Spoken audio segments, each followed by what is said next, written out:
That's it, break. We gotta have a talk.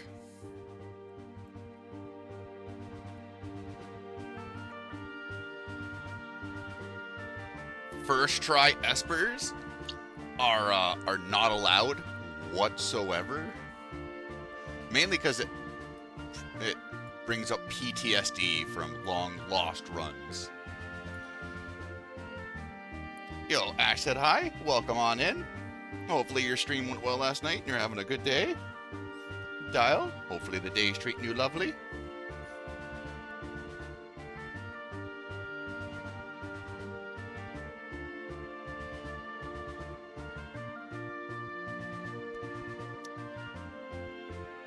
I feel like I don't even need notes for like the first half. Oh, that's good to hear. Yo, Aristotle.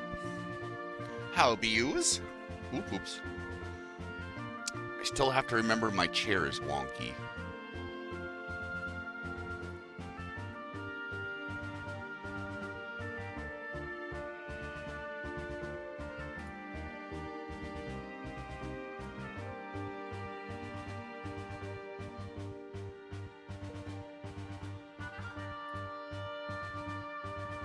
Ba-da-bum-bum.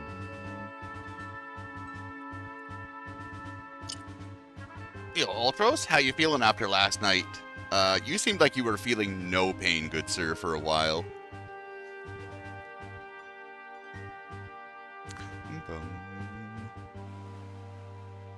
Okay. I know, like, certain people will understand this, but, like, I'm at that point where I don't need notes, but I still kind of need notes. And it kind of trips me out when I don't start with the notes at the top.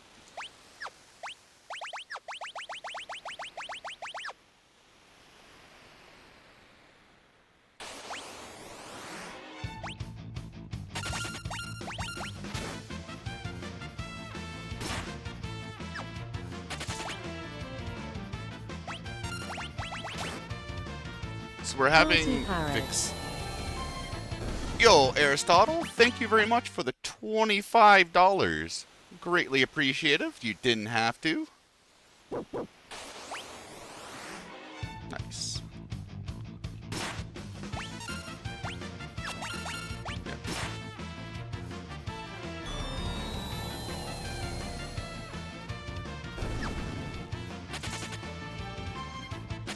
Please. So we're having Vixen Wedge run from the start of the fights. This just funnels more experience to Question Mark Girl. Pixel Remaster works a little bit different than SNES. SNES you can build up run after the killing blow, but they kind of did a slight change where as soon as the enemies are considered dead, like as soon as damage has happened in the game's memory, ATB stops generating, which means you can't run. And since your level plays into the damage formula, getting Terra to level 5 here does increase her MTech missile quite a bit. And it also does have lingering properties, as for when we're recruiting characters, especially in the early game.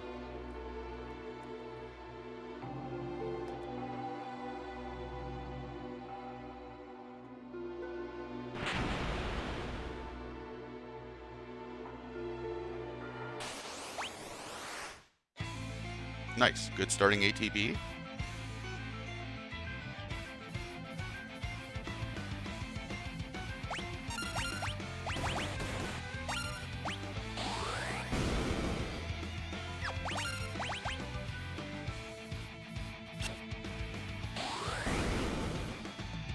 Pretty low damage rolls.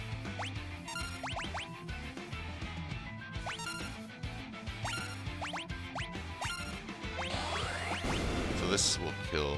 Oh, baby!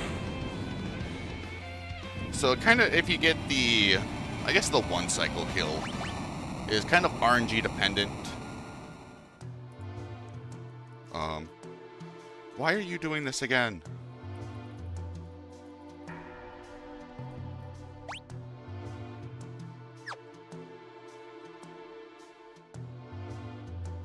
I hope it takes my controller back sometime soon.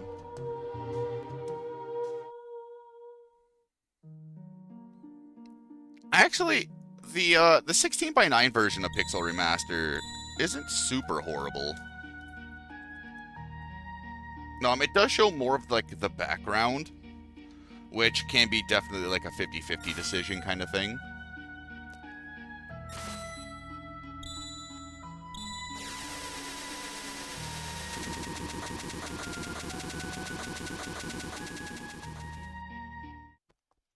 So that's also one of the reasons we don't want the two idiots, Vix and Wedge, to get any experience, because they don't really make it past the first fight.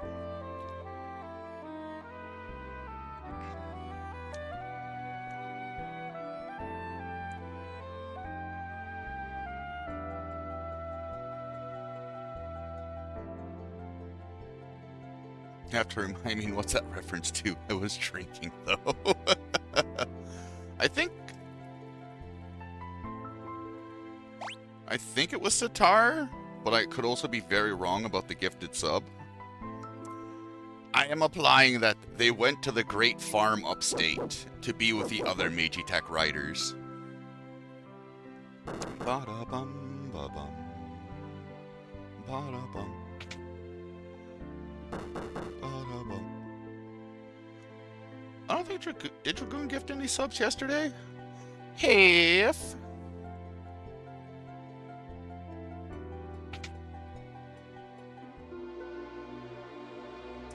So because we got that extra experience on Terra, we will take 4 encounters here. This will get Terra to level 6. And with the characters coming up, Locke joins at average party level +2. So by doing this little small grind here, we get an extra level on Locke, and then an extra level on Edgar as well. Which doesn't sound like a lot, but that extra level on Edgar is especially important with his auto crossbow.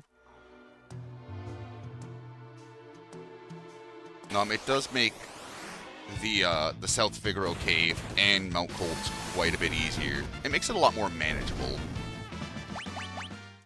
Having a level 8 Edgar, you really feel it.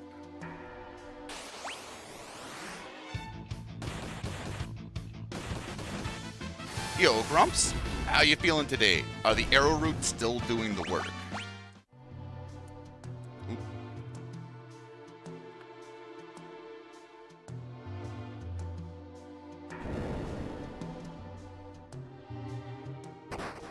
Rexy Trexy.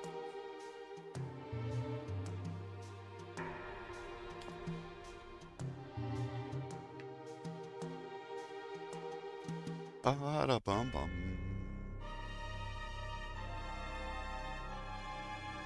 Grumpumps, you were patient 0. You were not supposed to infect the family. Wait, hold on. What do we consider a loss, Keys?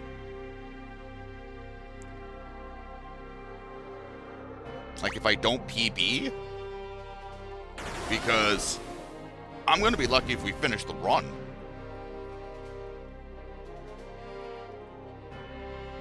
Yo, Cozy, wonderful human being. Hopefully you're doing well today.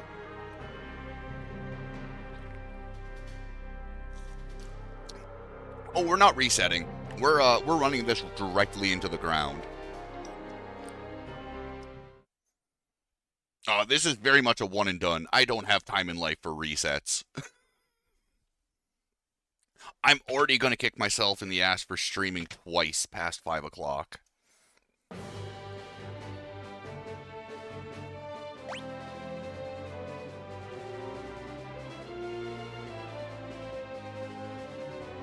If I reset, Keys, I'm going to fucking bed. I don't think I fell asleep till like 12:30 last night after everything was done, and then I was up at 4:30 for work.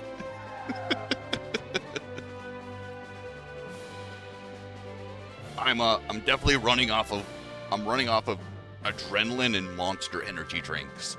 Actually, screw Monster, don't give Brew the promotion. Give me the promotion. You literally keep 12 people employed.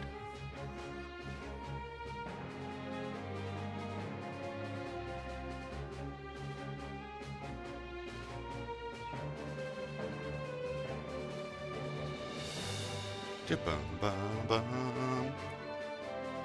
So each of these Moogles in the this little sequence corresponds with a character data. It just so happens that Mog ends up in his own character data, which is kind of nice because we can steal his equipment.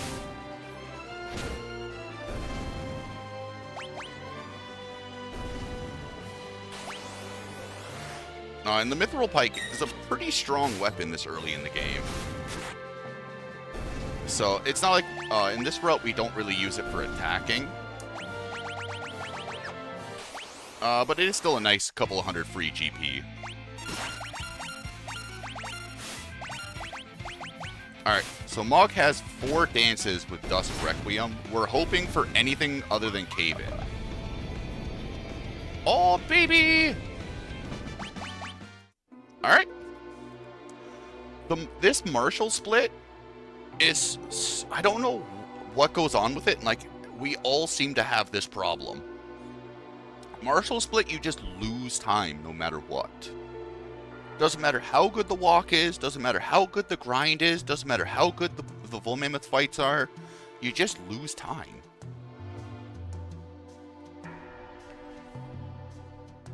Wife and kids started some cold before I did. Are they like completely down and out grumps? Because it sounded like you were having a pretty rough time. Enforcing martial law, no doubt. Yo, Bojo Dojos. Hopefully all is well.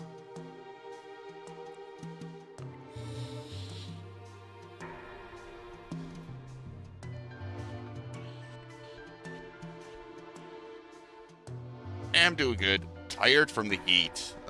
She was a pretty hot one today. But I'm purely banking on having a rain day on Friday, which will be so nice.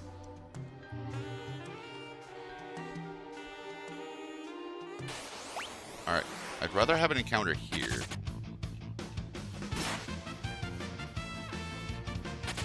Thank you. So I'd rather have an encounter in the grass or the forest rather than the desert. There was a small script change between Pixel Remaster and SNES. I don't know if it happens in GBA and Old Steam, where the Aranids aren't supposed to cast Numtail, which inflicts the stop status, until Terra's level 7. It's one of the only kind of abilities in the game that's level locked.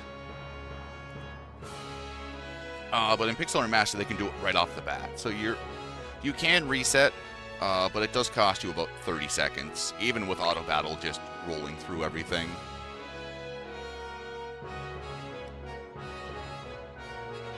Toriak, you say that now, but then tonight you're like, I haven't seen you all day. This is amazing. Getting mixed messages, good sir.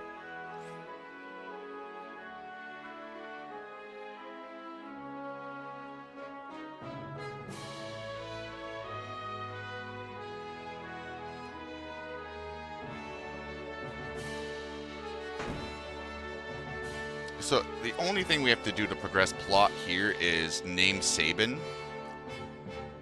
There is kind of a funny glitch you can do in SNES. It's with the airship glitch. Ooh, shit. So if you make a save file really, really early in the game, get the airship and then Death Warp, you get a one-time use airship. Meaning as soon as you land it, the airship goes away. But because of the way the game handles certain flags, you can skip naming Sabin and go directly to Mount Colts. So you'll still have the Moogle version of Sabin. And the only reason you really have to go to Mount Colts is Vargas is the one that unlocks the Blitz ability. So if you skip naming Sabin and then give a Moogle Blitz, you can Moogleplex the train. And it is pretty fucking adorable.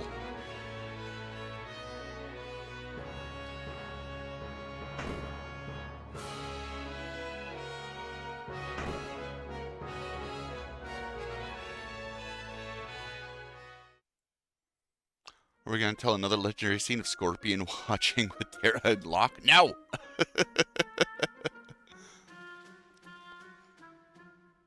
You can only do it on SNES. Like, the one real downside of it is you have to play, like, 2 hours of like speedrun game to be able to get to do the glitch. You can also do another kind of funny glitch. It requires a little more to it. You can have Terra at the opera instead of Celis, and the game gets very, very unhappy. So Celis's sprite, or Terra's sprite, just ends up becoming like giant blocks of color when she tries to sing. But then you soft lock because the game was so hard-coded to have Celis at the opera. She spawns at the top of the staircase and you can't progress.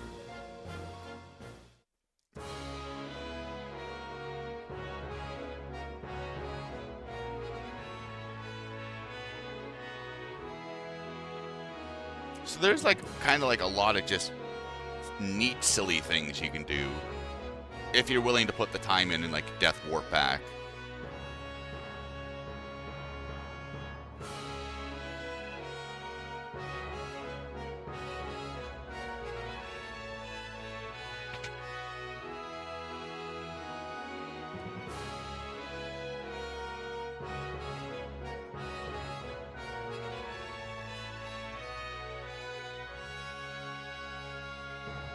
Yeah, Brave Exodus was a mobile game. A lot of their sprites are top-notch. Brave Exodus had a lot of really nice animations. I used to play the crap out of that mobile game, and then I got into making scripts to basically have the game play itself, and after about like 6 months, I just stopped playing the game because I never actually played the game. I would just make scripts, sell them. New content would come out, I'd just make scripts, sell them off again.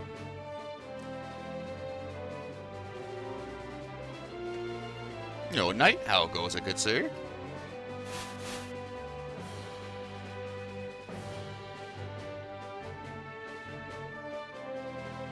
So coming up is going to be the kind of like first instance of how powerful Edgar can be. There's something in this game called split damage.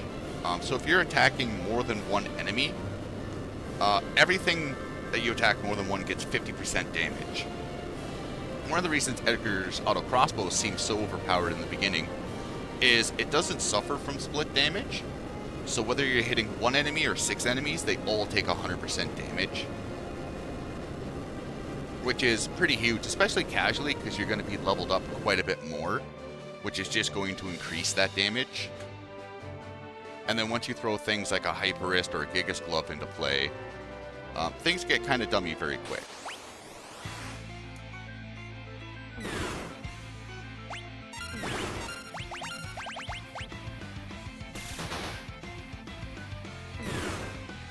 Oh man. Okay, you do have other moves you can use.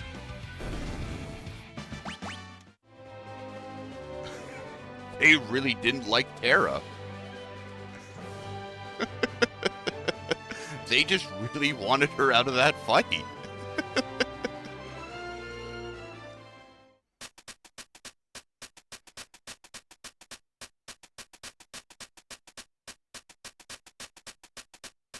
I definitely died to that boss in like my first couple of casual playthroughs. Because I would try to get Locke to steal everything I could. And since steal is level dependent, there's the times where like Locke would just fail like 7, 8 steals in a row. And I'm just like, please, I need that potion. I'm sure it'll come in handy somewhere.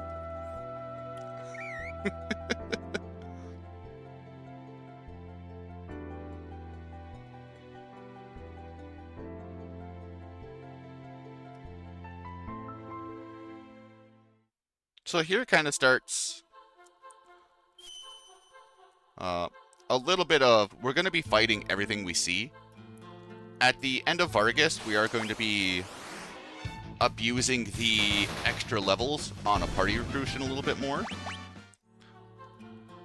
So we are looking to get Edgar to level 10, Locke to 9, Terra to 8.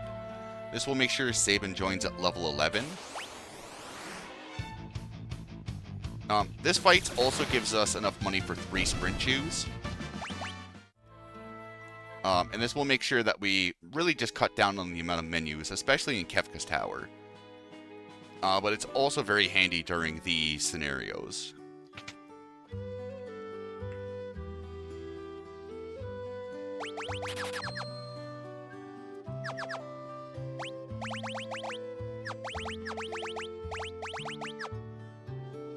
So this is a little bit out of the way, but in Pixel Remaster it does pay for itself because of the 4 times movement speed. We're going to be raiding Figaro Basement to get the Running Shoes and the Hyper Wrist. Running Shoes cast a permanent haste, and then the Hyper Wrist doubles your strength stat, which it will be outshined very quickly, but for this next little leg, it does help with auto crossbow damage because it is going off of your strength stat as well.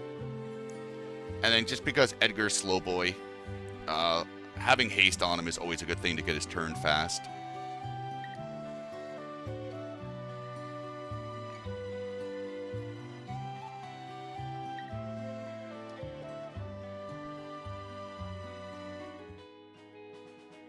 I think I should start entering from like top right.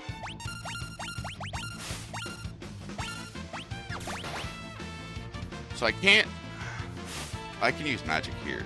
It's just faster, double auto.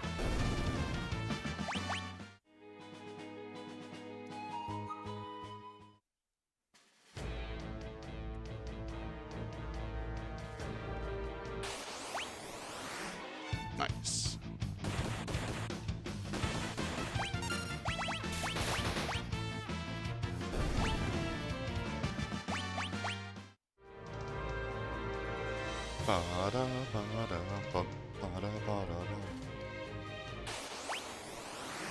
Oh, poops.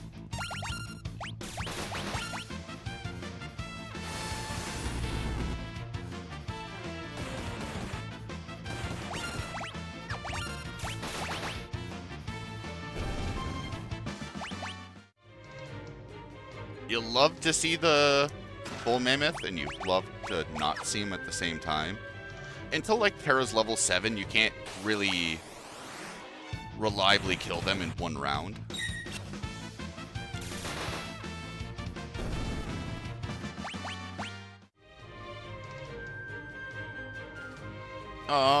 Not really.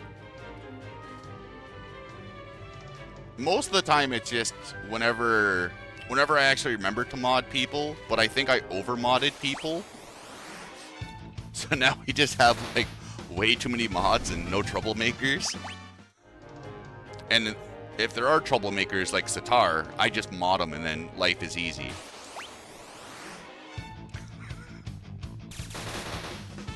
The green sword alerts me to his shenanigans.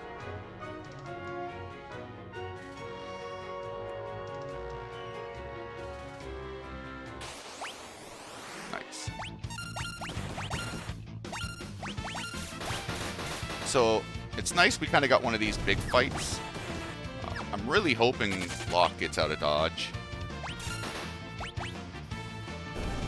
This just forces more experience to Edgar and Celis, or Edgar and Terra. Locke doesn't need a lot of experience to go from 8 to 9. But Edgar needs a lot to go from 9 to 10, and Terra needs a lot to go from 6 to 8.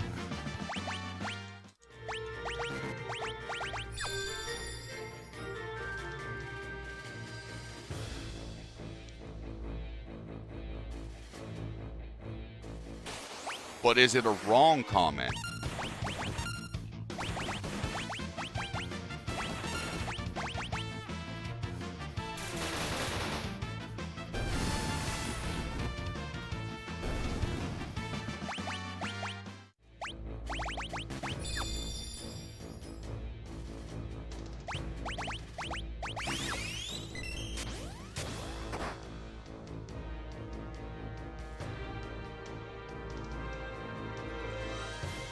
So you're going to see a lot of use of auto battle in the speed run, just because it boosts all in-game shenanigans by 50%. So it is a very big boost of speed.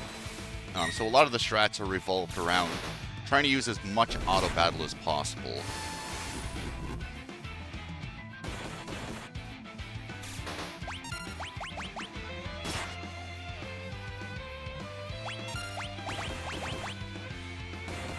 I didn't trust Lock Living.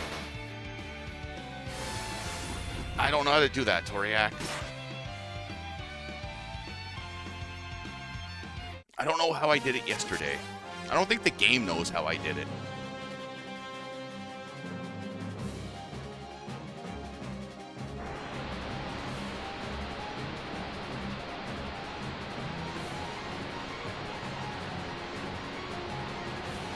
So this fight's... The Blitz tutorial is a little jank. You generally have to do 3 blitzes before you can get out of the fight.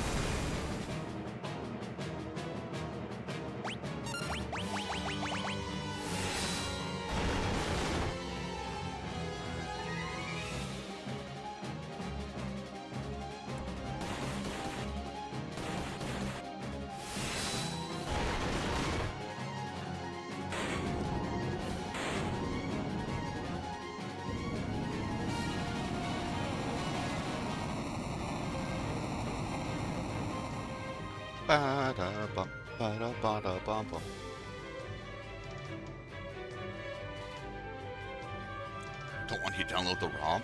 Funny that you think I don't already have every Nintendo game in existence on a cartridge.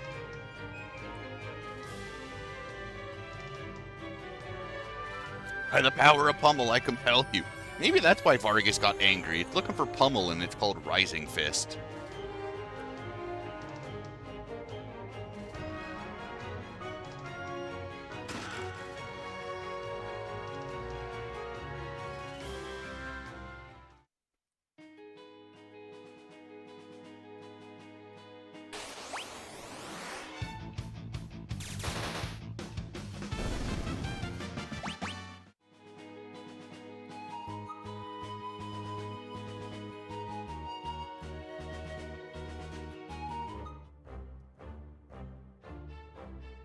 Try to give Vargas the rising finger.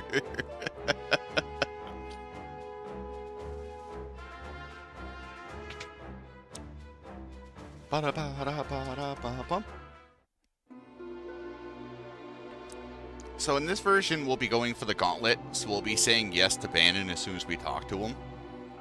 In SNES, the Genji Glove just ended up stupidly broken. So the Genji Glove was supposed to work that when you equip 2 weapons, each weapon deals 75% of its original damage. So it would kind of be equal to the Gauntlet, because the Gauntlet's a 50% attack increase. But the Genji Glove actually ends up being weaker because you have 2 weapons subjugated to damage variance. But in SNES, each weapon did full damage. So it kind of made it a no-brainer on which one to go to. And the GBA port and everything else past that, Genji got fixed. So now Gauntlet's kind of the go-to. And especially now with the new Celis strats, you can output a lot of dummy damage very easily.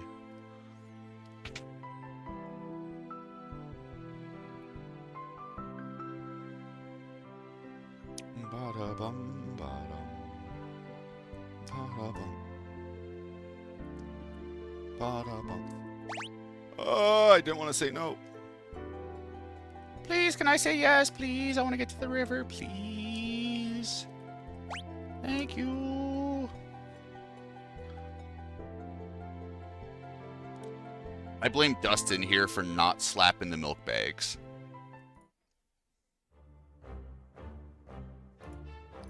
And for anyone that might be greatly disturbed by that, I live in Ontario and our milk does come in bags. So it's nothing sexual, but for Dustin it might be.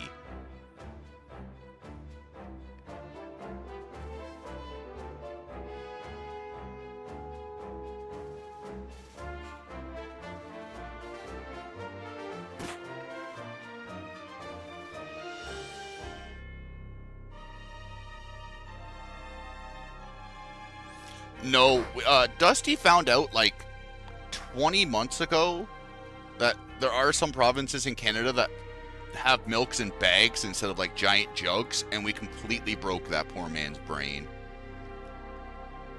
He's never quite been the same after it.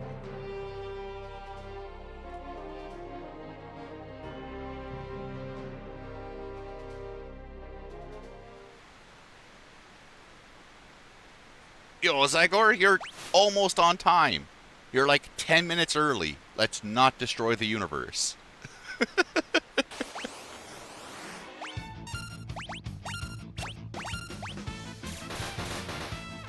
So here, because running away is quite a bit wonky in PR, that and the extra levels really do help with all the different changes. We're going to be just funneling as much experience as we can into Edgar and Sabin. There is roughly about 9 encounters here. You can skip up to 2 of them that we've kind of found out.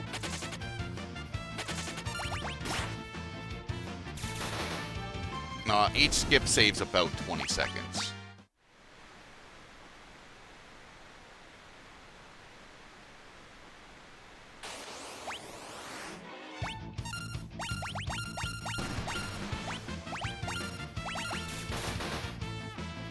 No. I want Bandit out. Thank you. The Nato Exos just isn't a lot of experience to split. So it's faster just to do the full party kill.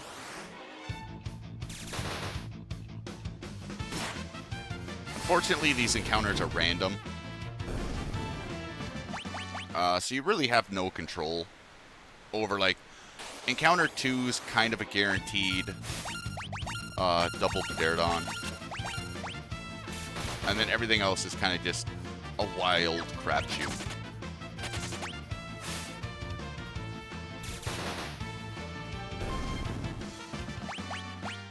Alright, so now if we can end up getting Edgar to level 13, we're in a very good place.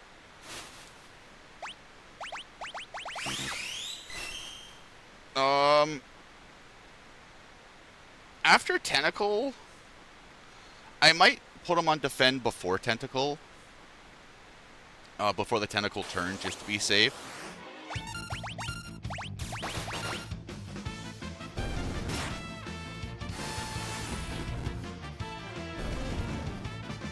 Because if he does get double tapped, he's sleeping with the fish. Yeah, the raft is slow AF in Pixel Remaster.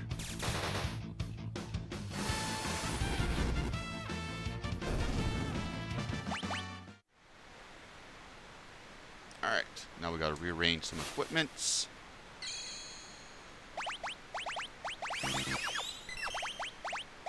Hermes Hyper, you get Gauntlet, you get Sprint Hermes. I didn't put him in the back row.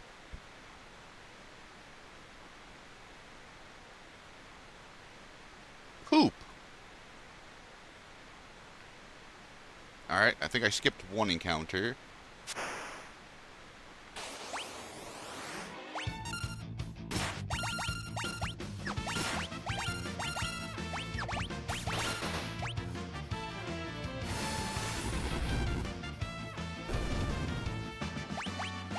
Oh, Edgar's so close to level 13, too.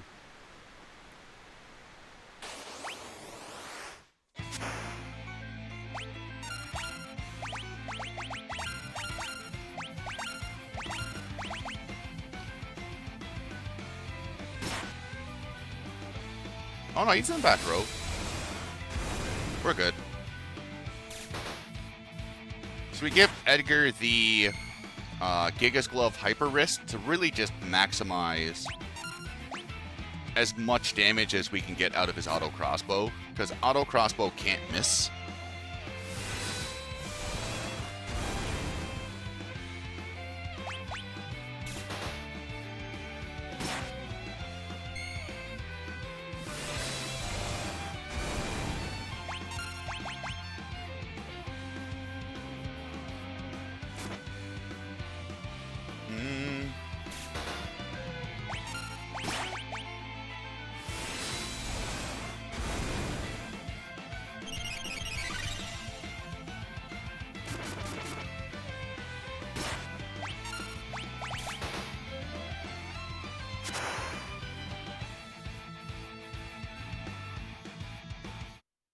that's a good Ultros fight.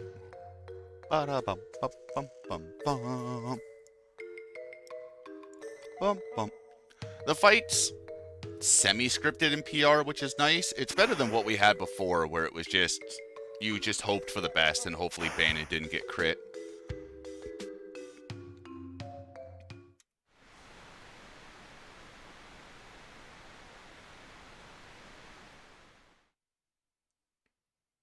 The real safe strat is to just petrify Bannon and call it a day.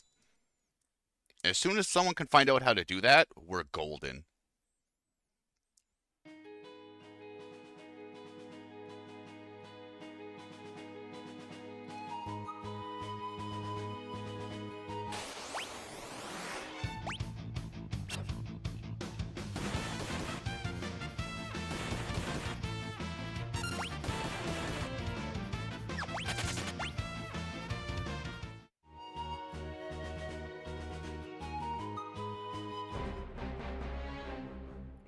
Level 56, I'm not doing that grind.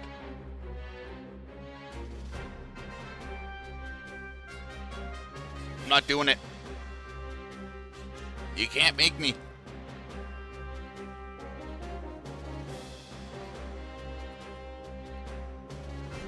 So we do Sabin scenario first because we get access to smoke bombs.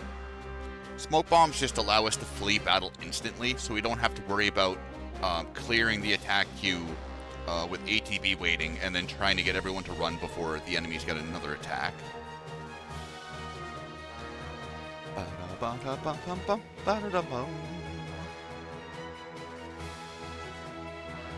I'll be doing plenty of grinding in the natural magic playthrough.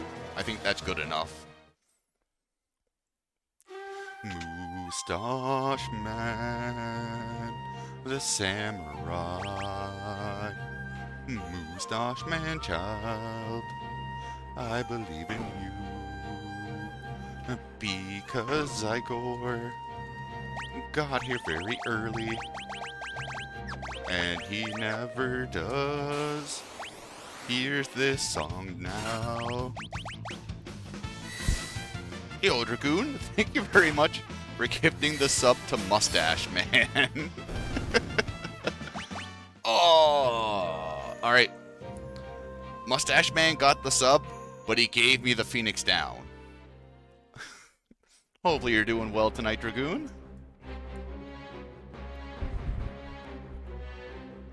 So the black belt drop there is the 7/8 common drop. The black belt is a relic where when you have it equipped and you take physical damage, you have a 75% chance to return with an attack command. We didn't get that, and it also sells for 2,500 GP, so it is a very nice chunk of money. But instead we got the rare drop, which is a Phoenix Down, which sells for 250. The one kind of like damning thing about the game is a lot of the rare drops, if you're looking at like a monetary point of view, are worse than the common.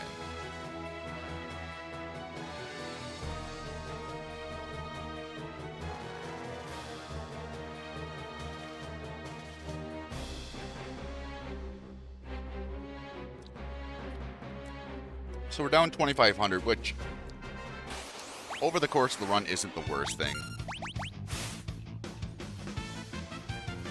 The reason Kefka's not like 100 feet tall like the rest of the other bosses in the game, or just enemies in general, is every time Kefka shows up to be tiny, he's actually a party member. So it's funny enough, if you come here with 4 party members, Kefka never spawns because there's not an open slot for him, which is always kind of entertaining.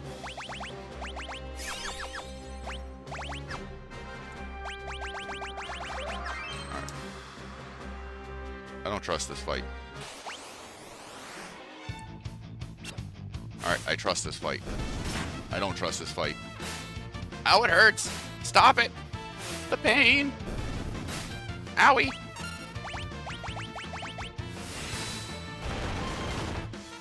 You can do it on PR with some quick save abuse.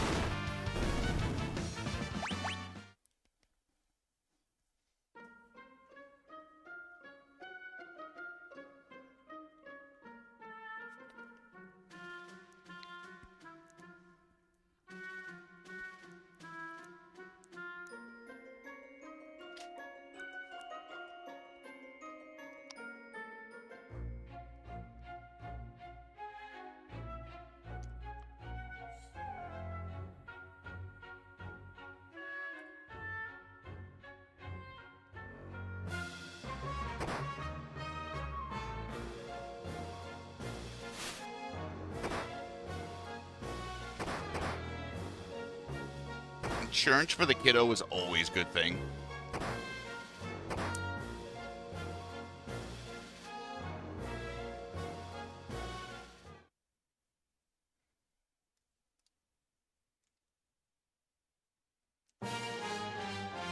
Sounds like you gotta... They really want you to stick around at the new job now, Knight. Seems like you've made quite the impression. Bum, bum, bum, bum.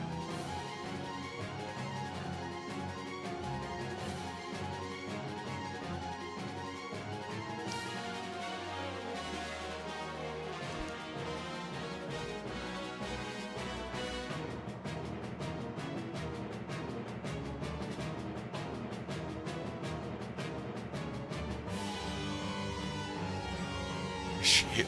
Sadly, it doesn't work that way, Blair. You just lose points, and Gishal's like, huh, so you are a murderous bastard. Here, take our best general anyways.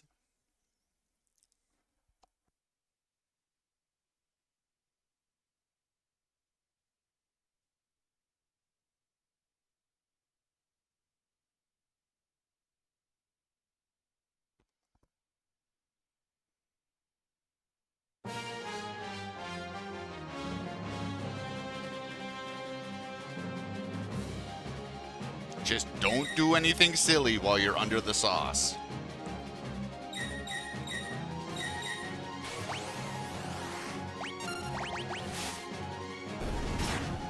Secret Kishal respect.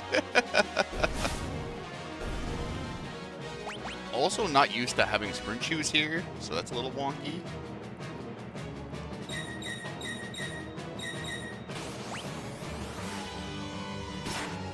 Please stop.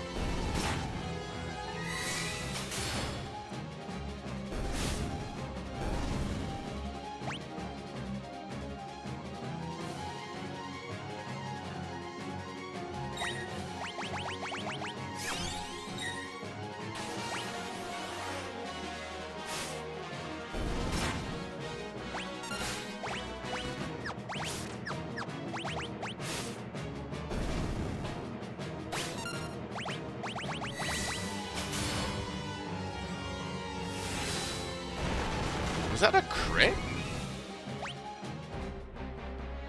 That seemed like an abnormally high damage roll.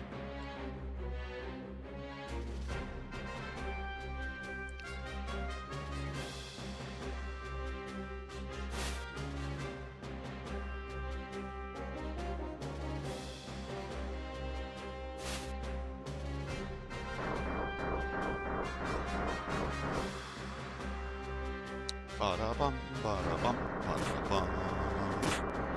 Yeah, Mujiha's route. Recruit Shadow. It does have its ups and downs. The dialogue to Recruit Shadow is pretty slow. And then so it involves recruiting Shadow, buying shurikens, and then killing Shadow off in the Phantom Train to create faster runs.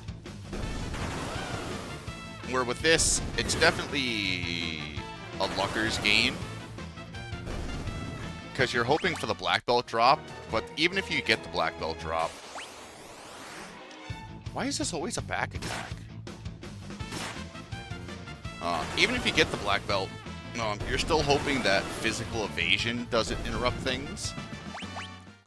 And you also get the 75% counterattack chance. So, like, there's always going to be ups and downs to both. They work out effectively to be close to the same time.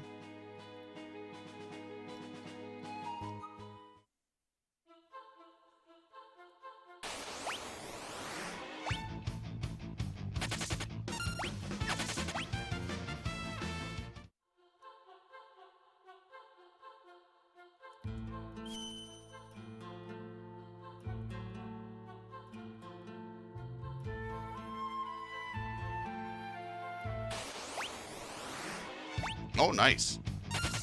I will take this preempt to the bank. So the reason we unequipped Cyan during the leader fight is if he ends up just visiting his If he ends up visiting his family, we're not going to be upset about it. Having one character run in this version is infinitely better than trying to get two characters to run. Where's my biggest individual time save? Probably Ifrit and Shiva.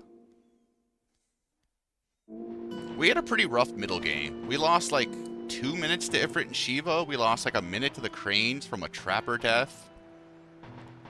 We lost a minute and a half in the Celis grind from Cactuars.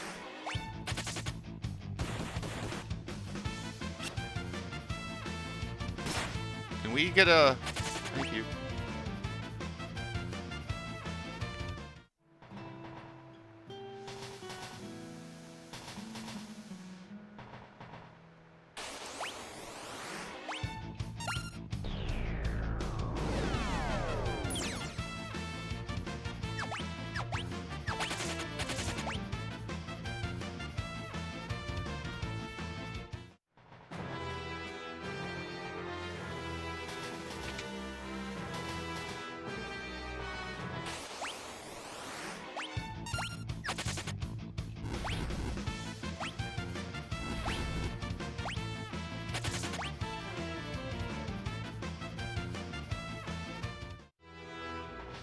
If there was any glitches, there would already be a glitched run.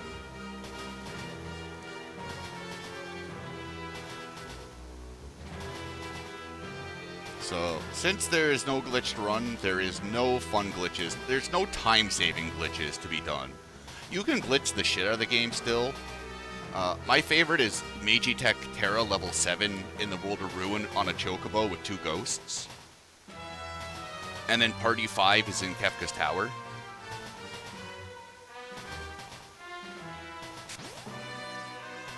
That's probably my favorite glitch, but it takes like hour and a half to set up. And that's after getting to World of Ruin with a bunch of like manipulating quick saves.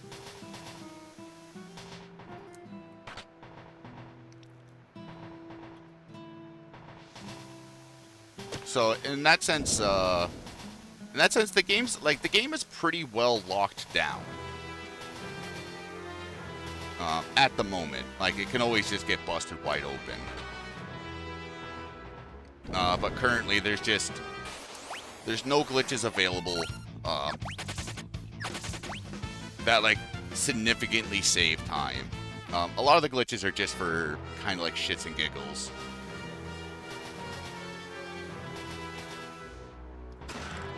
Oh yeah, I died a Phantom Train here. Oh, poops.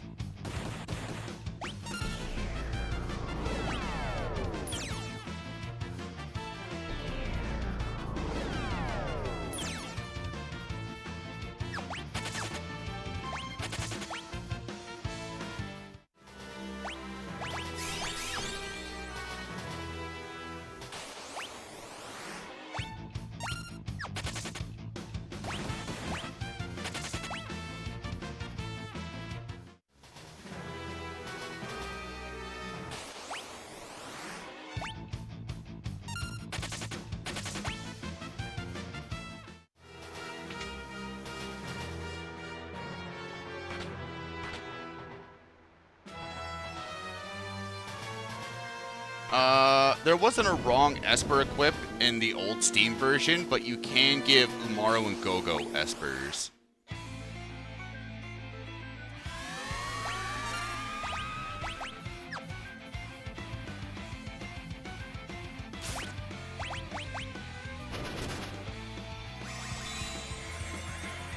So the Phantom Train is considered a zombie. So an elixir, X potion, holy water / revivify.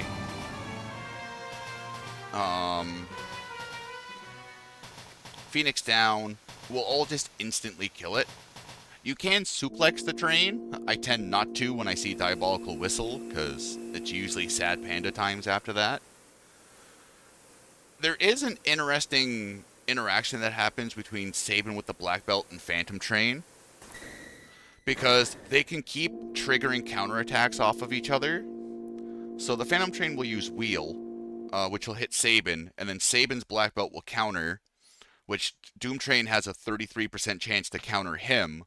So you can find yourself in like this really awkward loop where like Sabin's just punching the Phantom Train for like 90 damage, and the Phantom Train's hucking wheels at Sabin for like 50.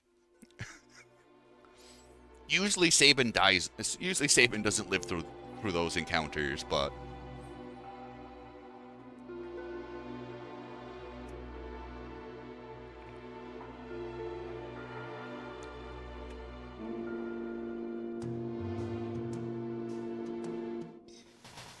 oh yeah, we had like a third try Gao too. All this time saves everywhere.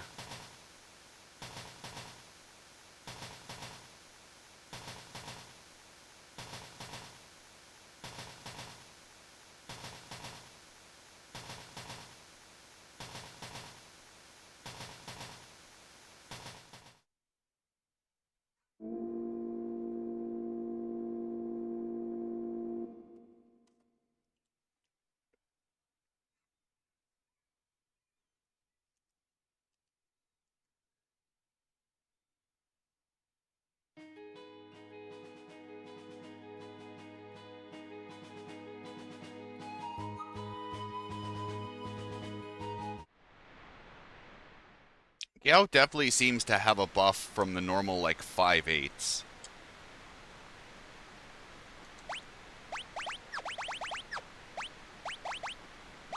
Earring.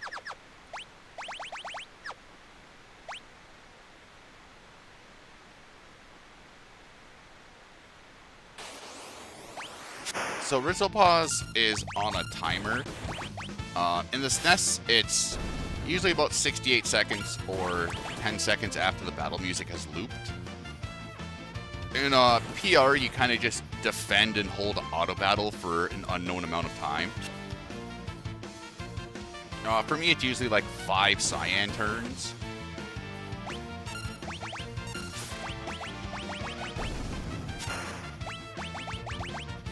And then since Sabin is level 12, we can skip Cyan using Dispatch or Fang.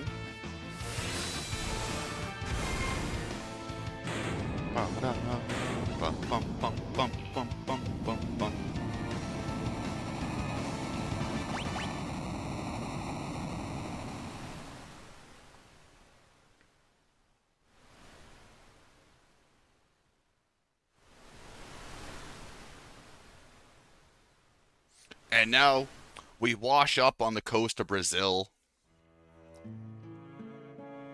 We run into a wild Habibs who only just wants his dried meat. He's just a lost little kid that just wants some friends. So we're gonna help him out.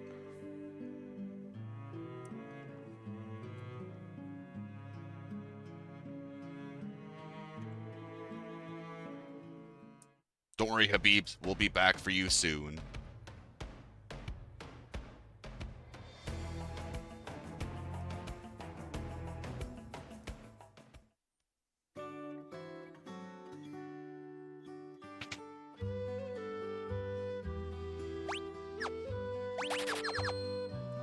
Yeah, I'm supposed to sell everything here. Whoopsie. So Gao usually has about a 5/8 chance to show up at the end of a battle.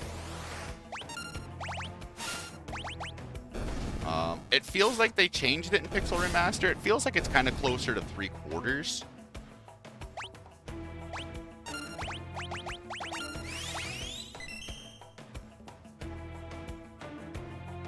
Because like usually getting them within like first try seems like a very, very high chance, but it could also just be you're just getting the good odds. Gao was kind of like in this very damning spot where he can be an insanely strong character, but it takes exponentially more work for him to be a strong character because of the rage mechanic.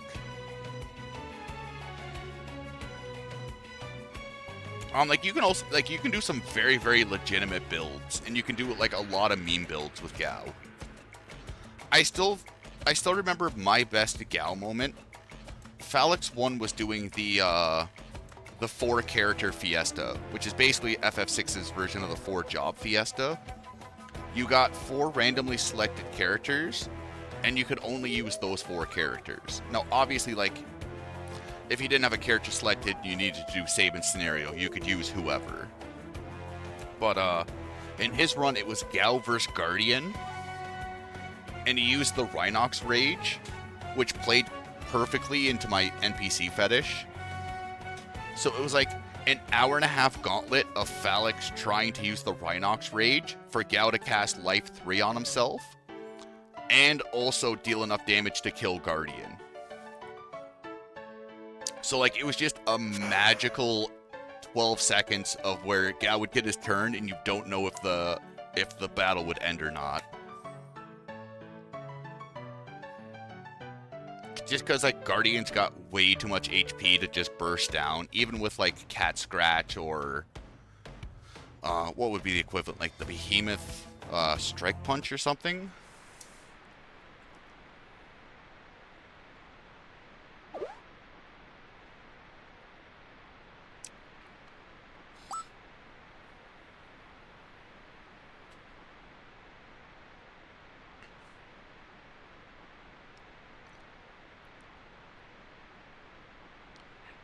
Yeah, it really depends on what you're fighting. Cat Scratch with Gao with levels under Bismarck, Genji Glove and Double Man-Eater, it's very hard to beat that against humanoid targets. Overall, Retainer's a good one, Low is a good one, Intank Gear can be a good one if you boost his magic high enough.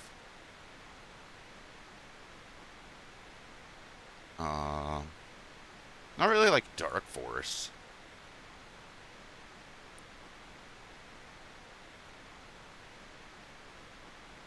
It really depends like what your goal is, because if you give Gao like Genji Offering against a humanoid target, especially, like even though you're getting the 50% damage cut, you can output a lot of damage because of that double damage to humanoids.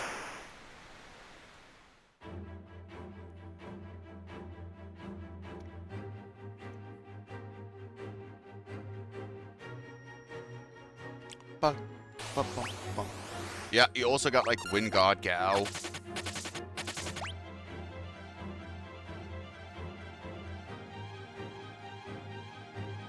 Wind God Gao is nice for the memes. It sucks you have to use the Merit Award to get them set up.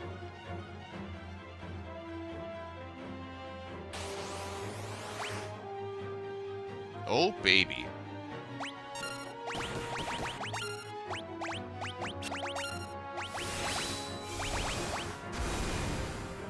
Who's dying to Giga Shock?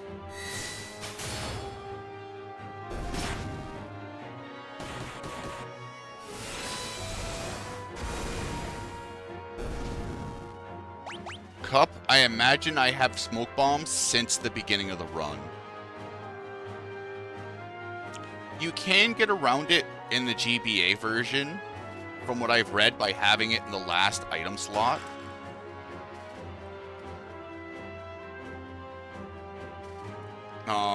I haven't booted up the GBA version in a long time, but I know a couple of people were talking about it back in on a couple of forums.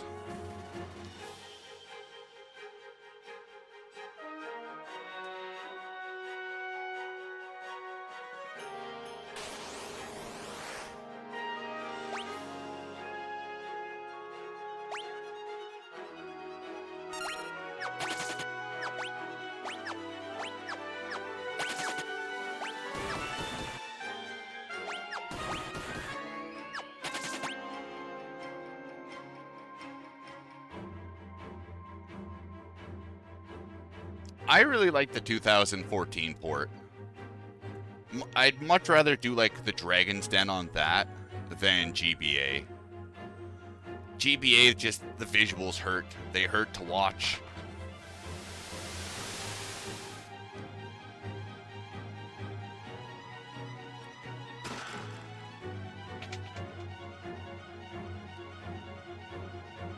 I've seen that happen in a lot of streams, Privateer, just because like they're just such blanket terms.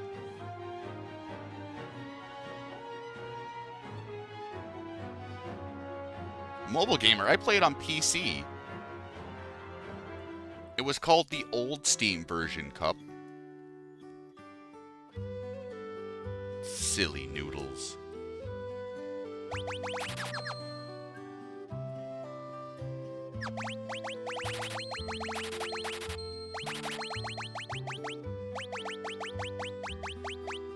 Okay, that's all. I'm broke.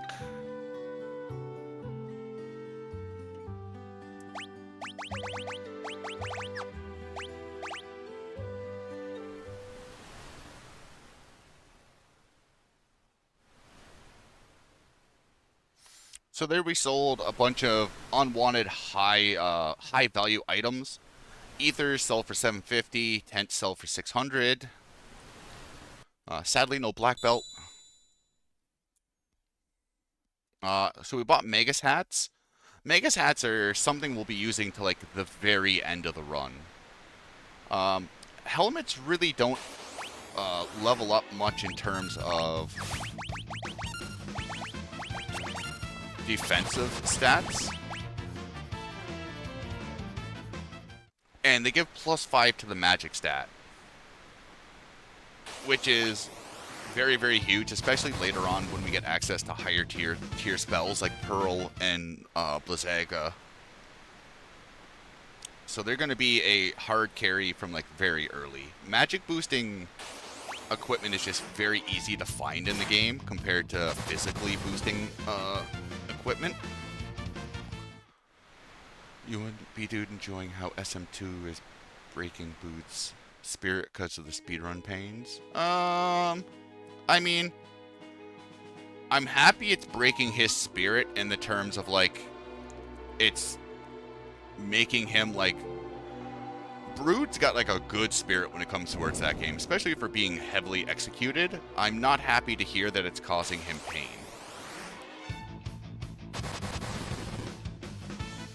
But I also know when Brood does reach his goal time, it's going to be a lot of emotions.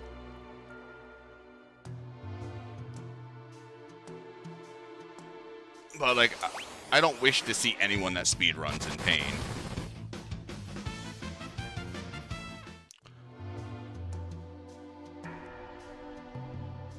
Mainly because my wrist still hasn't healed after, like, 6 months. And, like, I get pains just running this, and it sucks.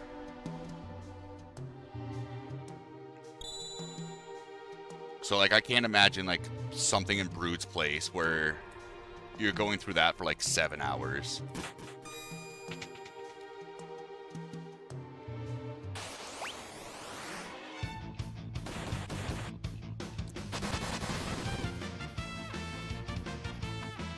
Yo, Grunts.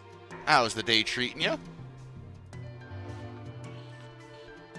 So we did Sabin's scenario first for the Megas hats, which really isn't like a big deal at the moment.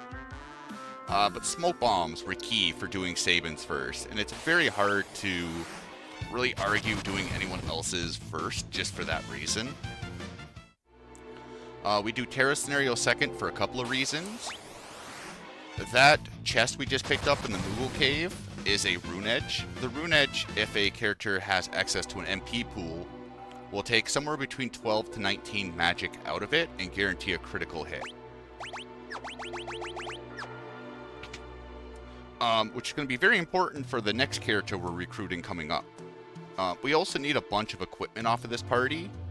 We need Edgar's Hyperist and Gigas Glove. We need Terra's Gauntlet.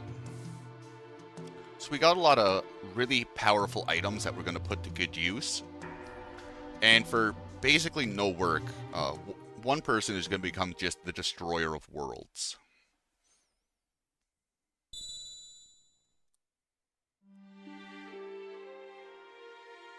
We're old. Something hurts every day. True enough, Dragoon.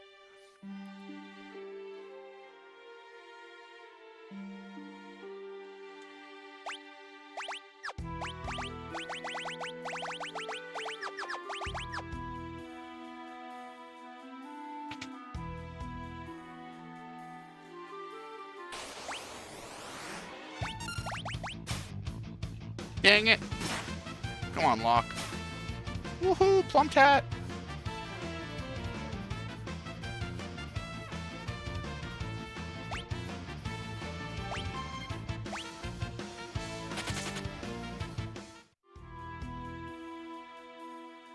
Alright, so that steal chance is, at these levels, about a 48% chance.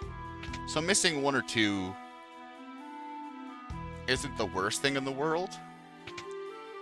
And then this little bridge here has been in every version of the game, and I'm kind of happy they didn't take it out. There's a lot of like developer skips or items that are still kicking around in the game, just through like play testing to try to make things faster. The only reason I understood the birthday suit joke was there was a movie we used to watch quite a bit as a kid called Crybaby. It was Johnny Depp. It was a musical. Poke fun as you wish.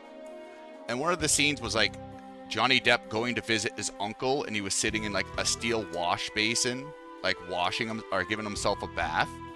And he said he was getting the wrinkles out of his birthday suit. So after about like the third or fourth watch, it kind of clicked. But if it wasn't for that movie, I'd have no idea.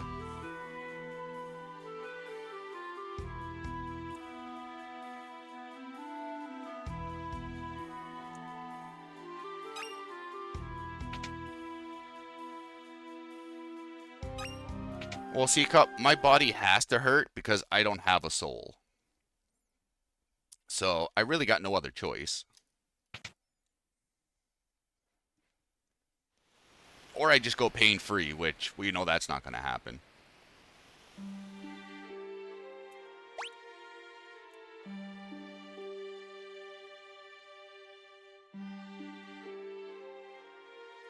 Oh, that sounds like a lot of work, Cup. What was my biggest roadblock? Finding tunnel armor. I will 100% admit this. I was the biggest idiot when I played this game. I used to rent it, play up to lock scenario, and hope there was someone's save file that was close to where I was, and then I would just copy their save file over and keep playing the game, because I had no idea where to find tunnel armor. Because I didn't walk down like 4 tiles to trigger the battle fight. And then like, once my parents bought me the strategy guide, and I was like, I had to walk down 4 more steps. Like, I was walking through Mount Colt, I was going back to the Returners hideout. That was by far like the biggest roadblock for me, and that was just because either like bad game design or just childhood stupidity.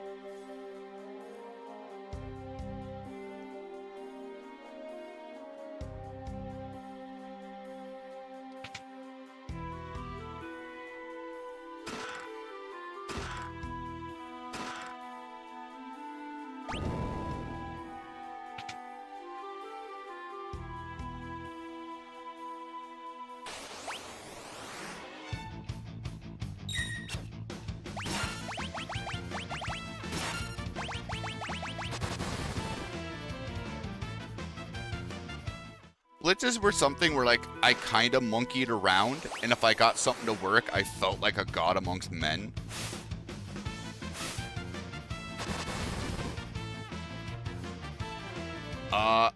We didn't have Blockbuster growing up, but yeah, it was like a Blockbuster thing.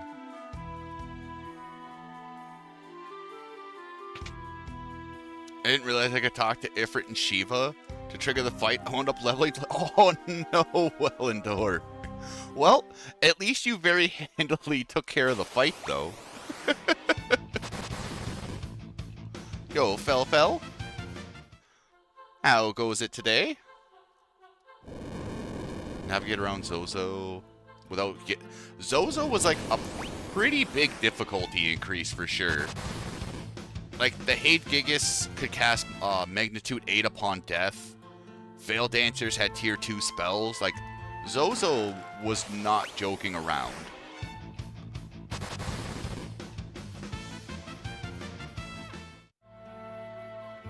So the reason we didn't pick up that chest on our first playthrough, our walkthrough, is this is another area where chests upgrade the more times you go through them. So that chest used to be a tincture and is now the almighty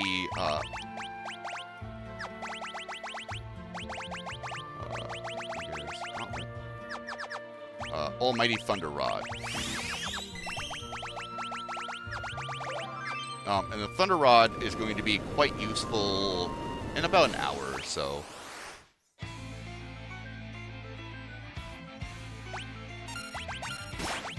So Celis in the front row with the Runic Blade, the Gigas Glove, and the Gauntlet. You can just see her outputting absolute insane damage for 0 work.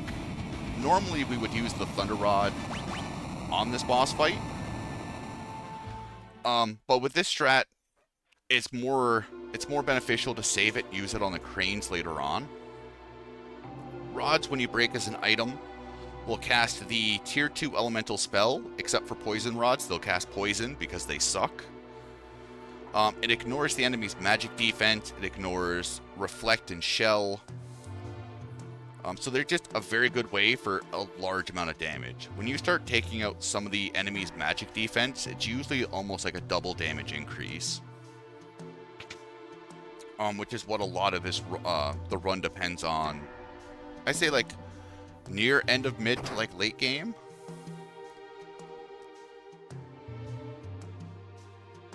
You know what, Wellendor? We're in that same boat. I was not a smart child, and I'm still not a smart adult.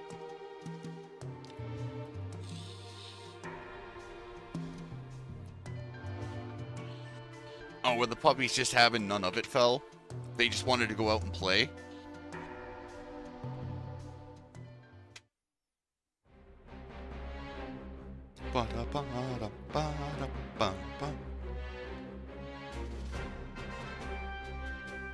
Let me tell you, I got stuck in Figaro Castle because I didn't know about the rooms where you learn from saving. I've heard that from quite a few people, Butterbutt. There was a viewer, Nat Alone, who was from Switzerland, and he didn't speak English, so like he would play like Final Fantasy VI, Final Fantasy IV, games like that kind of taught him how to play English. And he used to regale of the stories on how like he had no idea where to do because he didn't understand the dialogue.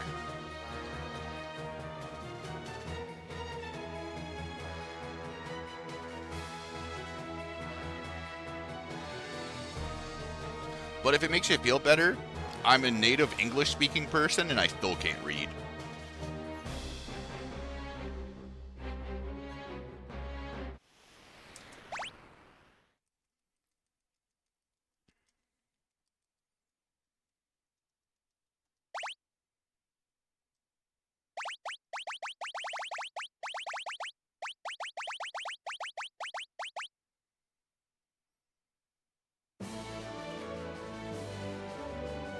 So in this fight, we're kind of just stacking the odds. We only need one good team, and good is in heavy air quotes. Because Kefka does have a pretty hefty evasion stat.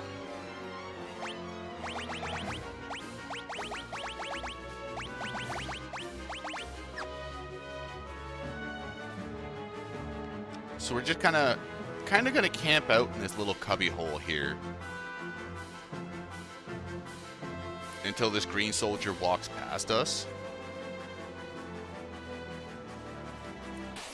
And then we're just going to fly right to Kefka.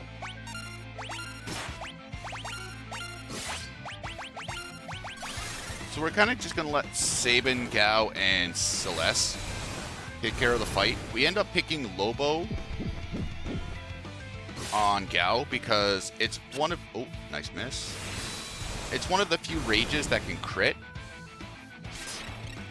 So if you end up getting a crit on a chomp, it ends up dealing like 600 damage.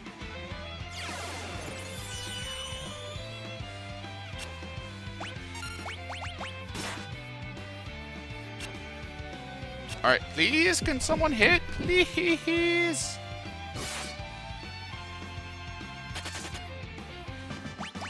I'm not scared, you're scared.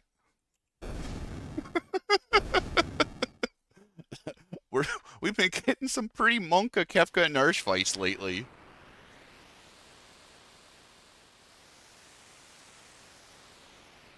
What was it? I don't know if it was during the Pixel Remaster race we had a little bit ago. I had Celis live with like 26 HP and everyone else is dead. I think that was like my scariest fight by far.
Yeah, the one this weekend.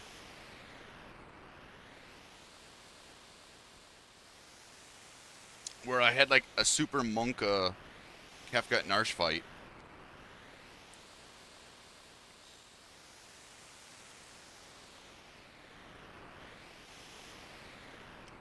Sitar the Snake, 7'5". All men want to be him. All women want to be with him. All fiber gathers around him. As Mike Tyson stands no chance.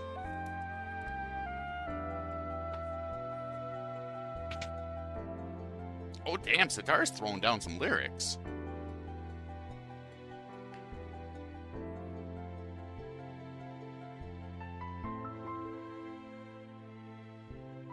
Yeah, 128, as soon as you get rid of the magic or items, is a very large difficulty spike.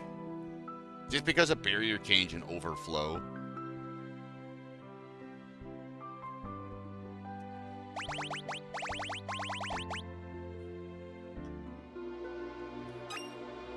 I'd say cupcakes, because Chad doesn't yell at me when I eat those.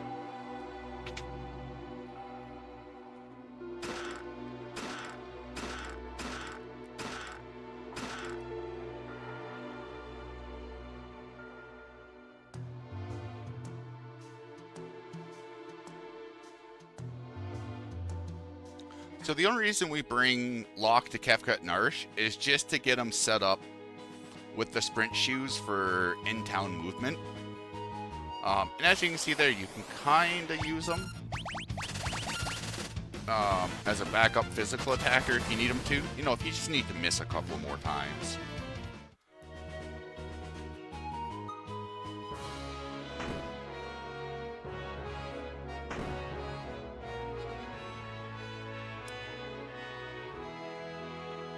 So Edgar coming here is double fold. In SNES, if he's your party leader, you get a 50% discount. In PR, he doesn't have to be your party leader, because you can kind of switch him around with the L and R buttons. Just as long as he's in the party. Paper wrist. Control, and then deflect.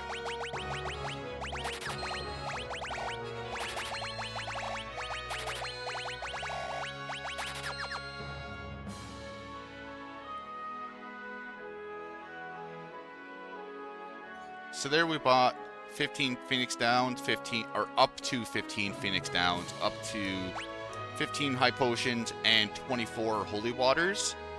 The Holy Waters will be used for a grind coming up in about an hour. They're also kind of good for just really weak heals if you need to. The Drill is a very nice tool because it's a physical-based tool that ignores enemies' defense. The Flash is a magic-based tool that ignores split damage, so it's a little bit better version of the auto crossbow. This game just heavily favors magic over physical, especially with the relic coming up called the Hero Ring. What the Hero Ring is basically a Gigas Glove and an earring that had a baby. So Hero Ring will universally boost all damage by 25%. That's where physicals end up capping is 25, but magic can go up to 50. So in Edgar's case, if you give him Hero Ring and an earring, you pretty much got him covered for anything he's going to do in battle quite handily.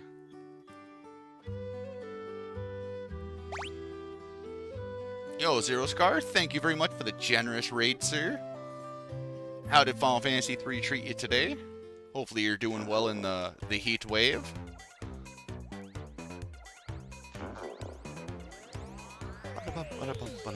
I like to ride my chocobo. We're going to Zozo to see what Terra's doing, cause she DNA-did evolve into a pink Esper and then flew away.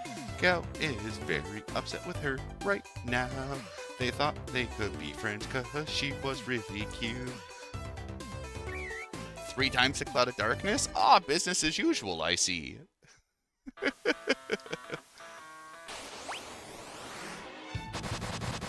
Chocobos are in Mode 7. You can switch between Mode 7 or 2D with the L2 button. They messed up the Mode 7 in this game real good. The Chocobo becomes infinitely harder to direct. Just because the sprite isn't one-to-one with the outstanding obstacles.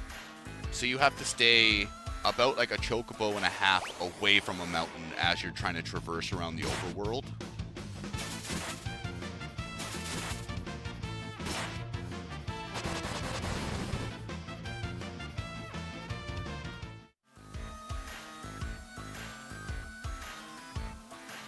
Now, as we were talking earlier, Zozo's a kind of scary place. Lock with haste makes it a little better. The only real enemy we're afraid of is the solo slam dancer or veil dancer. Kind of like this. So that's just very unlucky. I could have also healed, so I was playing it a little risky. Thankfully with autosaves, it's not the worst thing in the world. And of course, oh, what?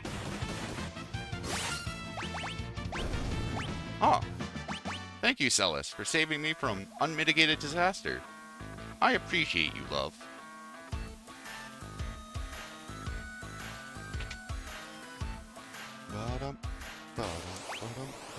Oh, crap.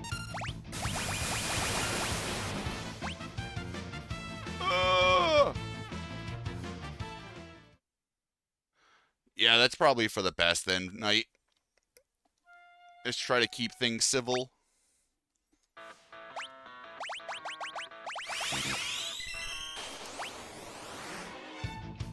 Oh, of course. Now I get some veil dancers. Yo, main stun, how goes it?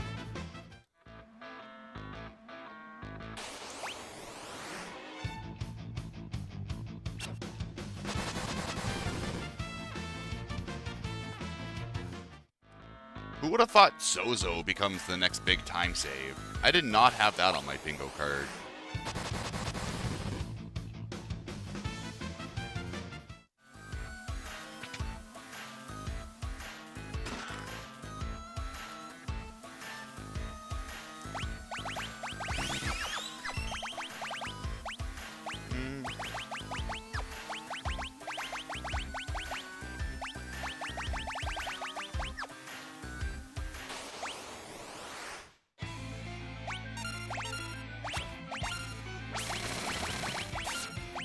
So this is a strat that kind of actively revolves around using auto battle. Dataluma has a AI script where after 60 seconds of active battle has passed, he'll summon for reinforcements. So we're letting just ATB fly by as quick as possible to get this summon reinforcements. And then with Edgar, Celis, and Sabin just outputting damage, he'll die shortly after, or basically the next attack.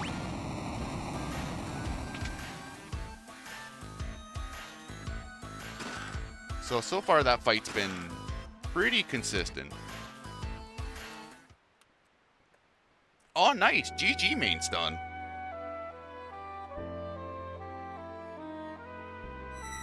That looks sick as fuck.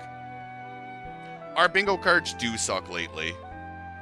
I definitely didn't have die to failed answers 3 times in a row.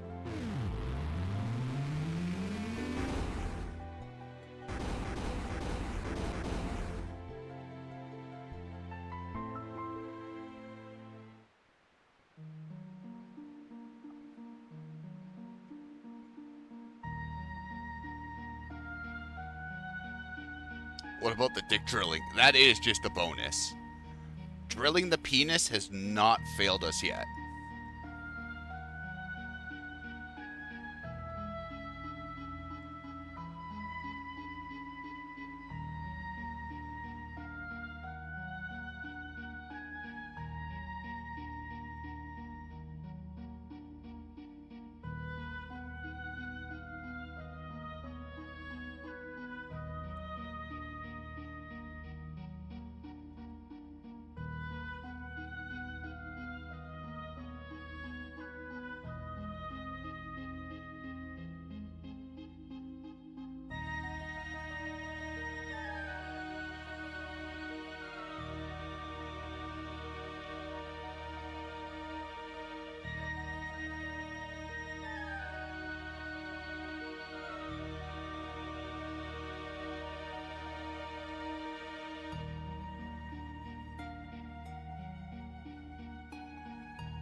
Get my glitch back to the way tomorrow.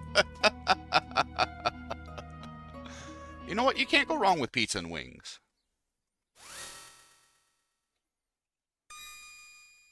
It's like the tried and true combo.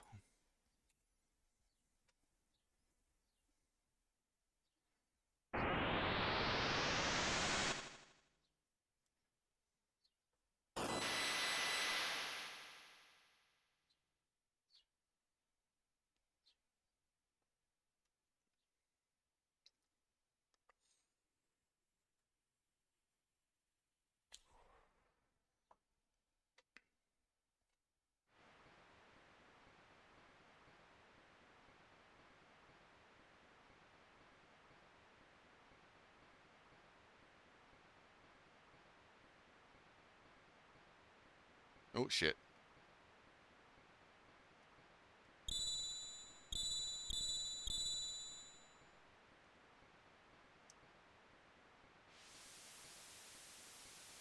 We talk about dicks and drugs, but child support is the lie. I don't know what's going on behind the scene. I don't know if it could have been the way it was phrased or the way it came across. I'll have to review the chat logs.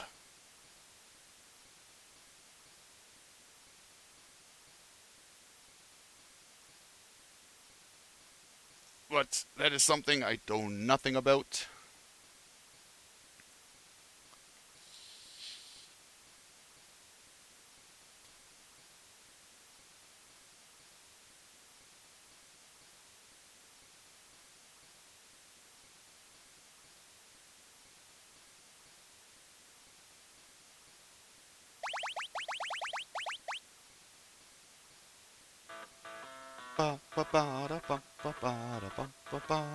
Buffalax, GG's on the PB, good sir. I seen you brought down your Steam time. Ramu, Siren,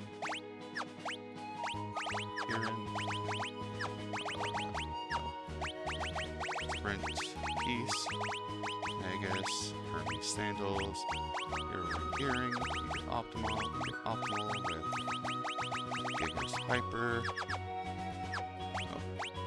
Cells back row, save front row. Why do I always think there's a lock equipped there?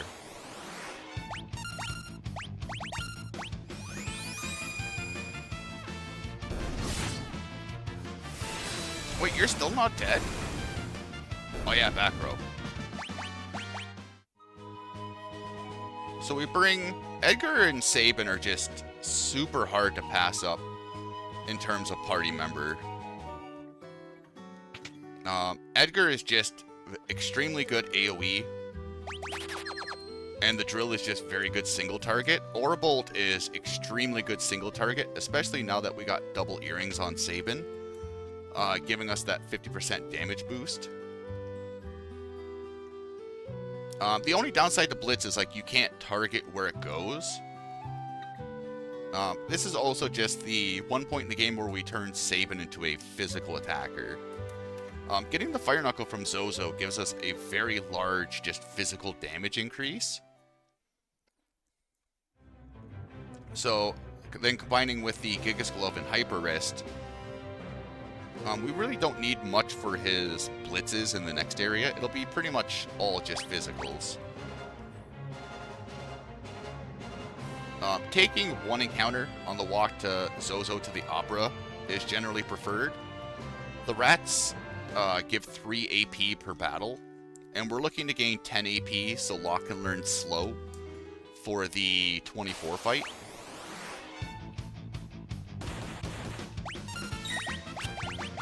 So you can kind of like take extra fights if you know you're kind of going to get dicked over in the Opera. To me, I kind of go in planning to take 3 encounters. Just because at this point it is the guaranteed place to gain AP, but obviously taking more encounters in a stationary spot is going to hurt your time.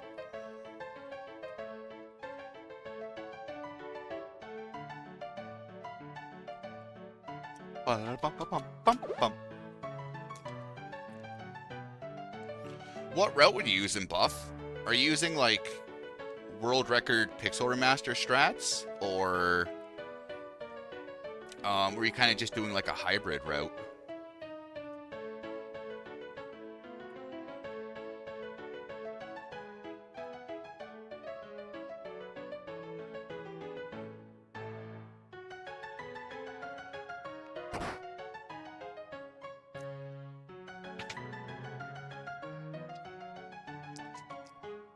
I am so sorry.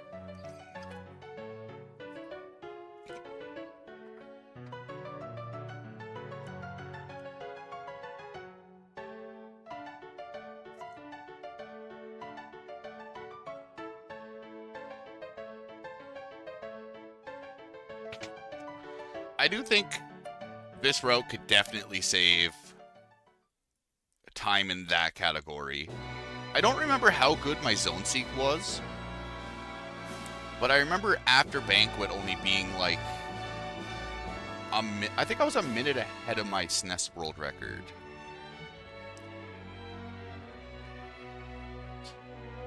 So like I don't remember how many tries Zone Seek was. And I only did the 2 runs, so it's definitely nowhere close to optimal. So there's a lot of time to definitely save in the category.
PR menu, like, especially if you're coming from SNES or GBA or anything like that, PR menus just feel awful no matter what you do.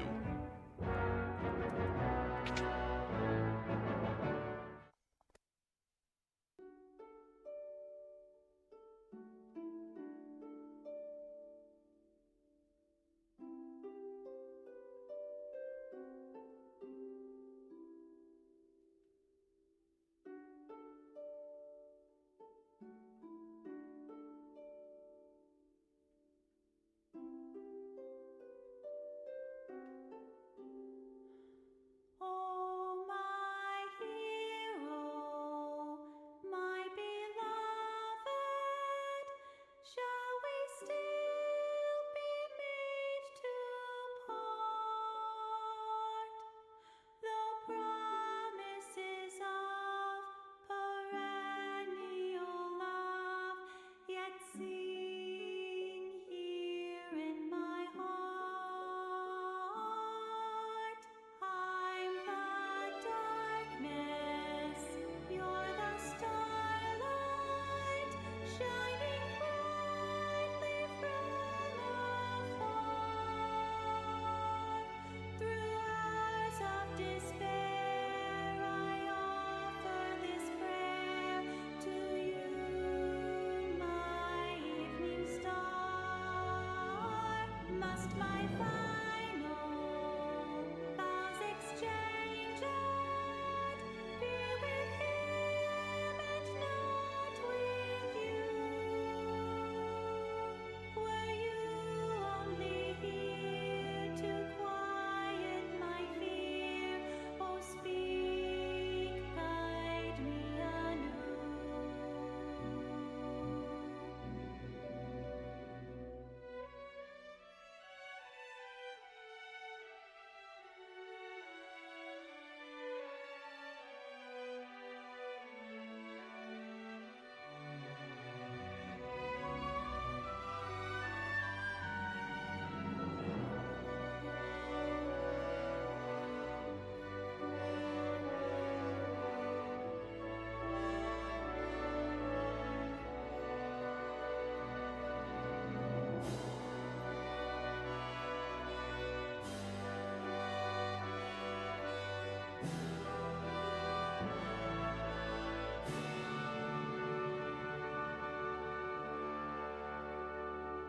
I am thankful, my beloved, for your tenderness and grace.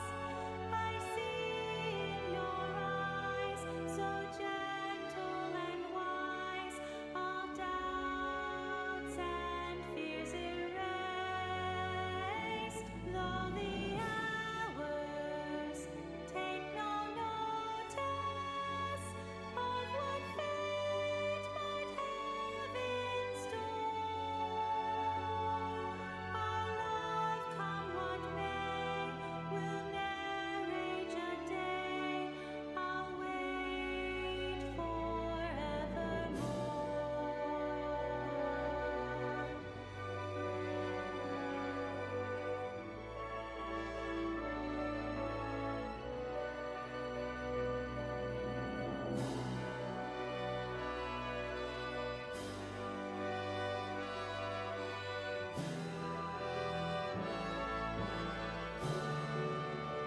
How can I not sing along to this? Because the opera is my dinner time. Nourishment is good. How goes the darkness? Hopefully your day is going well.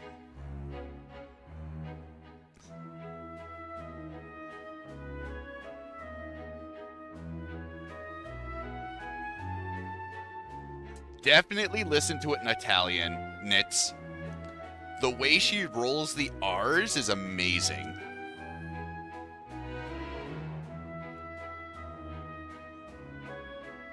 Like, Italian, Japanese, English is definitely like my pecking order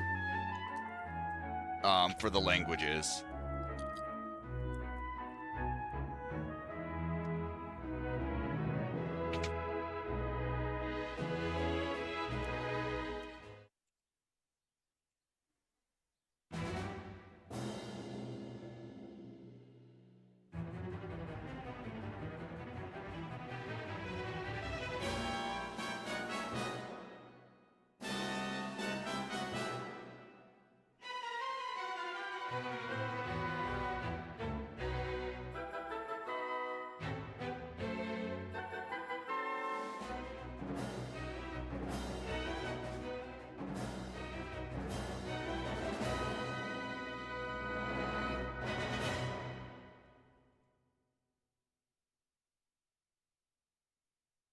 I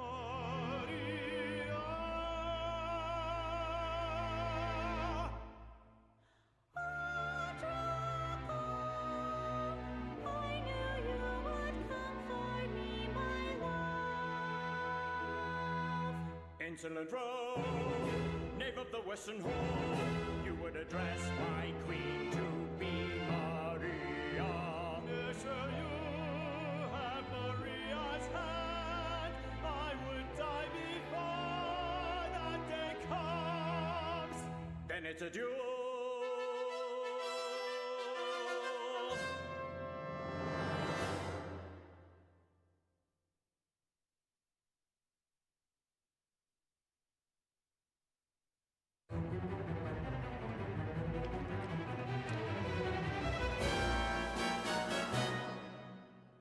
Why are you thinking of trying with the touch commands buff?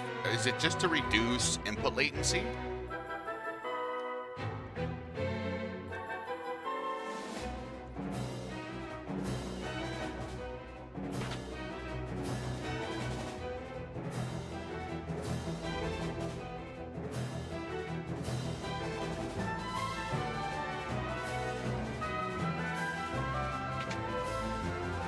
Alright, skip the first rat.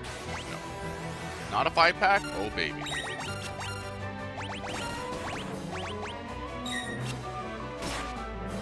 Locke possibly dies? I'm here for it.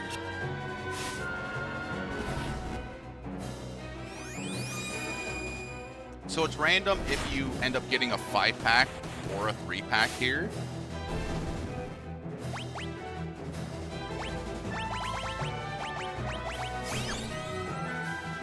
Locke is kind of like a child. You really need to, like, baby him to keep him alive.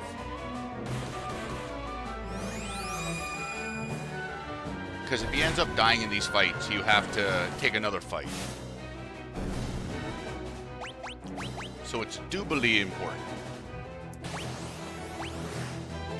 Aw, craps.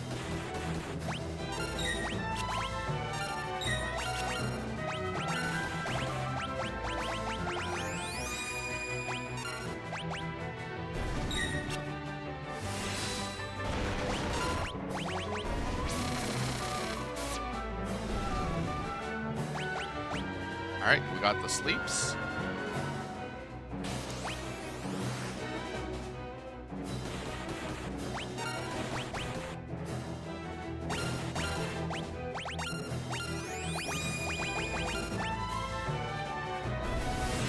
Not happy.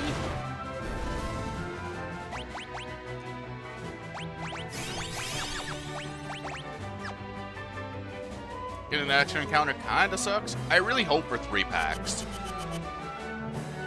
It's just a Locke attack, Sabin attack, Edgar flash, and the fight's over. It's just also a lot less attack animations you have to sit through. 5-packs do seem to be pretty common here in the opera. So anytime you can get through like a normal 3-pack, you end up saving a good like 7-8 seconds. The experience doesn't really matter that much. You can get away with like an Edgar Sabin level 12. If they get to 13, it's a nice bonus, but you're not really going to save the time that it takes for the extra fight, especially because there's not a lot of fights where we're going to be using the Figaro twins anymore.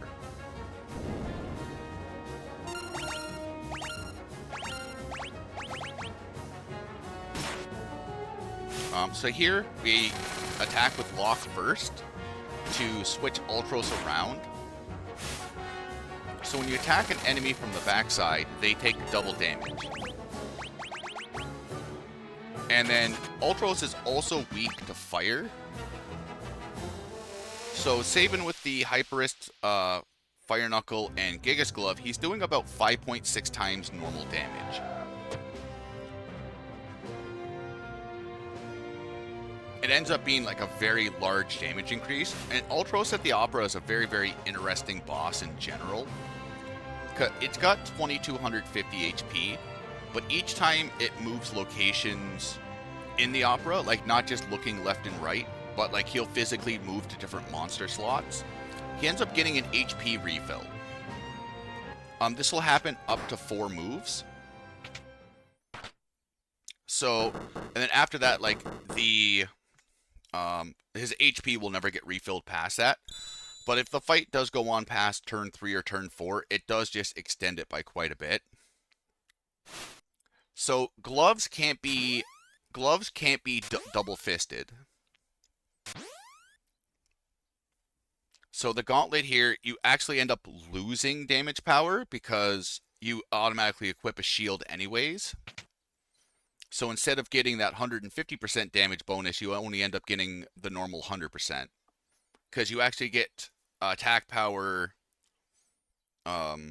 reduced by equipping a shield with it.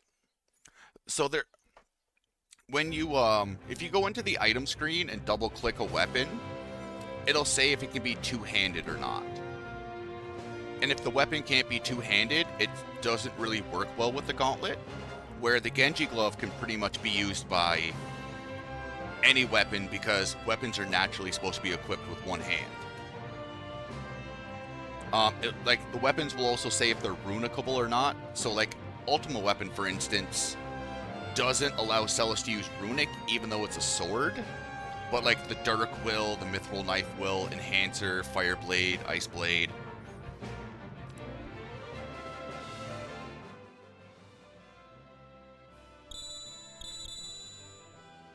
Yo, Robo, hopefully you're doing well, good sir. What did I punch? I punched Ultros really hard. Hopefully you're having a beautiful day, Peanuts.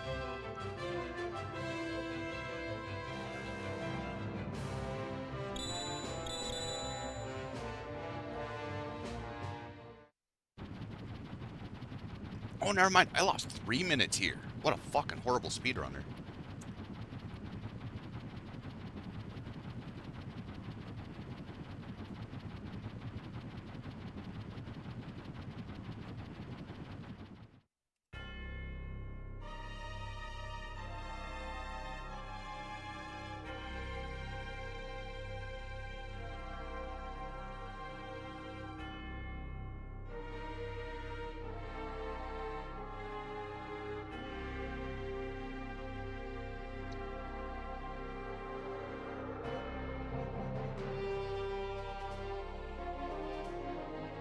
Another perfect Lab 16. You know what? You just can't get a better opera than that. I mean, Lab 16. It's just, there's not many things you can do in the world better than that. You know, I could not lose 40 seconds, but it's still a perfect Lab 16.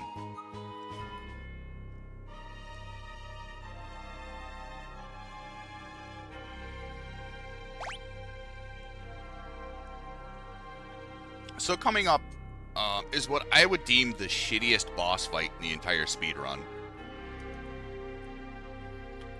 Ifrit and Shiva suck. They suck a lot. It's a horrible fight. No one likes them. In the SNES version, you can just run away from them. And I'm not saying they suck because you have to actually fight them in this version. Because I don't think you should be allowed to run away from them in the first place.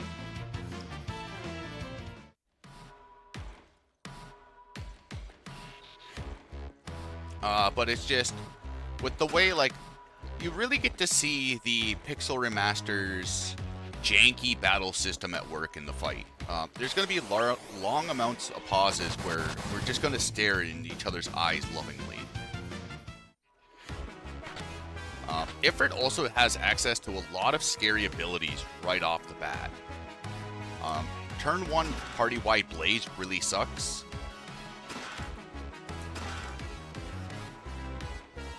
just because, like, even though we're slightly a few levels higher than we are in SNES, we still just don't have a lot of HP to take a lot of damage.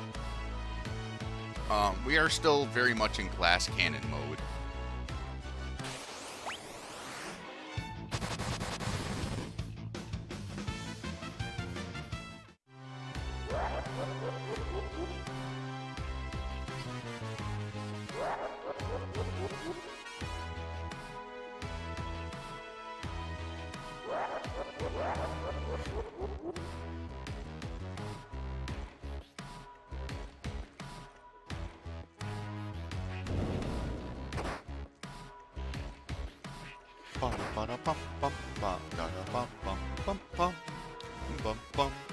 One of these days I'll learn to Leo's brownie song.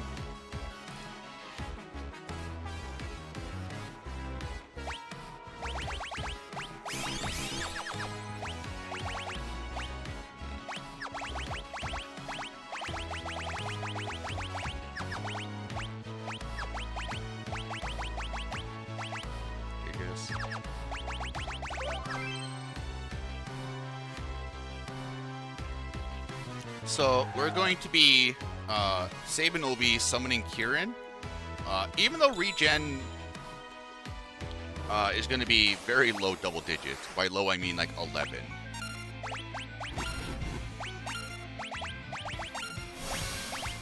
It does help kind of stop healing in between if he counterattacks.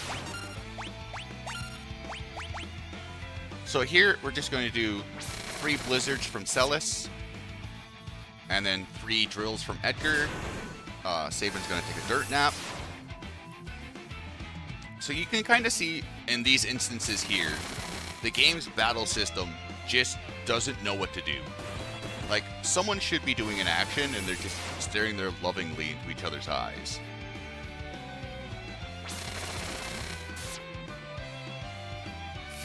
That was pretty much a perfect Ifrit fight.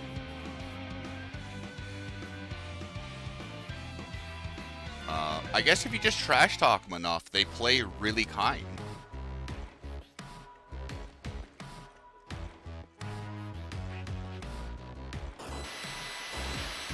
Because we dislike Ifrit so much, we're just gonna leave him. Ifrit's one of the only missable espers in the game.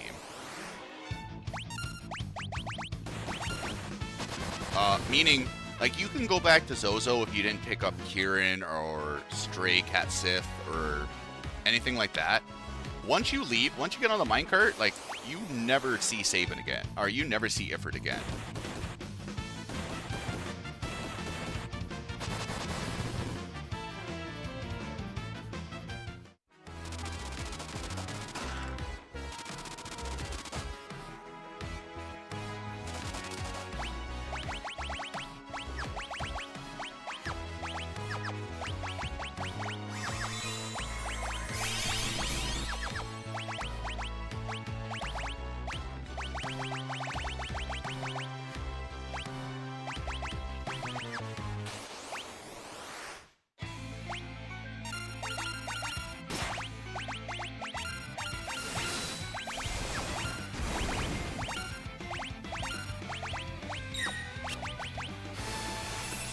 So this... Fuck.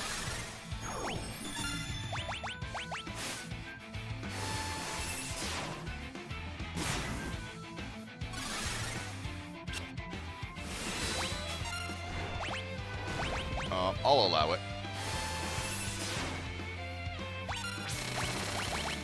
So 24 can be put to sleep, which does help kinda manipulate the fight. After 60 seconds of active battle time has passed, he'll start using barrier change. So he'll start changing his elemental weaknesses. He'll be weak to one element, absorb one element, nullify, I think, 3 others. You can kinda, if you wanted to risk it on the 1 in 8 roll, if he ends up being weak to Holy, Sabin's Audible does like 1900 damage. And 24 only has 4700 HP. So one attack will completely deal about half of his damage, which definitely speeds up the fight quite a bit. But getting to that point is like a minor issue.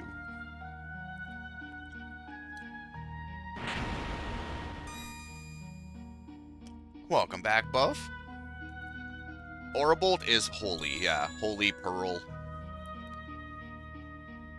The task strat is to come in with Sabin and Edgar at critical HP, wait for 28 seconds to pass, and then double desperation attack them. So you get to see Tiger Break and Royal Shock, and then he dies. A lot of the old tasks, because the newer tasks employ something like the 52 death glitch or the new game plus like game over timer glitch. So it's about like 2016-ish era. A lot of battles up to this point, you're just abusing desperation attacks for their massive damage modifiers. Even in SNES, yeah, Aurabolt is still holy. Desperation is a 1 out of 16 chance after 28 seconds of active battle has passed. But the thing with the task is you can frame manipulate when you do actions. So because you can frame advance and use slow-mo and things like that, you can basically force the game to give you the desperation attack. Now you can do it in a speedrun if you want to like just send for the stars and pray for the best.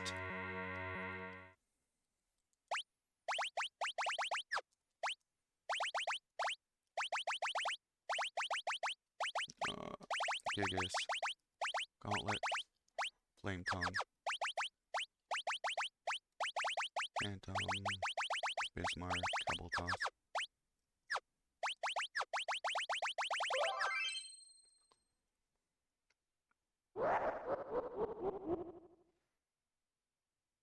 It could very well come close.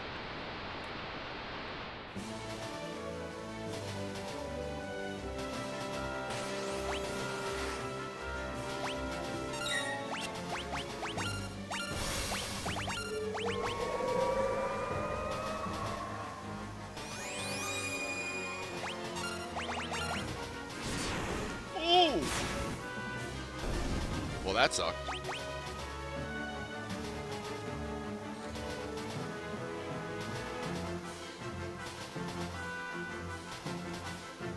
We were so close to killing with Flash.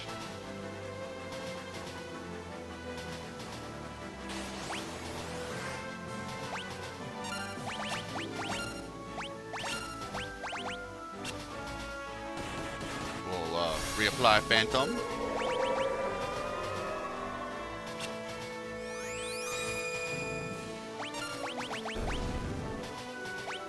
So that's going to slow down the minecarts a little bit.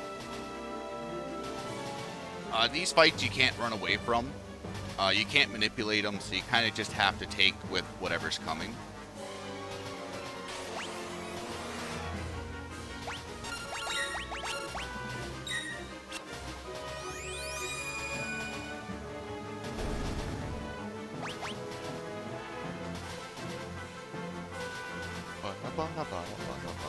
You really want to keep Phantom up, and you, as we just seen earlier, you'd really want to kill these guys in the first turn. I'm being a little bit greedy by just relying purely on Edgar's Flash. But it's better than doing Drill Aurabolt or like Drill Attack with Locke. But I should really have Locke refill his MP for the fight coming up.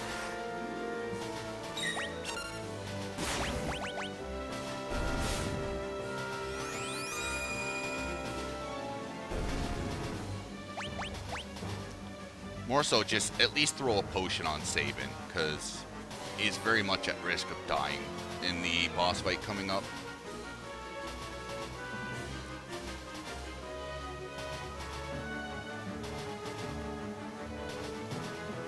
You have to do the beat dude head thing. Everyone does the head thing when it comes to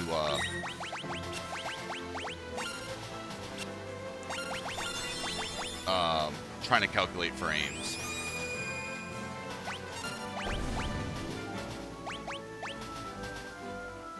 Even with Joker Doom, like, I would do the same thing. I just didn't have a cam on, so you couldn't see it.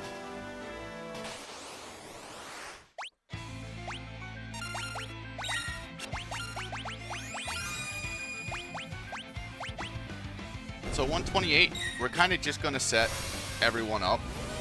Edgar's going to be in Perma Flash. Do Bismarck for a little bit of AoE damage to help try to kill the arms. Blood Feast in this version is very scary. It ignores defense and it ignores growth. So instead of in the back row, like Blood Feast healing 28 for 50 or 60, it ends up healing them for like 150, 200.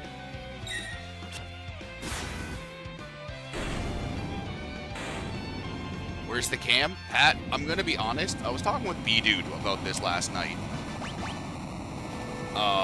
It is balls-ass hot in my bedroom. My computer outputs a lot of heat, it's just hot in general, and I have no air conditioner.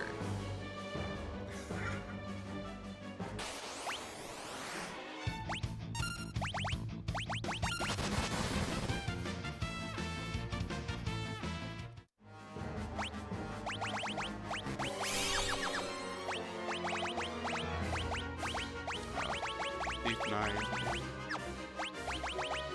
Sprint. Thief.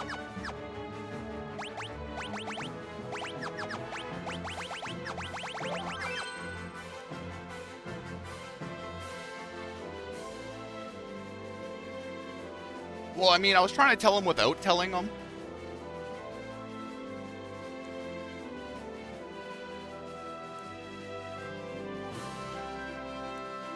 Bloodsword is coded the same way as Blood Feast. Bloodsword, whatever damage you deal to the enemy, you gain back in HP. But it also means if you attack a zombified enemy, you take damage and you heal them.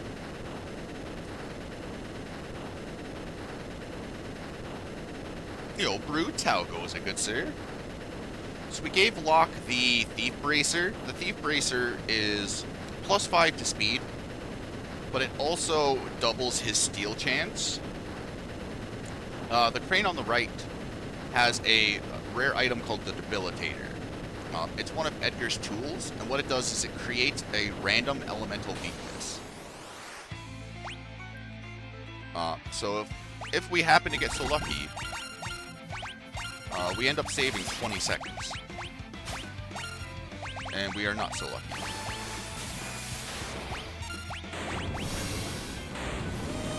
We got the high potion.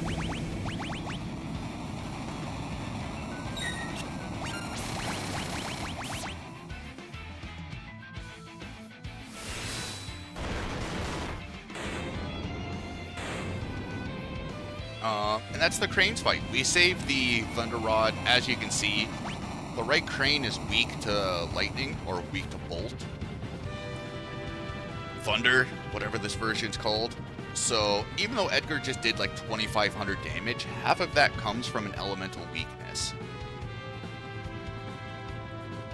So it's very nice to one-shot because the cranes are weak to water. So, Bismarck is dealing full damage to the left crane.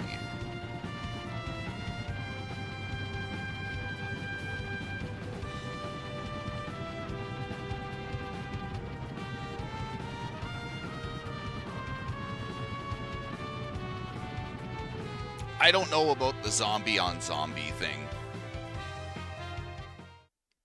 I remember playing with the Drainer or the Bloodsword until I got to Sealed Cave, and then I just kind of sold it right away because I kept killing my own party members trying to fight stuff. I was like, this is dumb.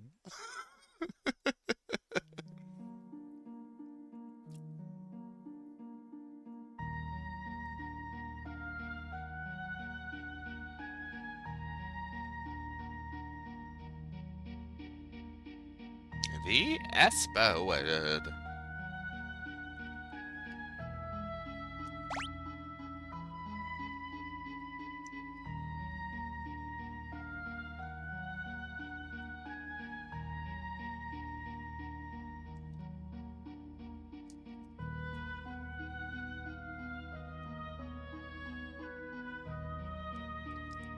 You know what? I thought the Esper world was so cool as well, Brood, on like my first playthrough.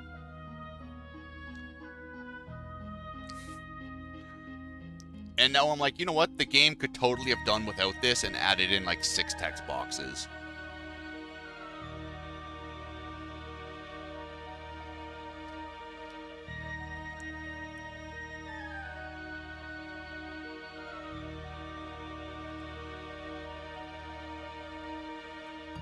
It explains a lot, but like, I know like the one thing that would kind of make this cool is like Modwin fighting the Gashalian soldiers when they invade the Esper world.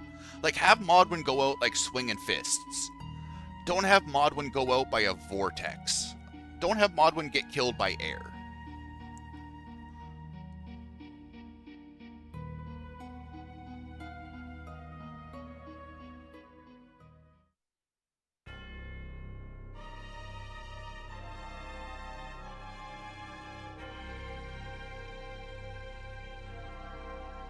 I'm cool if like Aang does it from Avatar: The Last Airbender, but I don't want it in my Final Fantasy game.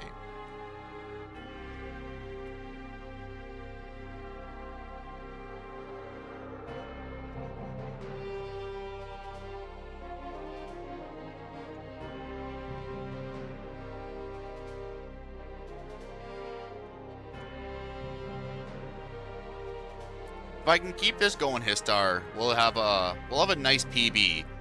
World record, I think I'm a little too far behind to catch up on.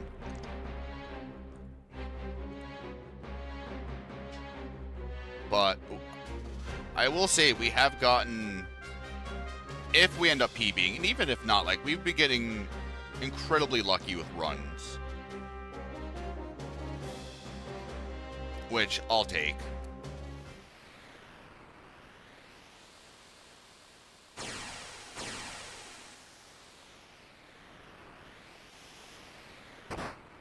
So it's usually around like this split. I don't know what it is about this split. I'm gonna have to go over Muchiha's run more thoroughly.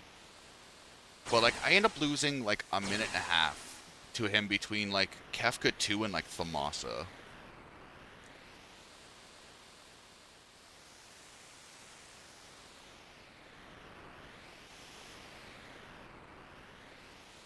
Like now isn't horrible. Like we're like a minute and a half behind, but then like going into like the later parts, we just bleed time left and right. Should add up all my completed runs. How many times I've beaten the game? Not many. Glitchless, I have 760 attempts, and I think I've completed the game like 92 times. No Sketch is definitely in the fucking tank. No Sketch is definitely gonna hurt that ratio. But like, between all the different consoles, all the different runs, I probably have close to like 2,500 attempts.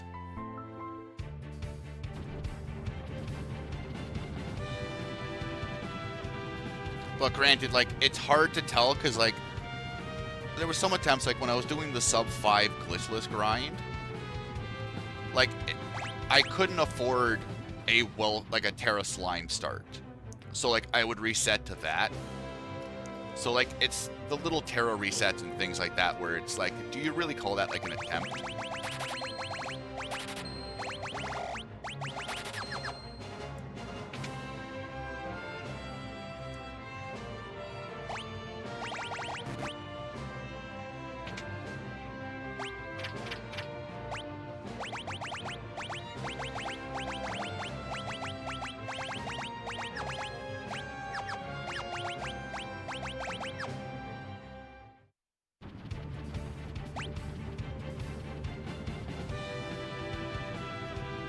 So when you're fighting the Welk or Ymir, he has a 17% chance to slime Terra. And slime inflicts the slow status. And in SNES, Welk is a scripted fight. So if Terra gets slimed, you can recover the scripting depending on her ATB start, but you lose like 17 seconds. And it's not the worst thing, like losing that time at the early game. But when you try to start going for like a stupid time, you kind of want that good start.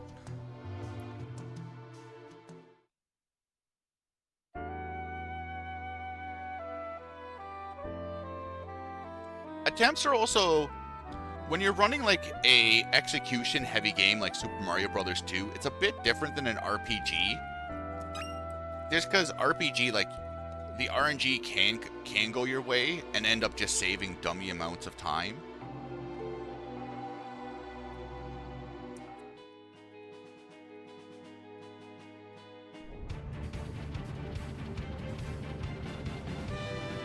So we gave everyone the Hermes sandals for the haste effect. We put everyone in the back row to reduce physical damage by 50%. And we gave Terra the Modwin Esper. We are kind of interested in learning some tier 2 spells, but the big thing about Modwin is it gives +1 magic on a level up. So in this cave, we will be grinding Terra to level 19.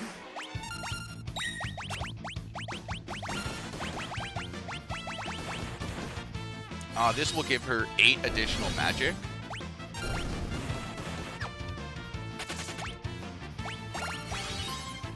And that, with the power of rods, is quite handily carry us through like the next leg of the game.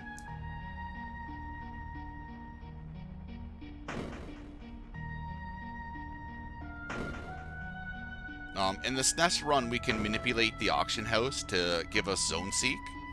Zone Seek is the much better option because it's +2 magic on a level up.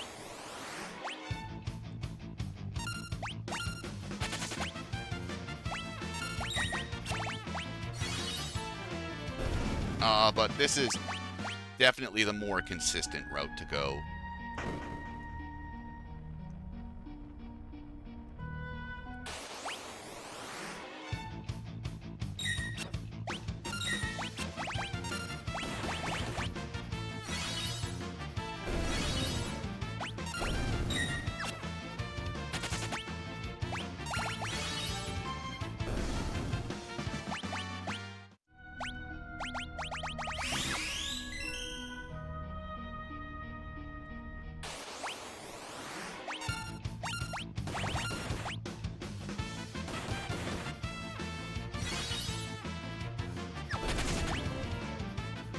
And then here we're just having Locke run before we deal the killing blow, because we can force all the experience onto Terra, which is one of the reasons why she just ends up leveling so quickly.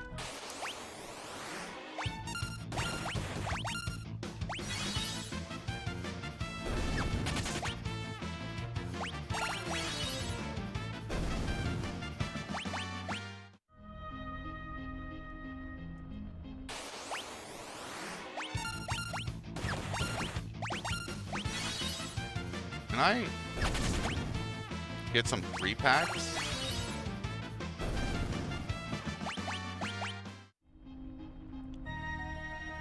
So we're just taking a small detour.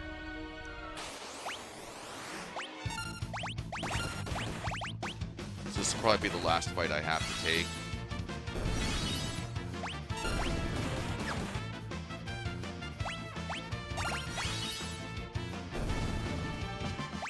Alright, maybe not.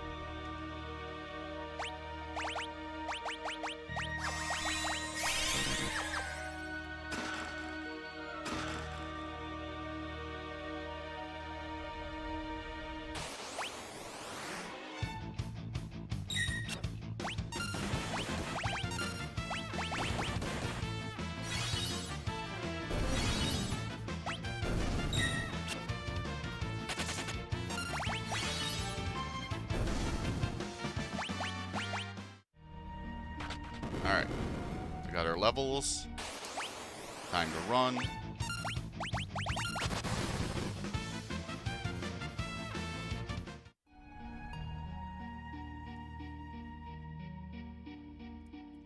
One of the... What? Brood, have you been taking too much zinc again?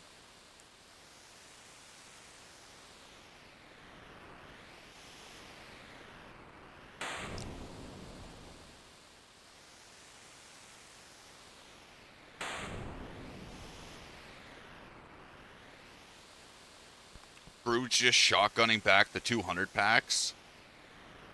I don't know what you're talking about. I don't have a problem. You have a problem.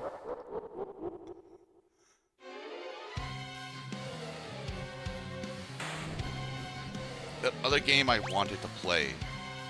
Magical Poppin'?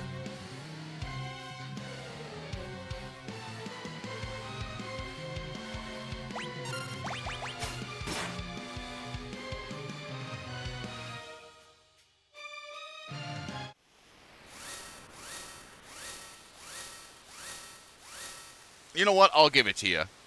Poppin' Twin B definitely sounds like Magical Poppin'.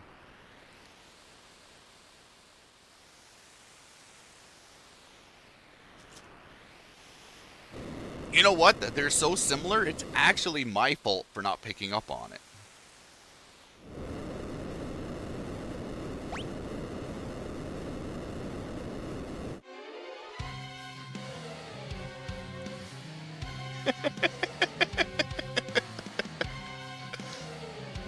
I'm trying to give you the benefit of the doubt, brother.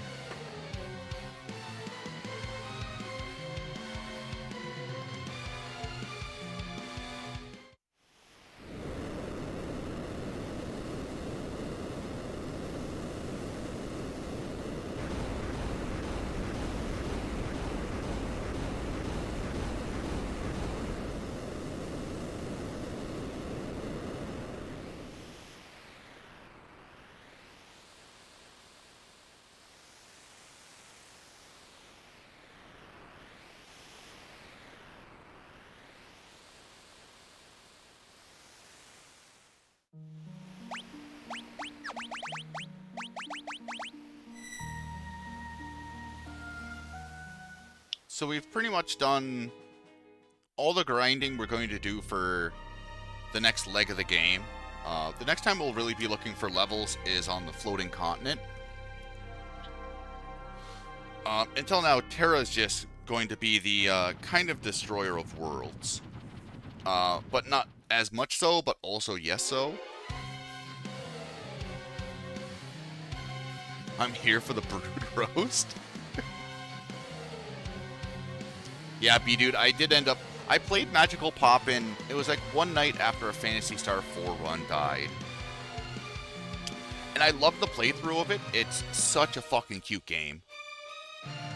But I kind of made the mistake of... I should have made it its own stream. Because by the time we got to the final boss, it was like 11:30. So I kept trying to rush through stuff. But no, it's such a super cute game.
Oh, fuck. Get to the stairs.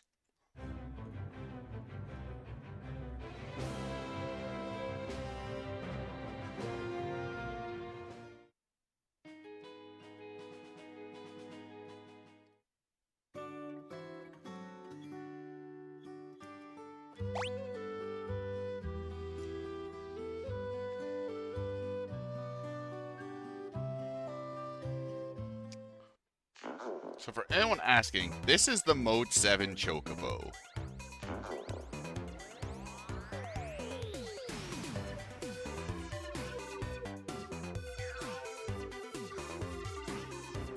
Glorious, isn't it?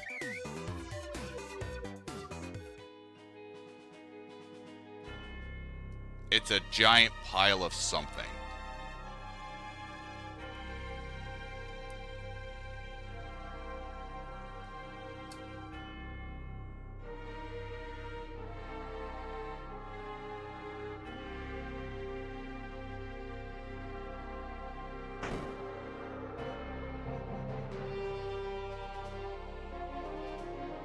no one knows Butterbutt, but that's why we don't use it. Like, especially walking a vector, it just feels like you're playing ping pong with the two mountainsides.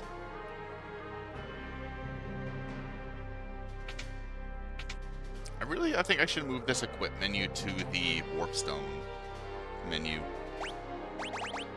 I guess.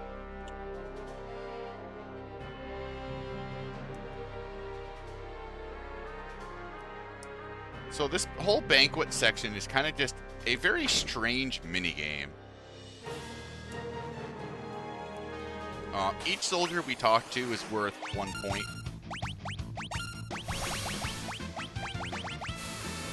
Each soldier we fight and run away from or kill is worth 5 points.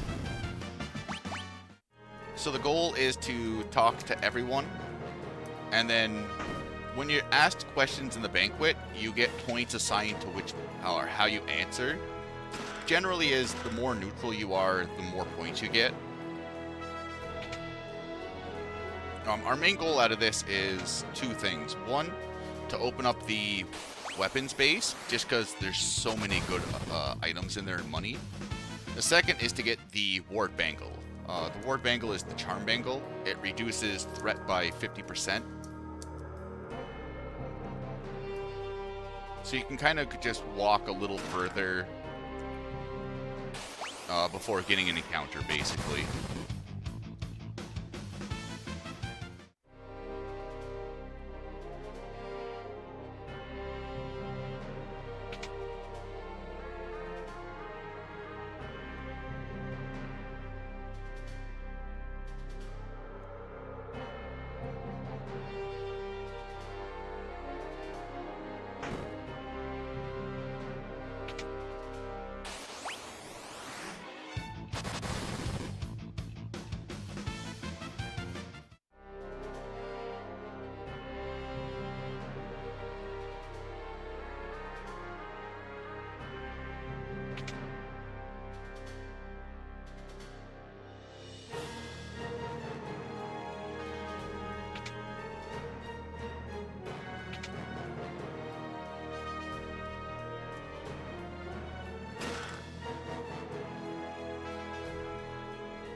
So many screen transitions. So thankfully, unlike SNES, you can kind of end this, which is nice because you can't do inventory management in PR. So, but you can also just use the time to just go to the bathroom.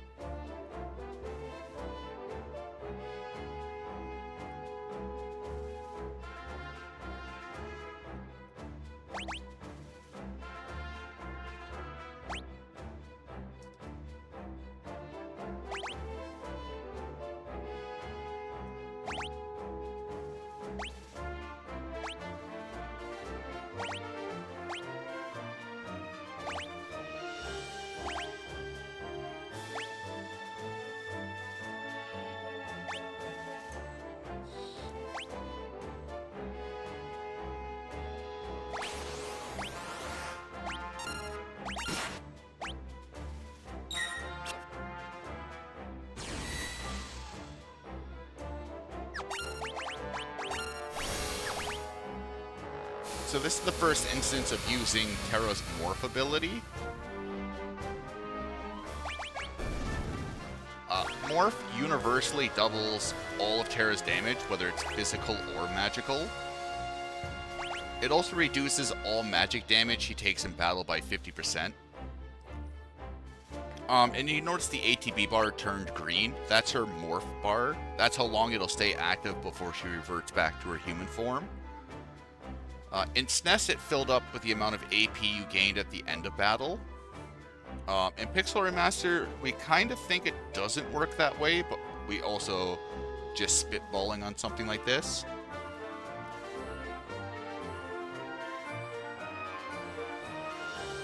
Tries to pull her shirt off.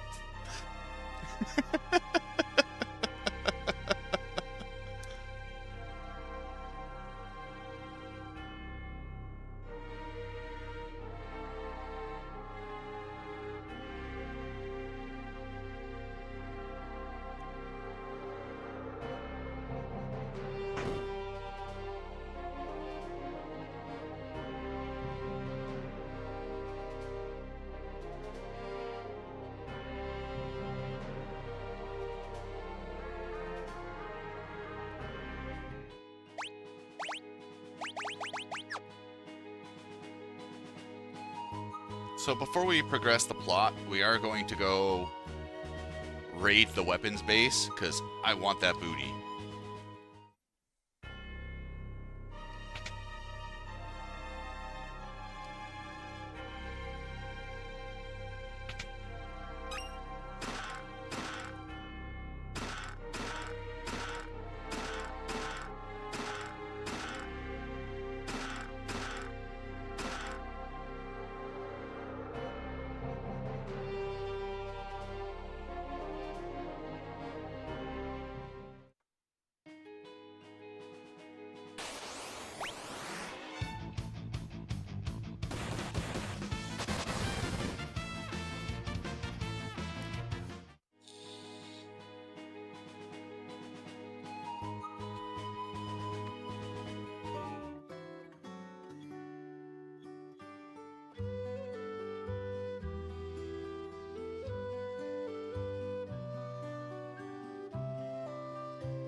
There's an elixir chest on Floating Continent, on the Escape, and in the Sealed Cave.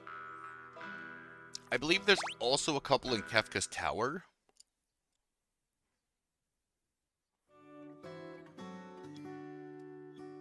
There are a couple of elixirs in chests, kind of like kicking around the game, but the vast majority of them do come from clocks.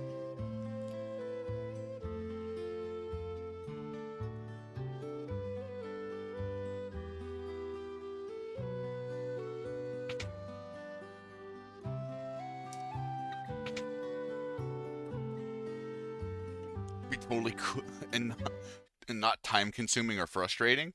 No, not at the least. One of every actually the one of every enemy might be like the the most frustrating part, especially because they fixed how Intang gear works. So you're kind of stuck in the world of balance to grind to like level 30.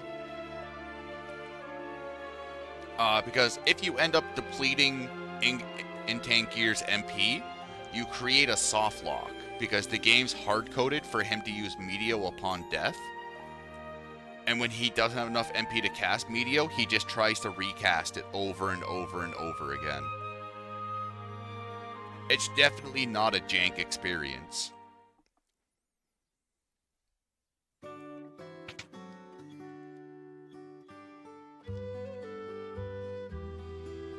Oh, fuck.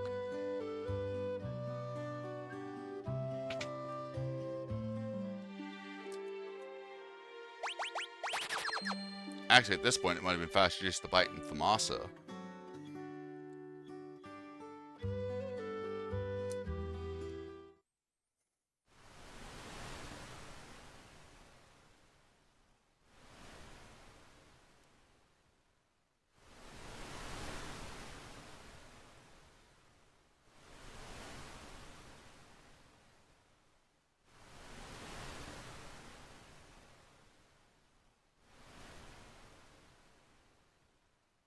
Haven't shown them yet.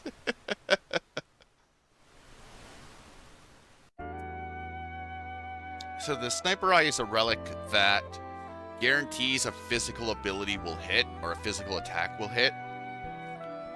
This really isn't needed for the run, but it is definitely is a very nice safety. And we'll be using this for a brief time in the World of Ruin.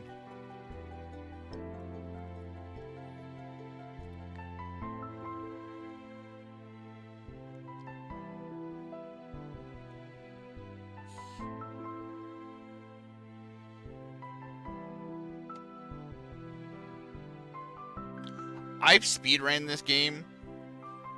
I probably got like, out of all the different routes and everything, I probably got like 50 or 60 attempts in the game, and I think I'm like 30% of the bestiary.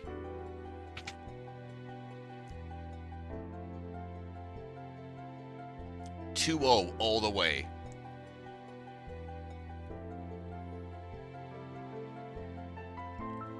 You're gonna channel your power of Deej and just crush through them.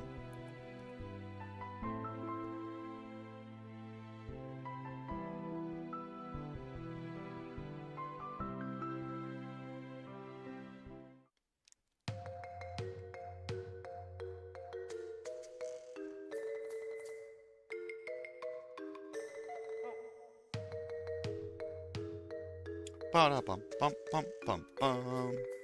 Bum bum bum bum bum bum boom.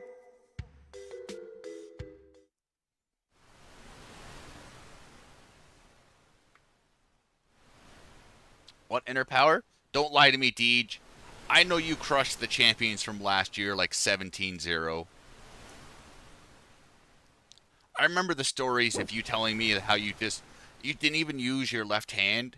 You just right hand swung because you wanted to make it a fair game.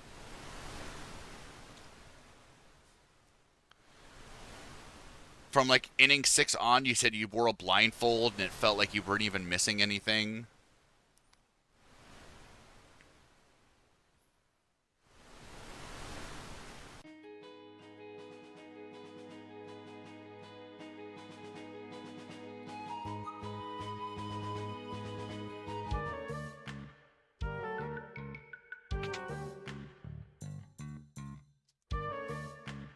Ba-da-bum. Ba-da-bum bum ba-da-bum bum bum.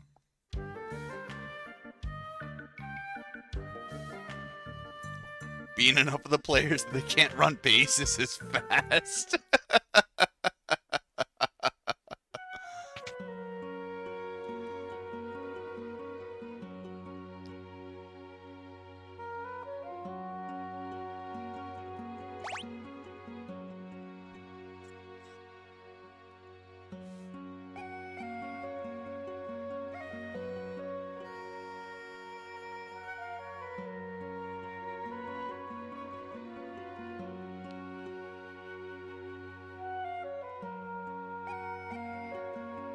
No time save. Time save. No time save. No time save. No time save. No.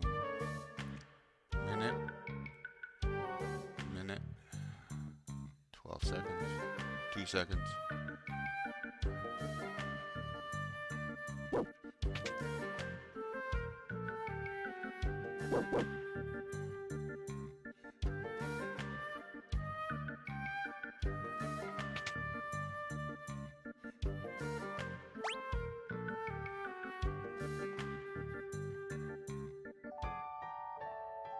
We don't do the shop till after Flame Eater. I always have enough money for this shop.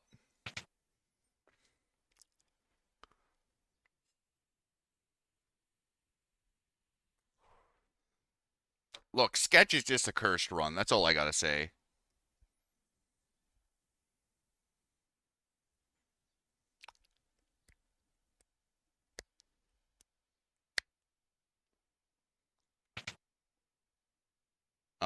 Exclamation point 1 GP.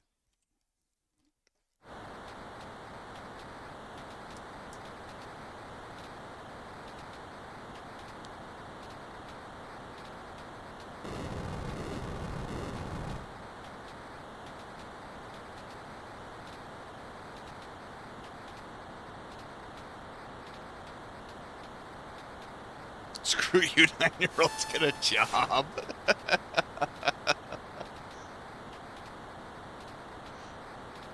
That's called squash, Cup. That's not baseball. Or sorry, that's called cricket. My mistake.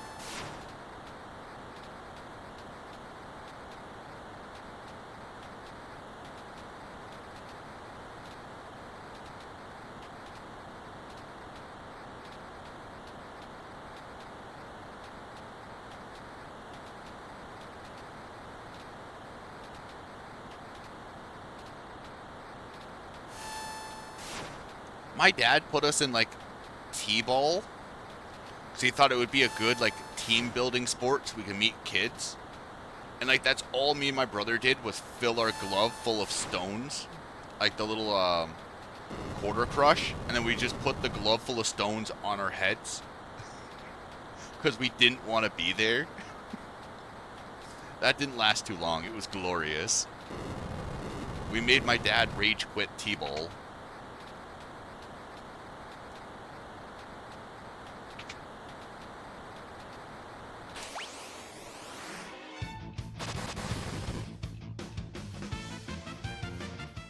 So with the burning house, it's kind of nice because when you enter a room, the NPCs are all frozen.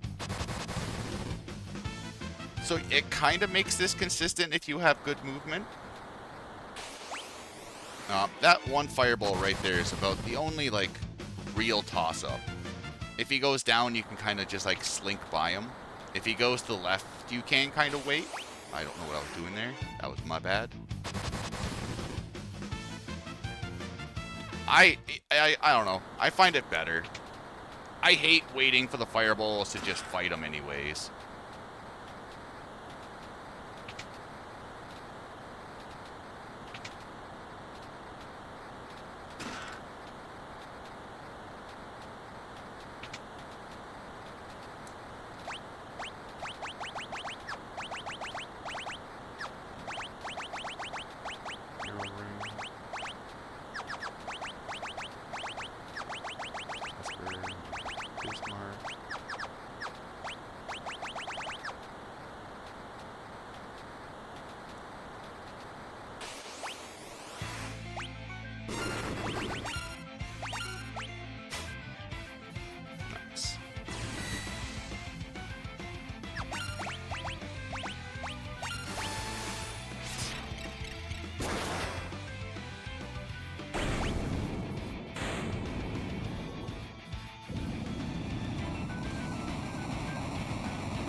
So they're just abusing Terra's trance once again to output as much damage as possible. If damage wasn't capped to 4/9, we'd be dealing about 13,000 damage, which would greatly overkill its 8,400 HP. But Morph gets a lot of use in this route.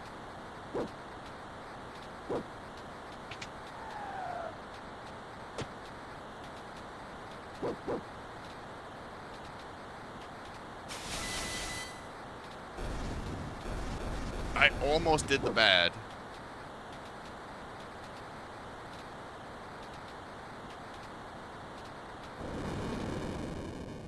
When the Onion said Special Olympics T-ball.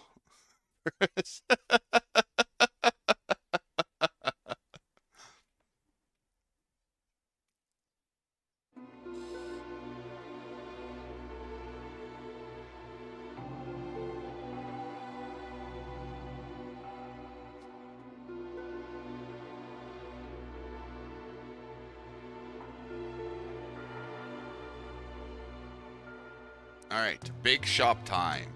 Big shop time.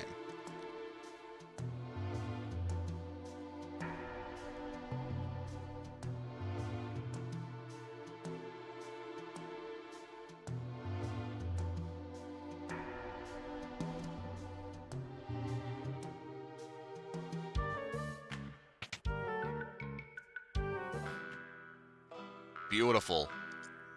Because I still don't remember which relics to sell.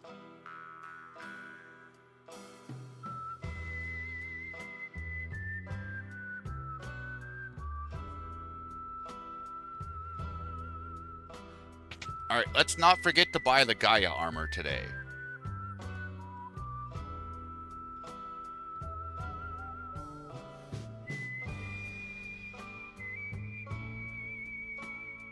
Gold armor strats? I like my Gaia armor.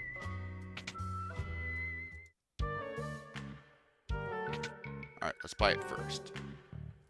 Alright. Thief knife, plump hat, buckler, move. You can ward and sprint. Alright. Sell. Ether. Tent. Flash.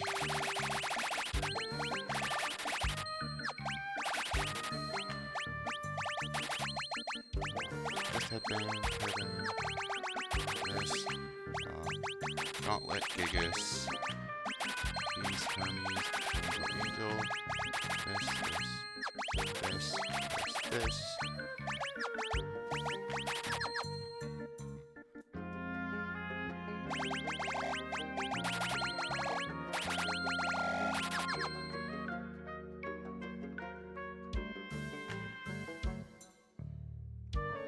So the game really didn't expect you to, like, dump 9/10 of your inventory to stock up on rods. And the game made a silly mistake on that.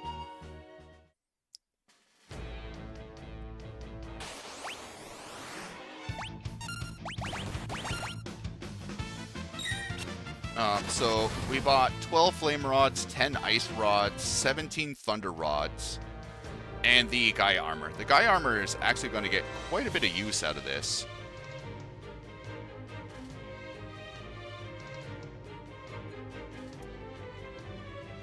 Yeah, we do sell... You can keep a flame saber. And, like, I know I'm going to jinx myself, but I've had Terra get frozen very little amounts of times, and Strago knows fire just in case. It is like a little bit of a time loss if you get frozen, but it's not the biggest of deals.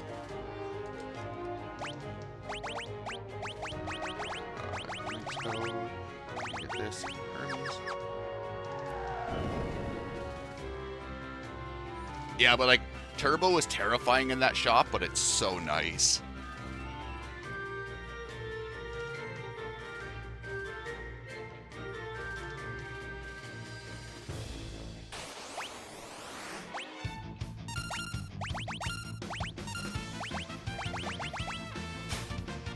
Nice.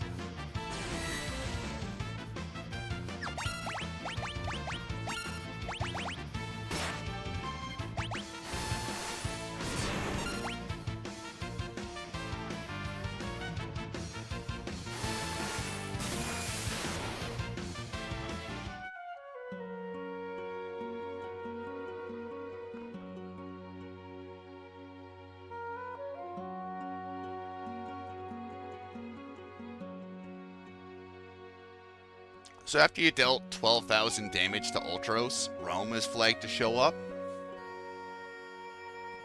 So now we're just hoping Terra gets her turn before the Morph runs out to deal the final blow with a Fire Rod.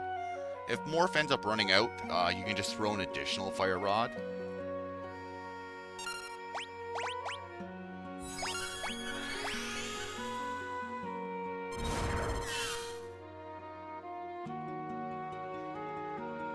This is just bad execution. You should normally never see this text box.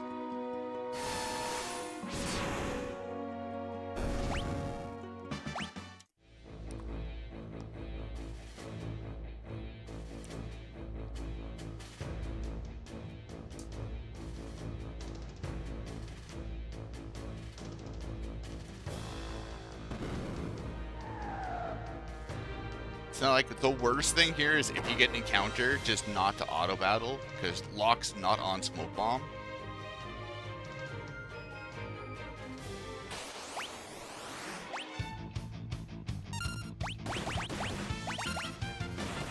Now he is.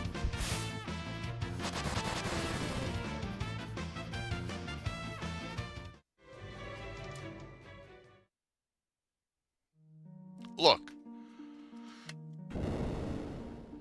The Ultros one is just from me being a bad player. The Terra cutscene is from me being a really bad player. Yo, Papa Pee-Pee-chan? We're currently winning, but I'm waiting for the game to take it away from me. How has Lorendo's been treating you, good sir? Hopefully you've been doing well.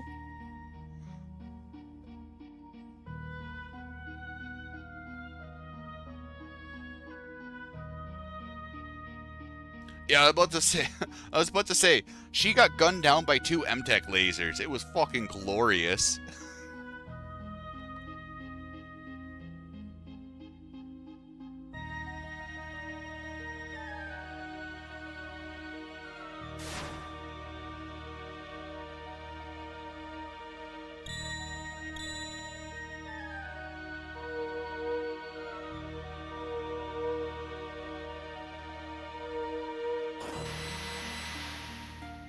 $248.58.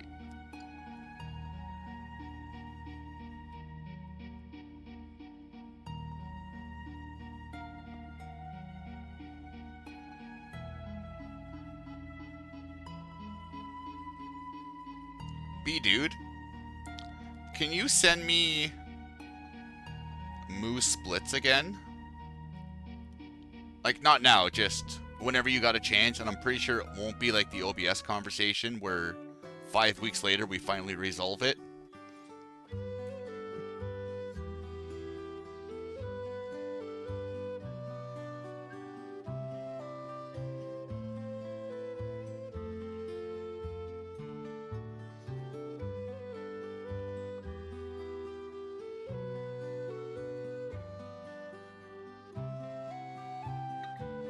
It's okay. I'm in no rush, dude. If I'm really in a rush, I'll just make my own. I'll make my own splits from them.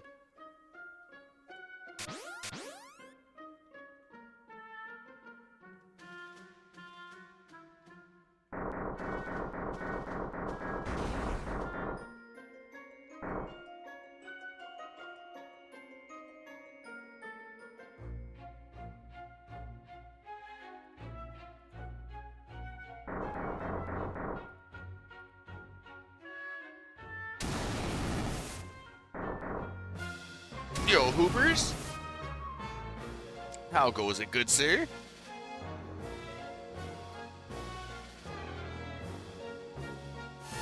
Hoobers, I don't know if B-Dude updated you on some news, but we have some news to update.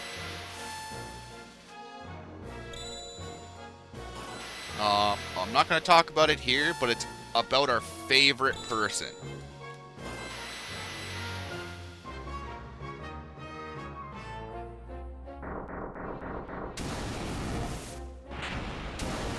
Alright, Hobbs, I'll be a good friend, and I'll update you. I won't keep you in the dark, like we both have this last week and a half.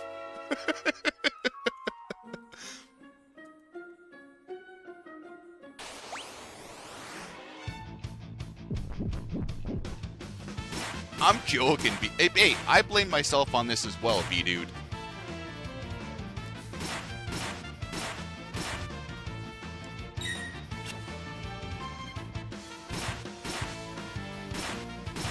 Log, I'm gonna break it to you. It's always 3 in Pixel Remaster.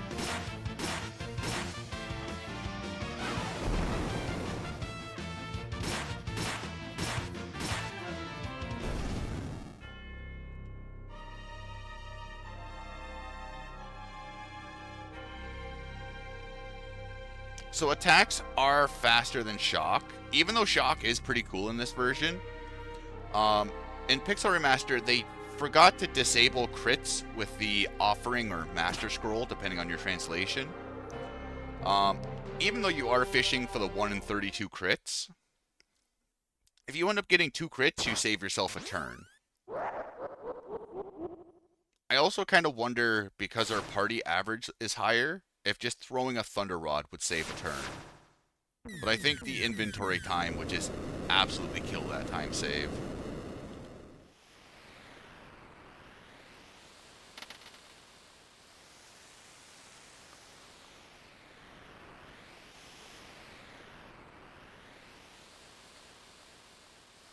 Oh, that's good to hear, sir.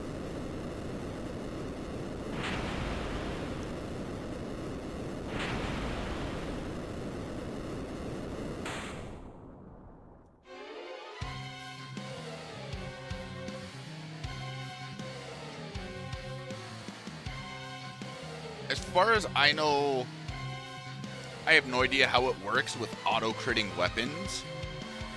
I think they still crit, but it would just end up dealing normal damage because the Master Scroll reduces physicals to 50%. That's why like some items like the Valiant Knife, Atma Weapon, Dice, and Fixed Dice are so widely sought after.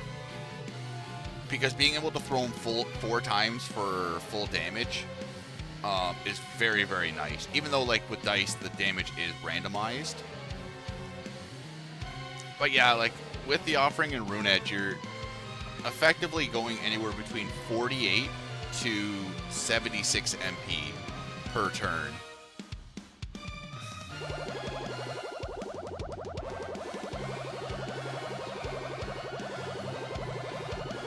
From my understanding of it, because each attack would roll its own crit chance.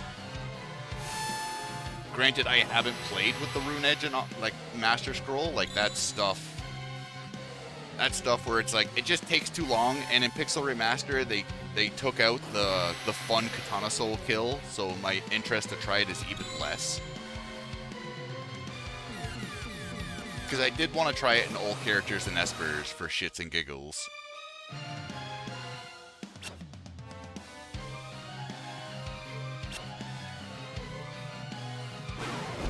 So, in SNES, you can muddle Katana Soul, and then he'll use his instant death attack on himself and kill himself. They took that away in Pixel Remaster, where if Katana Soul is muddled, he'll only use the attack command.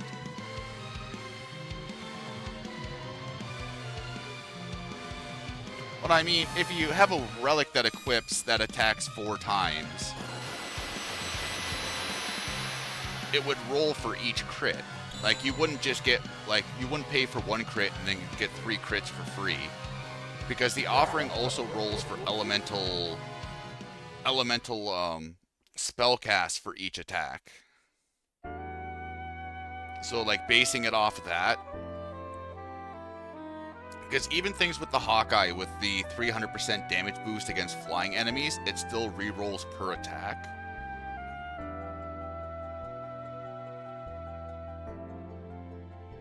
Offering, in the Pixel Remaster, it's the Master Scroll. So that's where maybe, like, that's probably where, like, the confusion happened from. It's just using, like, the translated names. Ba-da-bum, ba-dum.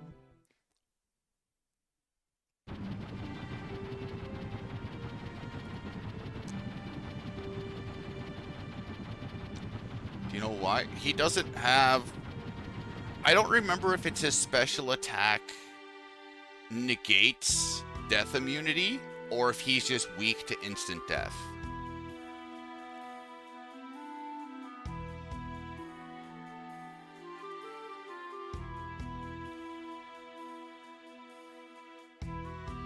Quick, to the algorithm guy. Maybe I'm just lying. FF6 algorithms.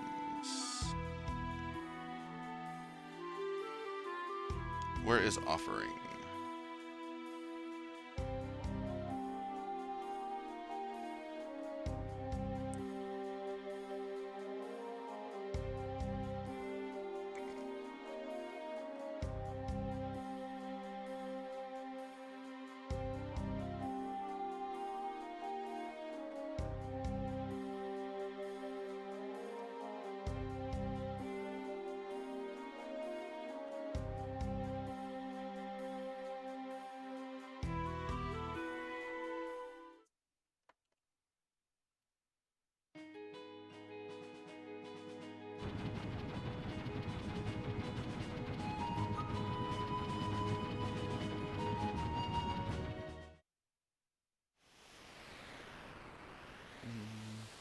Alright, offering 512.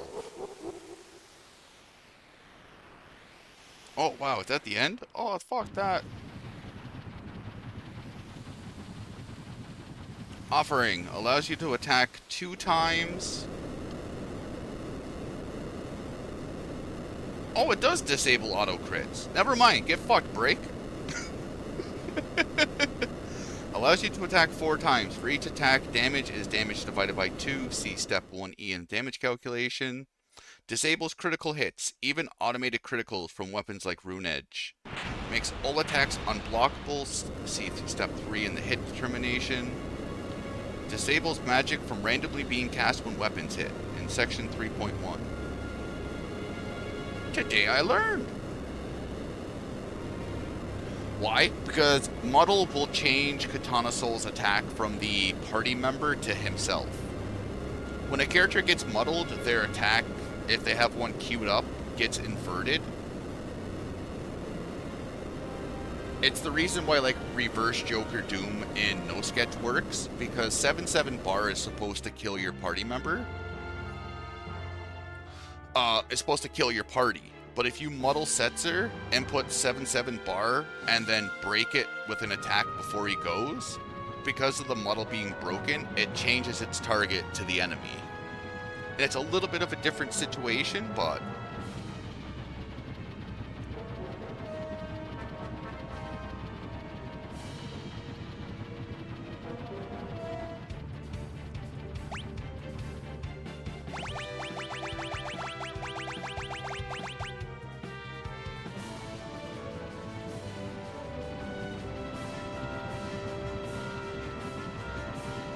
I don't think the idea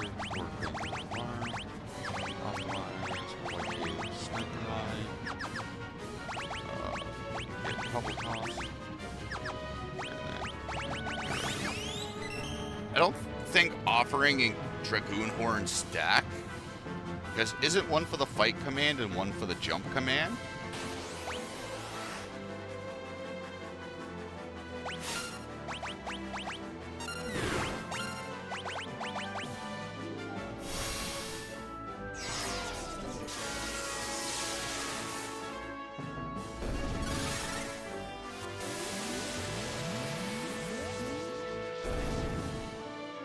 We can get Operating Master Scroll right on it. Nothing will go wrong. Well, you can initiate the jump command with Palador.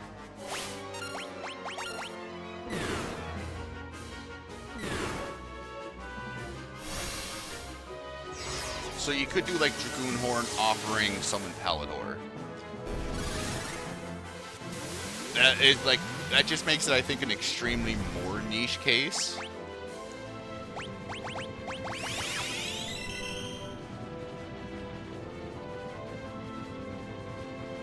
I don't think, I remember, now Rama can definitely correct me, but I thought we looked at the jump last time, and that's where procs can still happen.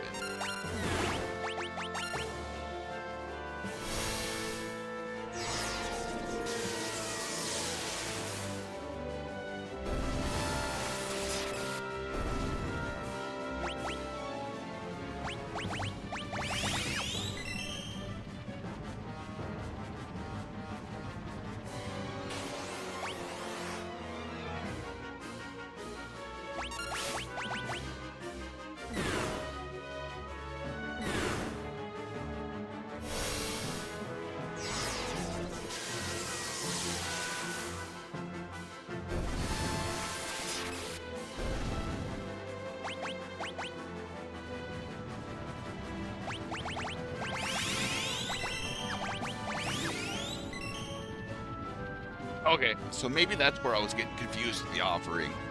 Or I just thought it did something it didn't do.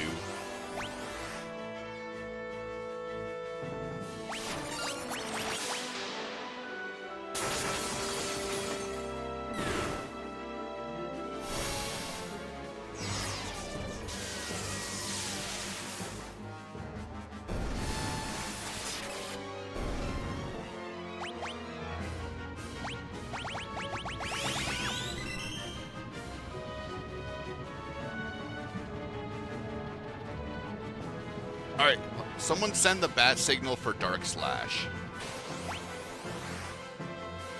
He probably knows the answer.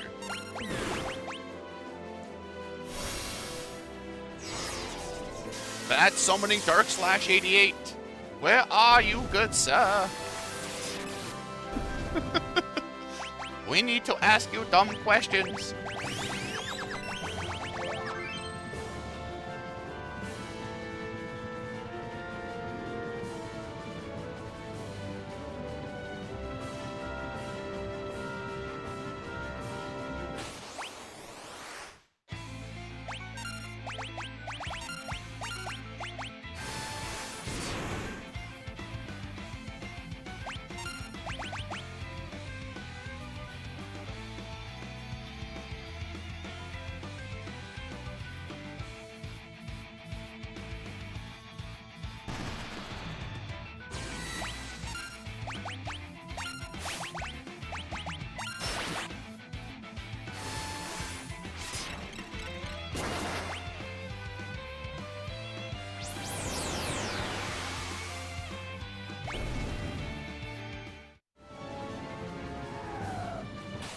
That's true. I just call out Dark Slash because he's one of the people I have the most interaction with when it comes to the randomizers. So he's just like, on like the super fringe cases, like this stuff Rama, like he's just my default go-to.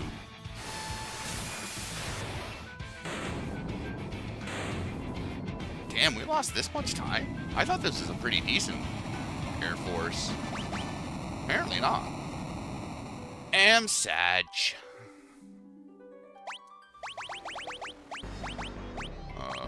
Phantom. This hat, cotton robe. You get this. You get hero ring. I'll give you the earring, and then you get Hermes Sprint.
That moment you're afraid Terra's going to live.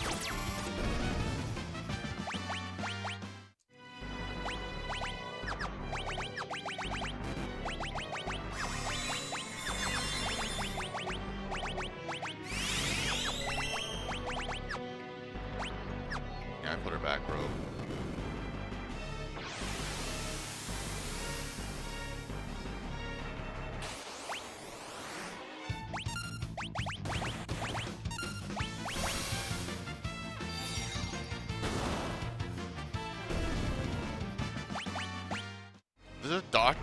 There's a Dr. Mario. Sitar? I don't remember much about Dr. Mario. I'm not gonna lie. I remember my mom being obsessed with it. Outside of that, I remember her kicking my ass at it.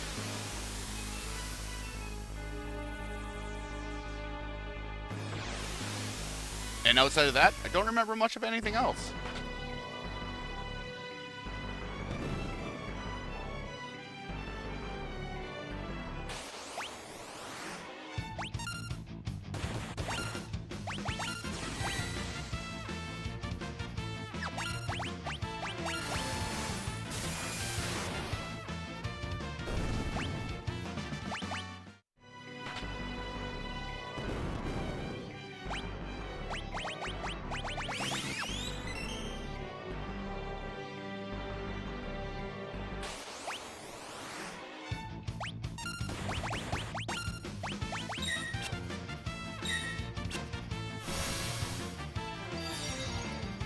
The outline's blinking, I'm assuming because of the haste effect with the vanish.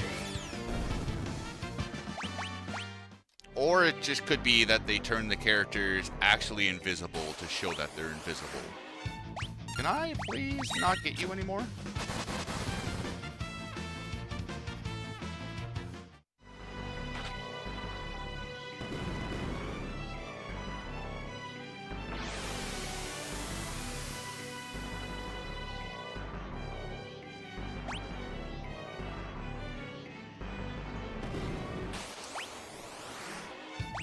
Oh, come on, game.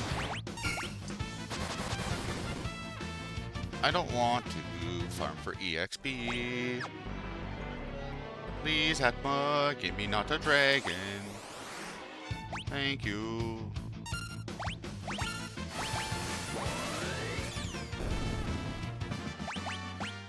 Fuck me, one more fight. I just want to give you the run.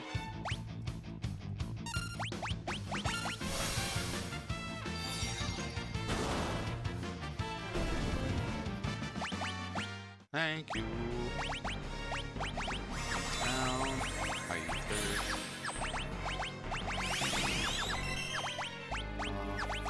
You get reflect alarm. You already have that. Kara gets hero earring.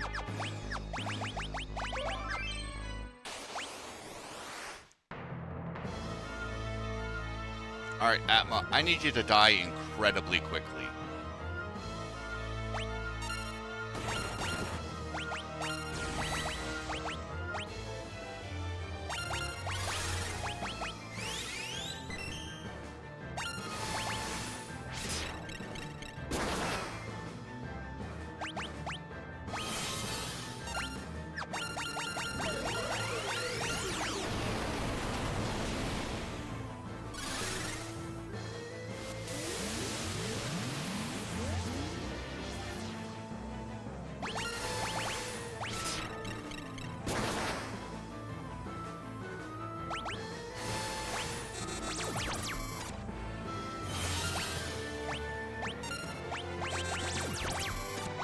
Alright, please kill so Celis doesn't kill herself.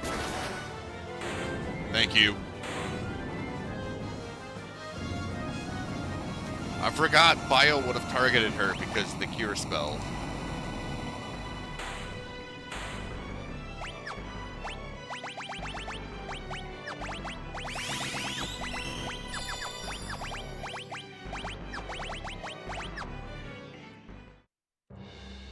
Kinda glad it didn't kill her.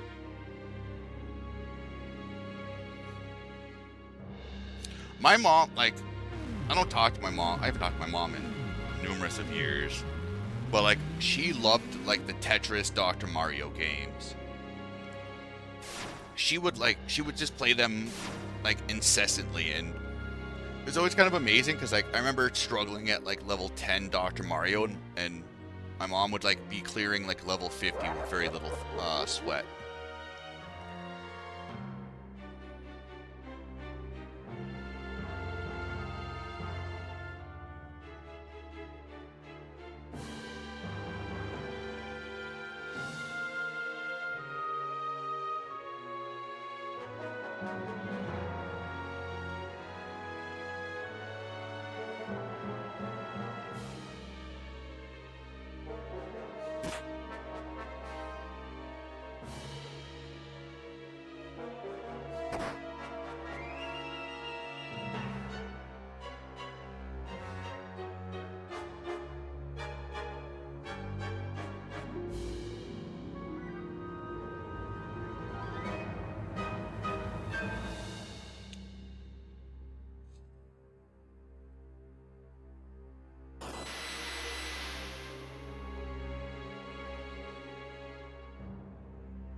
Ba-da-bum-bum-bum-bum-bum.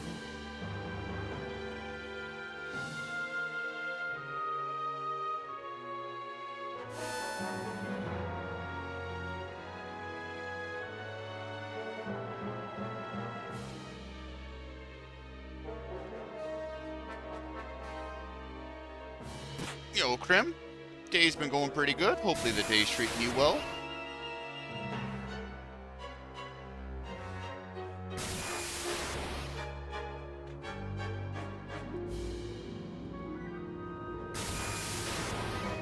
A little to the left.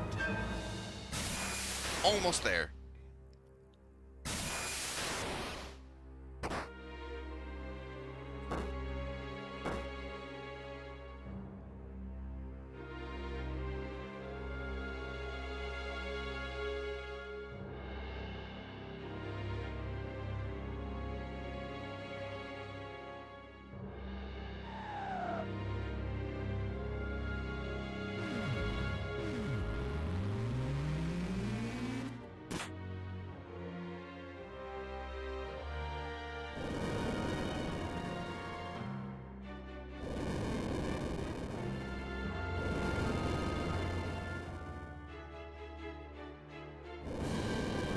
Oh, that's good to hear.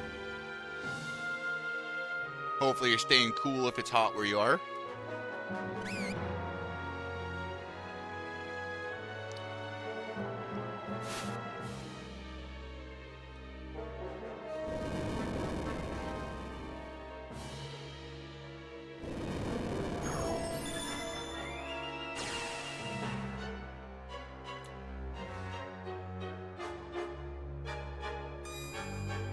Goodbye.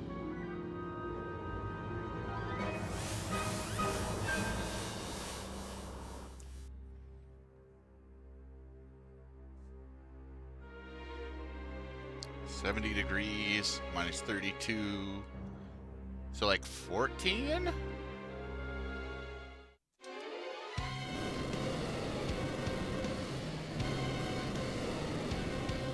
I don't understand your freedom units.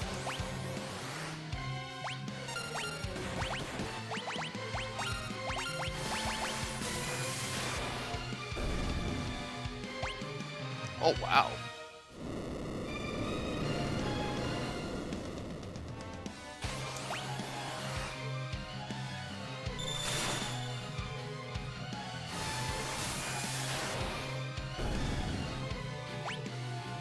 Alright, we got everything we needed really early.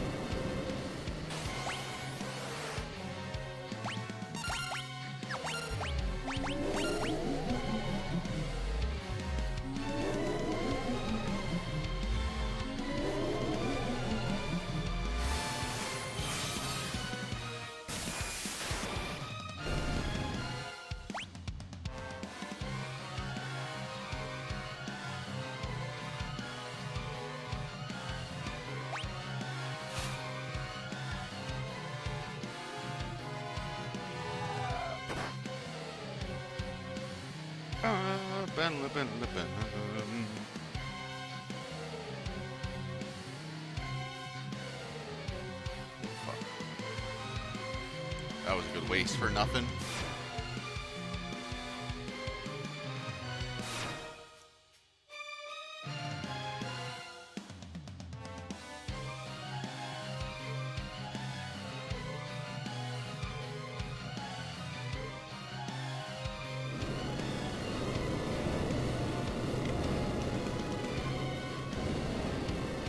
Oh, Bout's house just turned into a sauna.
Not even Kelvin. Are you a real thermometer?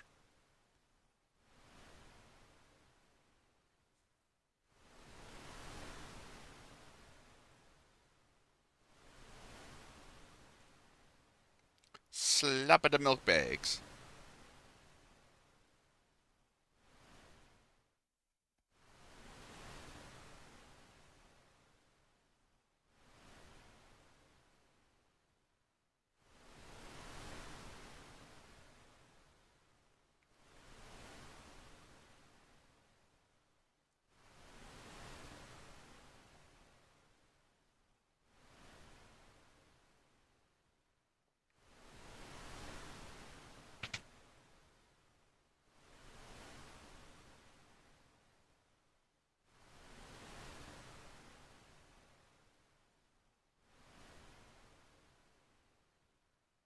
the offer that it offers. We've said milk bags quite a bit. I'm pretty sure Dusty is either sleeping or we have to start being worried about him.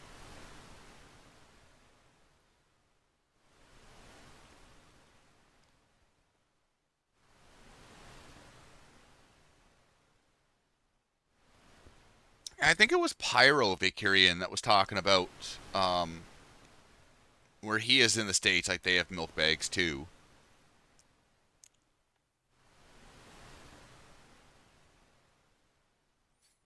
Oh yeah, no, it's because of the sprint shoe stacking with dash. Actually, you know what? Like it's pretty close to a manipulated fish manip. Like it's roughly about a minute to save. Granted, like my gold could probably be better. I don't know.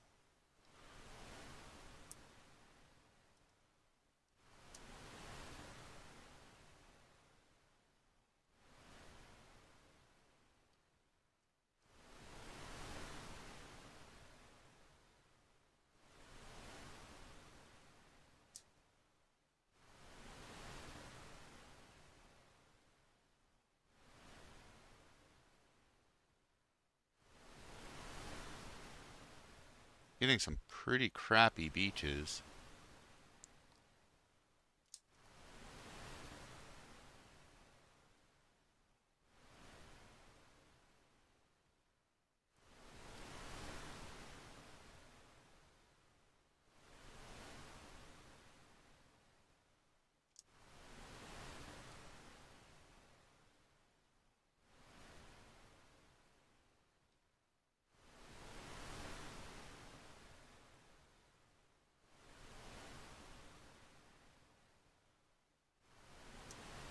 Oh fuck! I gotta stop running over that one tile.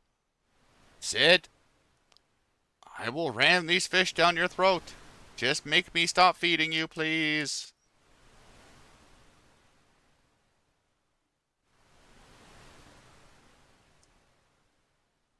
Thank you. Alright, watch to see if Sid teleports. Zoom.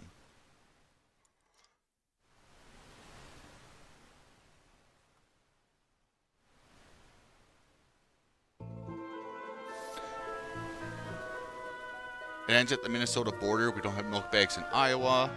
I think it's the mini Canada's the upper Midwest.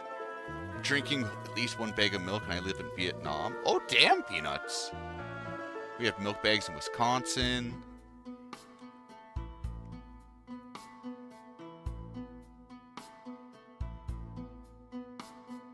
Quick Trip. Yo, Sitar, thank you for gifting that sub to Mainstun and Vicarian. Greatly appreciated, good sir. Thank you very much for the generosity. Enjoy the sub badge and the dancing data.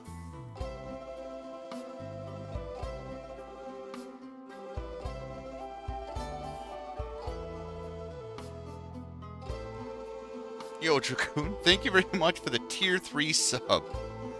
Fucking mad lad. And greatly appreciated, good sir.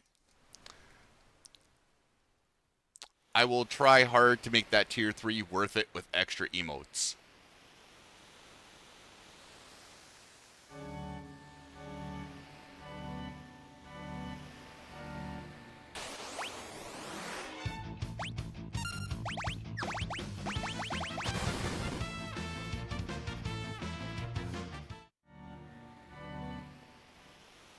Wait, what? What the fuck are ketchup Doritos?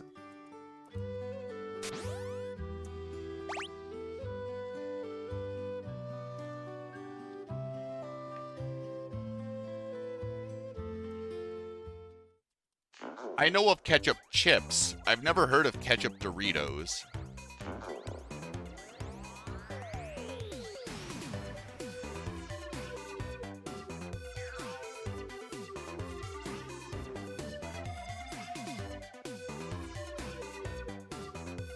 Yeah, you got me at a loss there, John.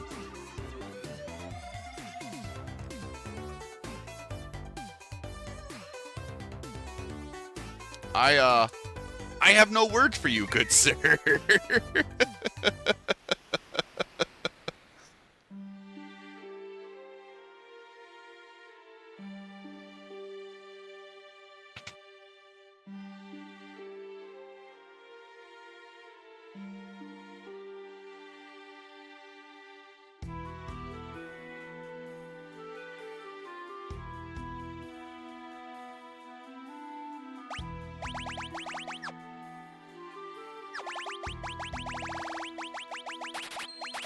Sonic, Chocobo Brush, Green Beret.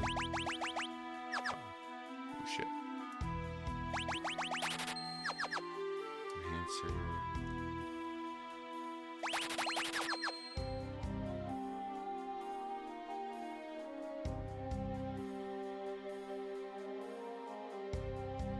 Nope, red shirt guy, get out of the way. Get out of the way. Let your ad pass. Come on, little buddy. Come on, you can do it. You can. Who's a good red shirt asshole? You're a good red shirt asshole.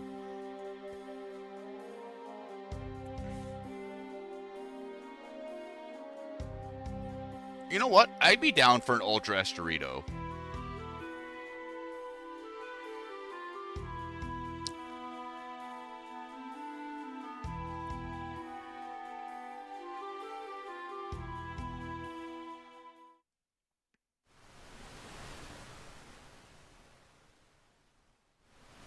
It's like ketchup, salt and vinegar, sour cream, onion. I don't remember like what's all in it, but it kind of tastes like a little bit of like every chip, just kind of like mashed together.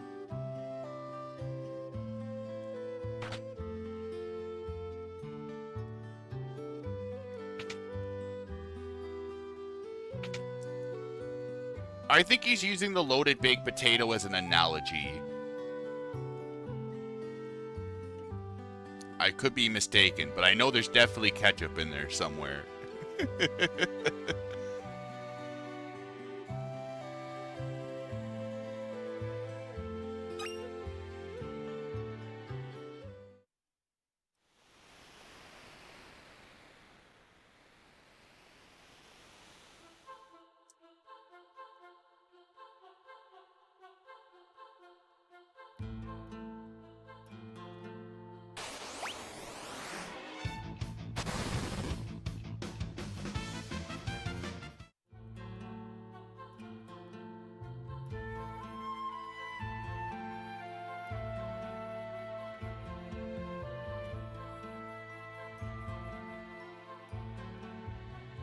What's your biggest time loss? NPCs.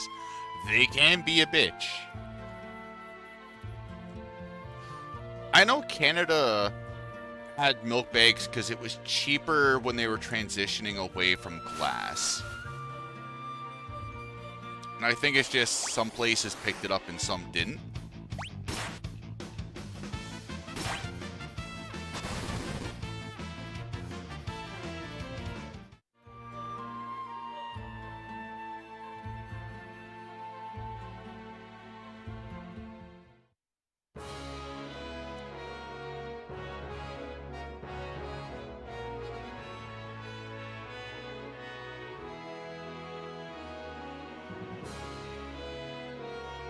You know what?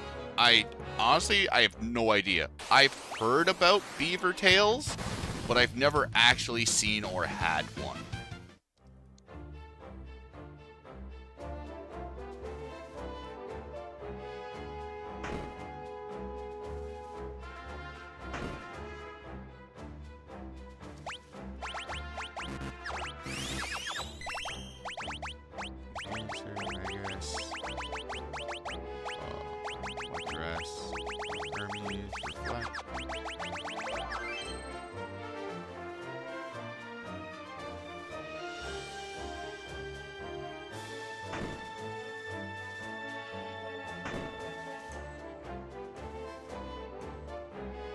What's the pastry made out of? Butter?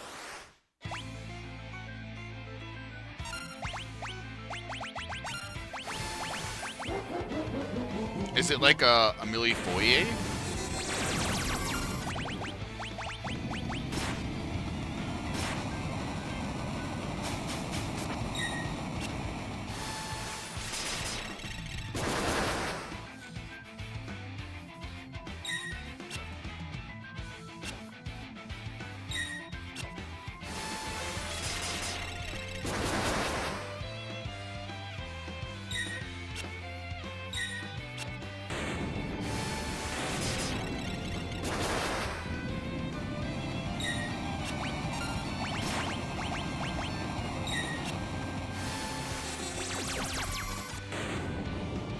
Wow, they both died at the same time?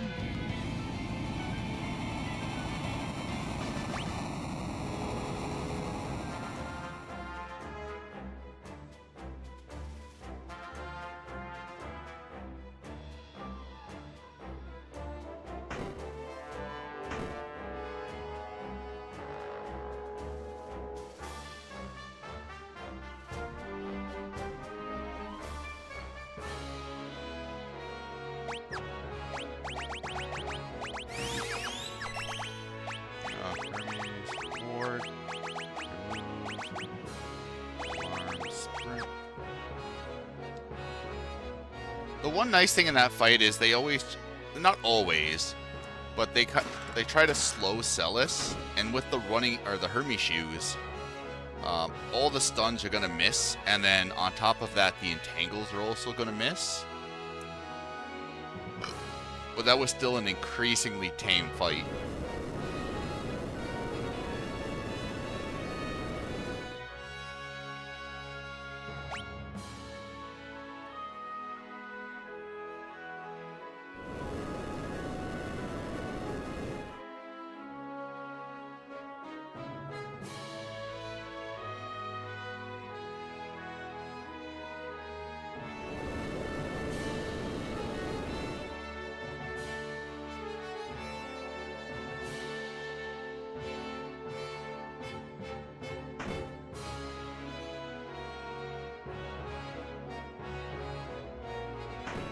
Get the stupid debilitator.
Deej coming through with the information none of us understand.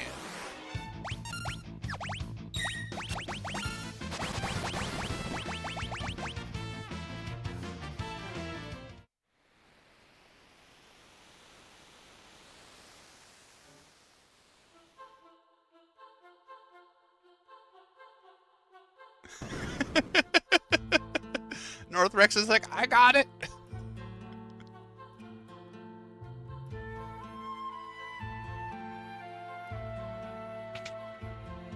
I am just that meme where it's like, I understand some of those words. That's all I am right now. I'm just that giant meme looking at a piece of paper that's Twitch chat.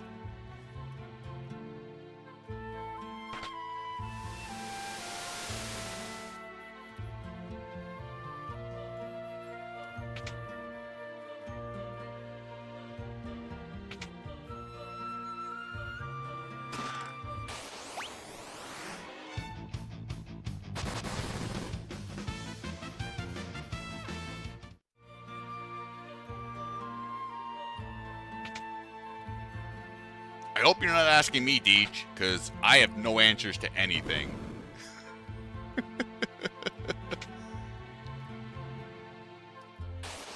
I don't do a hell of a lot of baking. Oh.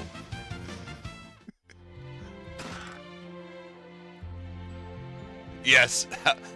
Describe dough. It's doughy.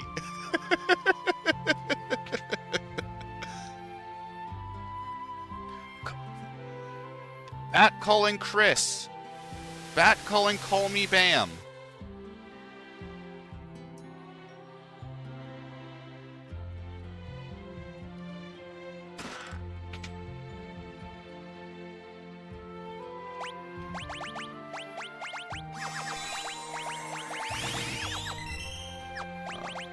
You get Phantom. You get Carbuncle. You get... I keep... Fuck. Nope, fuck. I did this last time. God damn it.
Multiple weapon. Sniper eye. Growth. Ed gets a cancer with earring. Setzer gets nothing and sprint shoes.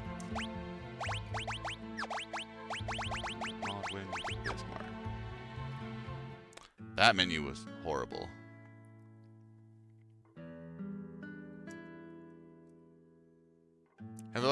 I have, thankfully in my life, avoided every physical fight that I've been confronted with.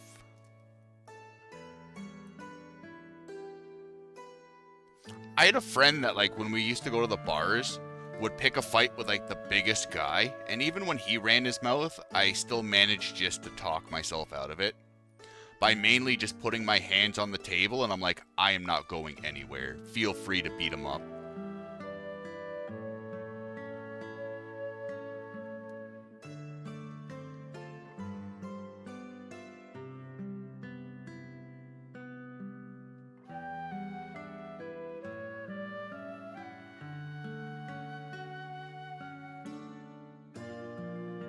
Yeah, that was pretty much it, Brood. Like, to me, fighting never solved anything. And it's just like, if you want to beat me up to prove that you're, like, the bigger man, like, I don't care, dude. I'm a redheaded stepchild. I'm used to getting beat up. Oh, damn. Sorry to hear that, guys. I was thankfully enough that weird kid in high school that just no one bothered to do anything with. So, like, I will say, I will have my friends back if they don't instigate it. I am not getting the shit kicked out of me because of someone else's stupidity. I don't care how good of a friend they are. And, like, my friend group, like, we all agree on this. If, like, someone's playing pool and some drunk guy comes up to them, we'll gather as a group. But if one of our drunk friends goes pick a fight, he's on his own. Like, you fucking made your bed, you sleep in it. Sure, we'll pick you up off the ground after you get the shit kicked out of you, but I ain't getting stabbed for no one.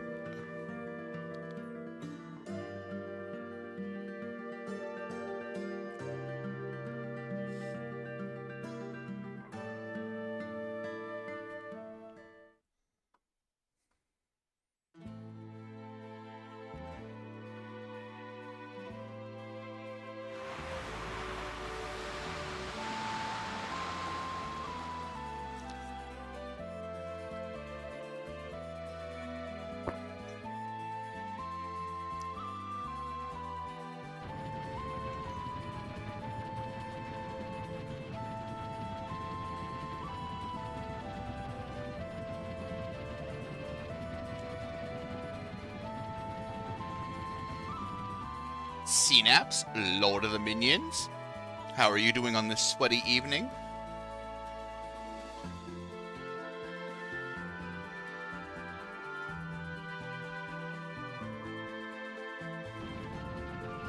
The only time, like, I really encountered bullying is, like, I had a special needs neighbor, and we went to the same school. This was, like, grade 5.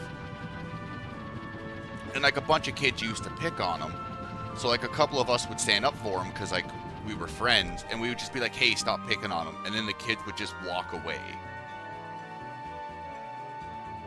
And, like, that was really, like, the only time I encountered, like, bullying.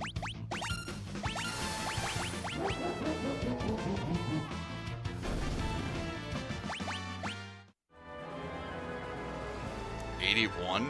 Oh, you're just making some ballsack soup, aren't you, Synapse?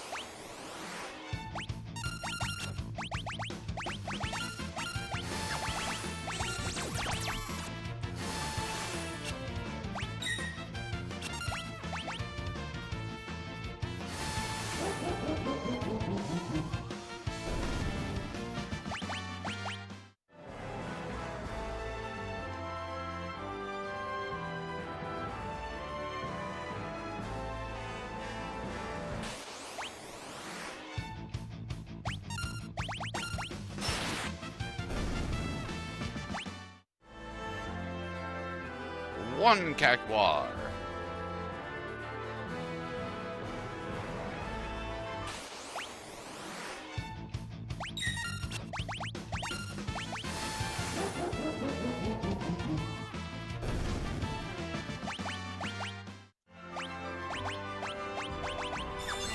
One day I'll learn that Doom only costs 35 MP and stop being panicky.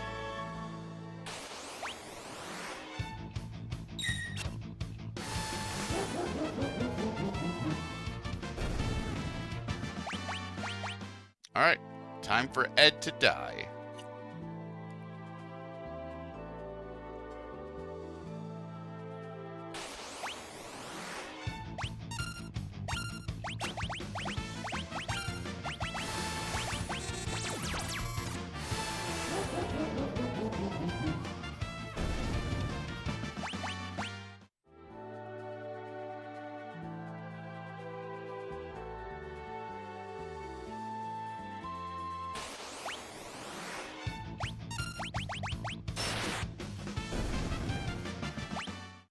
If he doesn't make it, bravo!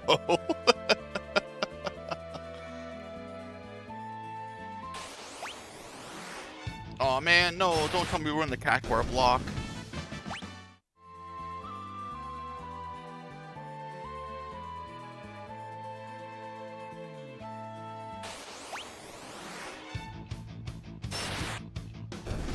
Punched one of my coworkers at my first job after he messed with my stuff.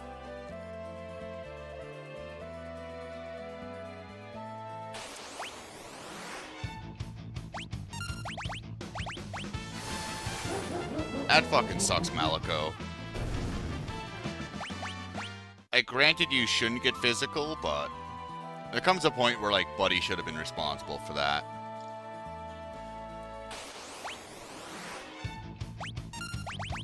I remember when one of my sisters were getting into high school. She developed kind of early. So a lot of the kids that, like, sat behind her would keep, like, flicking her bra strap at her.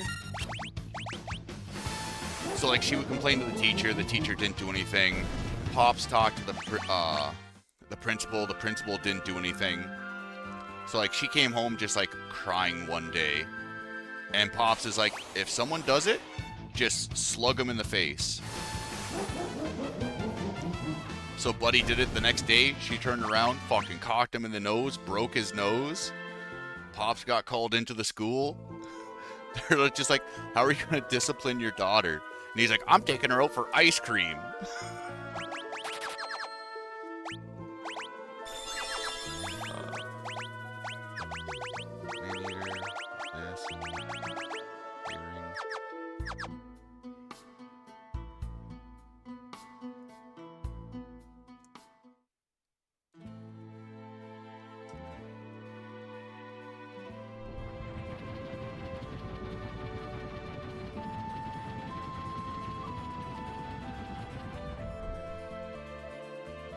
Yeah, you know what, Sitar?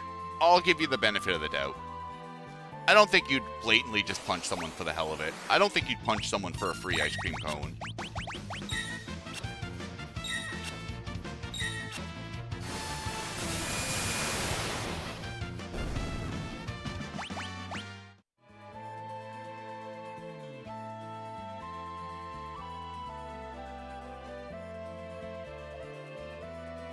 Yeah, like at that point, Buddy was asking for it.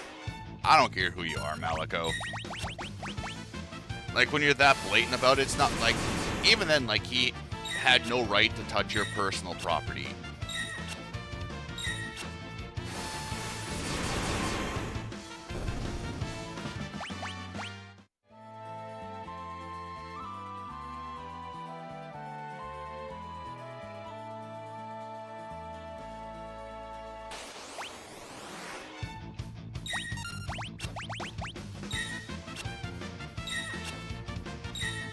He has to go to the break.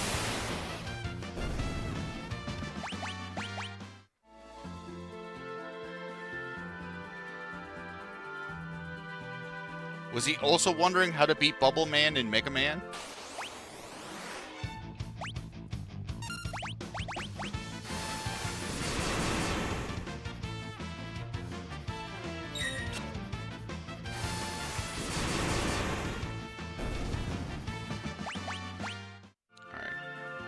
Fire rods, ho!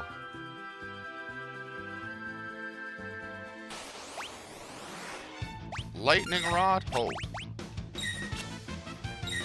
Dang it! Not good supervisor.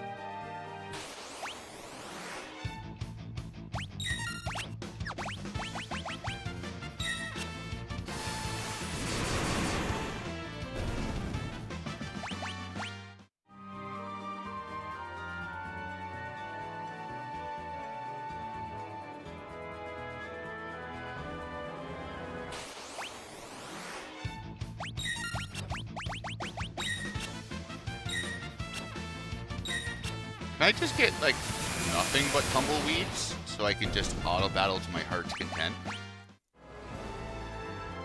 Alright, Rex, thanks for sticking around, good sir. Have yourself a good evening.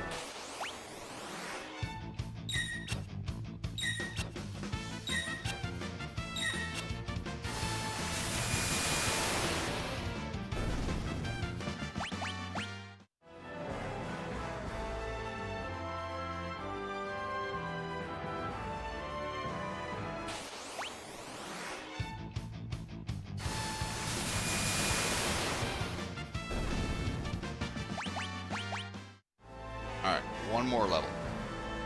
Come on, Liberty Bell.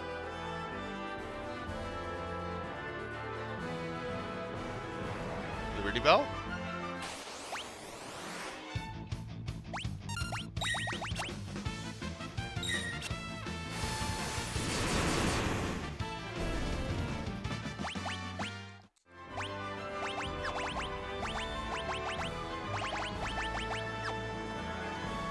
Why do I keep forgetting to put on the enhancer?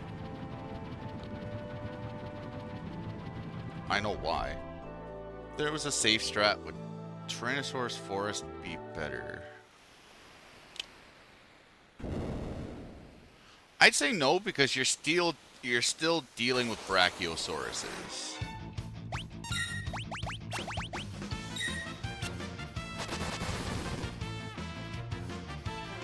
It could be possibly on par, but killing the first fight is going to be quite a difficult one. You might have to grind a little bit more in the desert to get a higher magic stat. But the issue with that is that fight's going to be a very heavy rod fight. And if you're resorting to Blizzagas, you're probably going to end up 2-rounding it.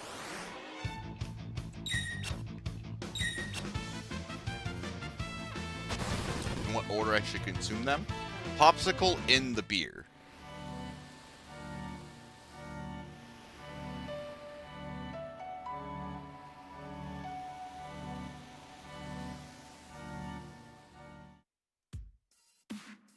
I was ignoring the one shot because until you're level 39, you can't one shot the tumbleweeds, and if you get the Speaktor, Greater Mantis, cat encounter, you can't really kill that one turn either.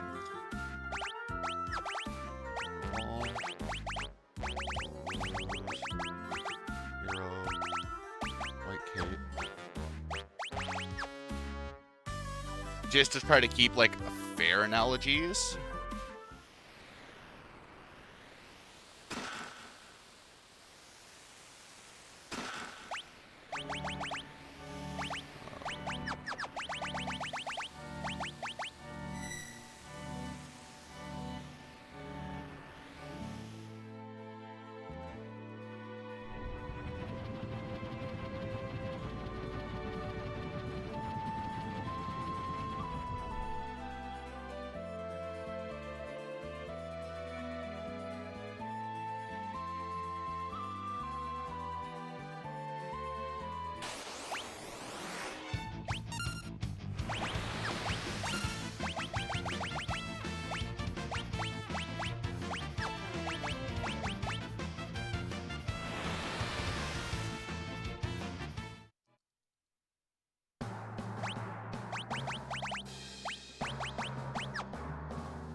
Life ring I don't need. This ring I don't need.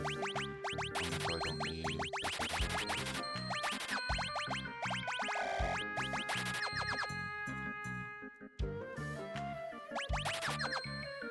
Oh, I could have bought another pearl rod.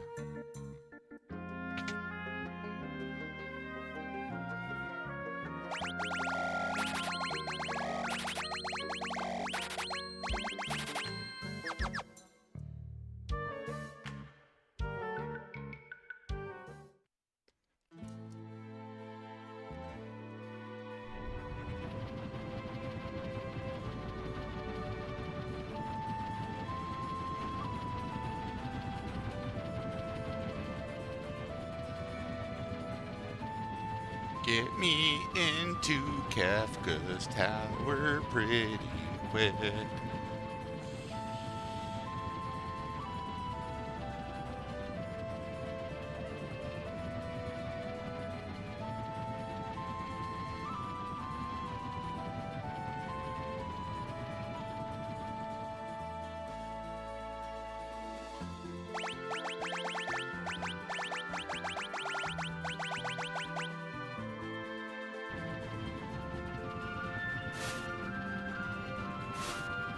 Oh dang, still gonna be a nice little gold.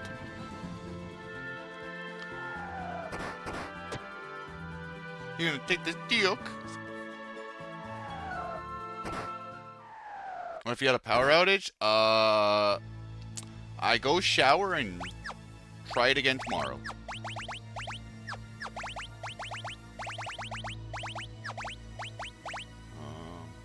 Guard and summon.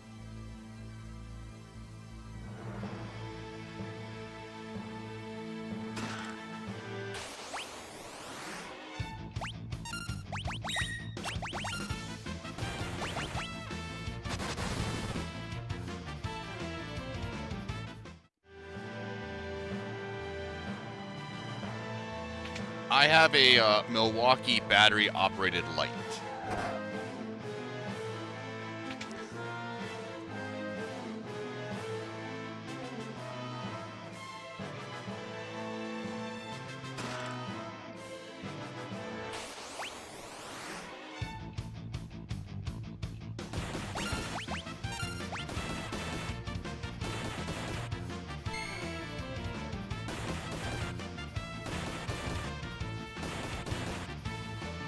Beautiful.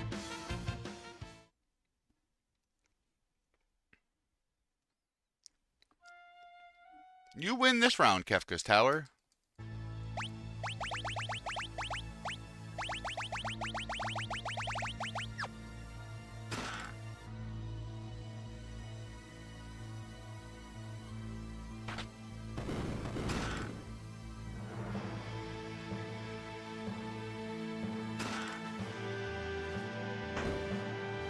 You turn on to see yourself in the show. No. Although, not gonna lie, I have done a couple of shadow puppet shows in it when I was just loopy or high. For shits and giggles.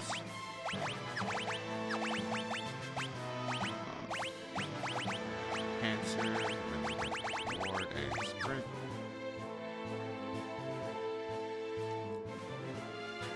See, Satar gets it.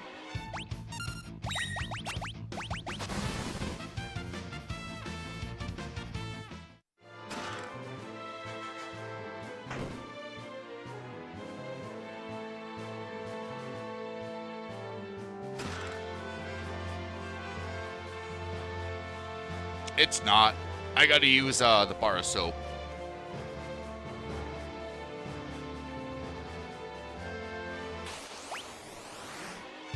Oh, fuck, get me out of here. Fuck you guys. I didn't know you could spawn here. Jesus. Hermes? Oh, here it is. Espers. Fuck. You get Unicorn, you get Phantom, you get Siren, and you get Kieran.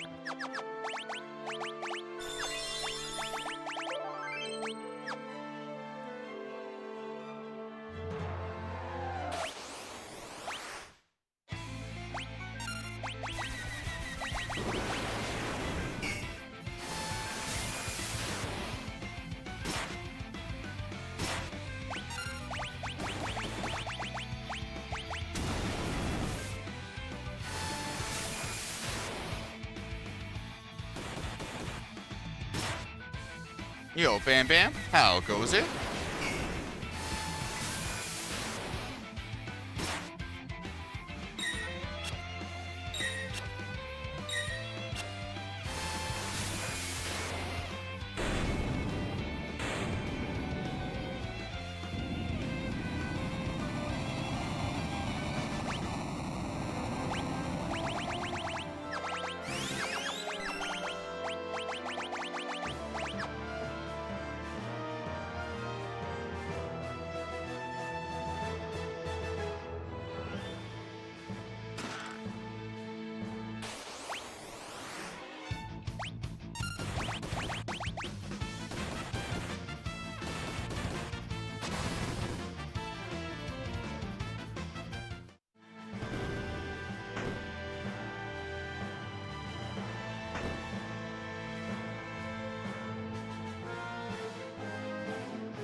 Made a tarp with their ball sack.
Add spread shoes, warp angle, this.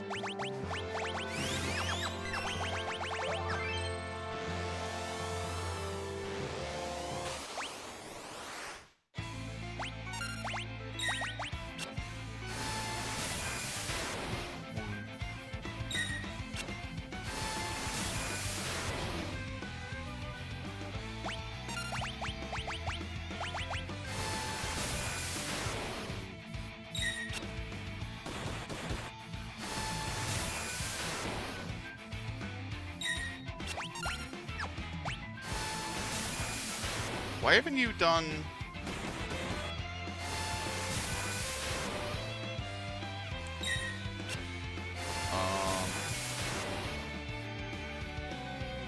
There we go.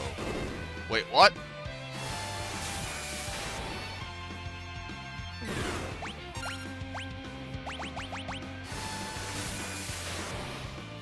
Did I just completely miss Guardian doing Ultros phase?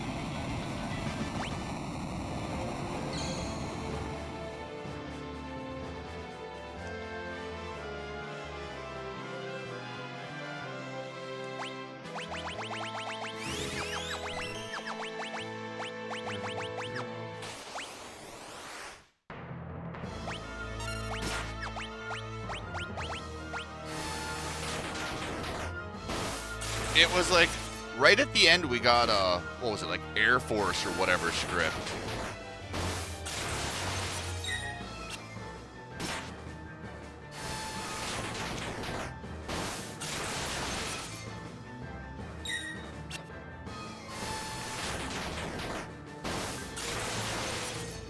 Ooh, that was a high roll.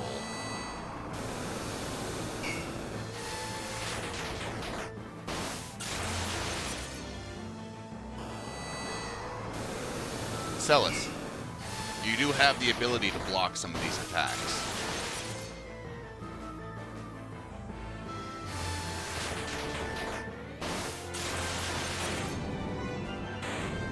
Just saying is all.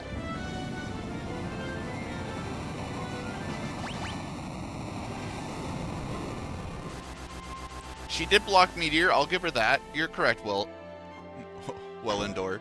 I was really hoping she was going to block some of those flare stars.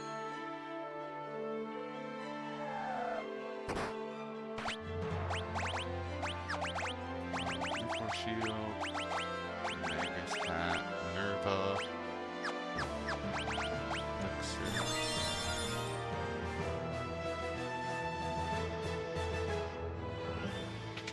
I was going to ask, are you cool with me calling you well? My, Kafka's Tower, I get very split brain. Optimal. Get Heal Brain. Guard Bracelet. Get Optimal. Force Shield. White Gate. Zephyrs.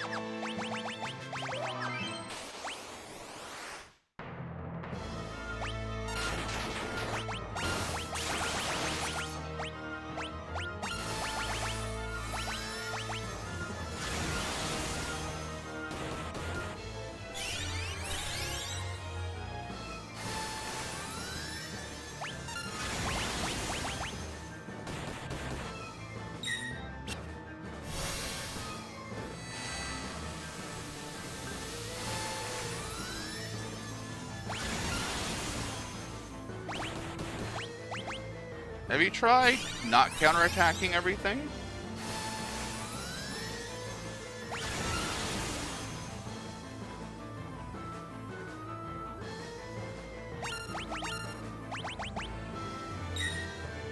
Oh, baby.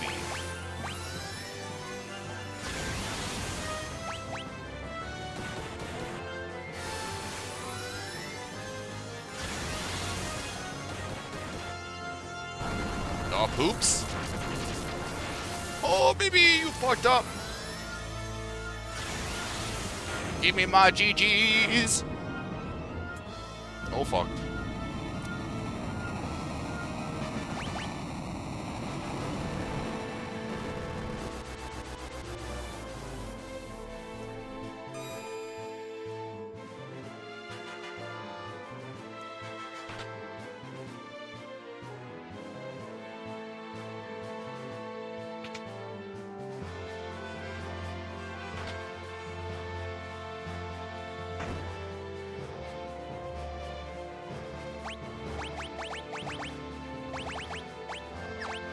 Equip. Remove. Red cap. Hero. Knight's Code Guard. Mithril. You get Go-Go. Circle. Blah blah blah blah blah blah. Ribbon and Hermes. You get Man-Eater. Beast Miter. Force Shield. Force Armor.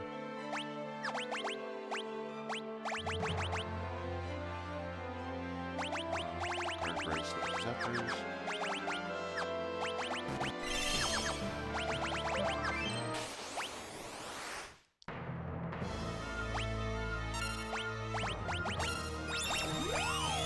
Alright, what do we got?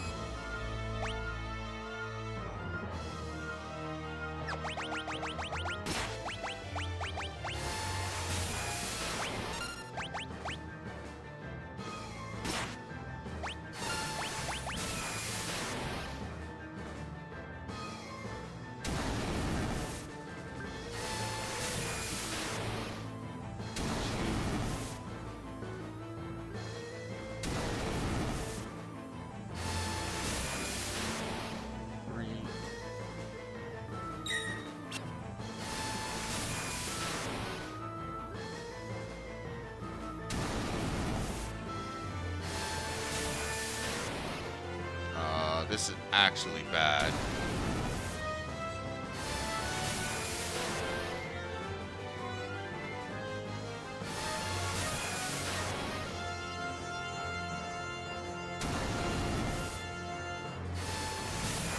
Alright, Cloudy Heaven should be the next move.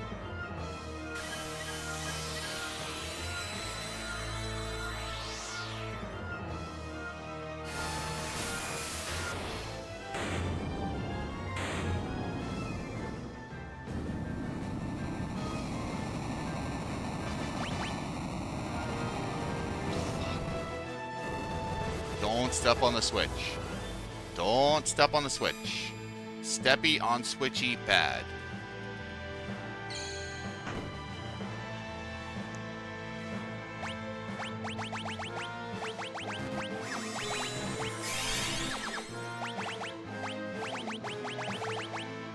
Hero. Add equips Diamond Shield. Mod equips Force Shield. Wait. Wicked.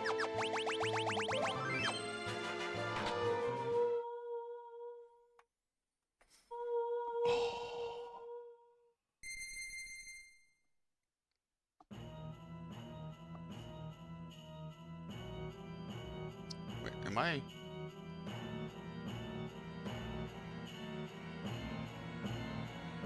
Okay, so I did miss the mod menu.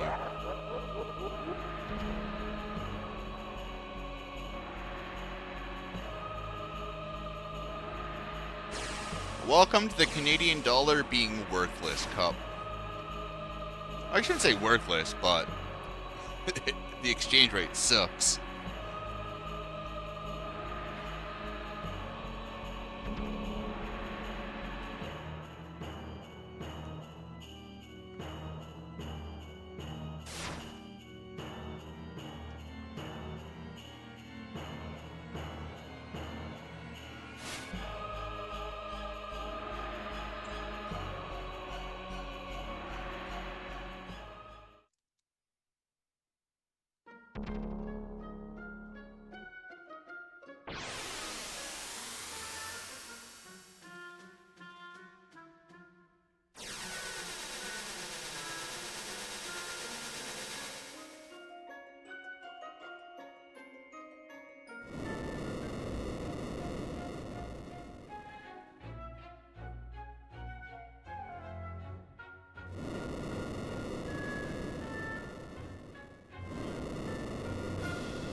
Alright, well that's a good start.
Oh, that was a rough tier 1. That actually sucks that Mog died there, because he loses Shell now.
Oh, this sucks.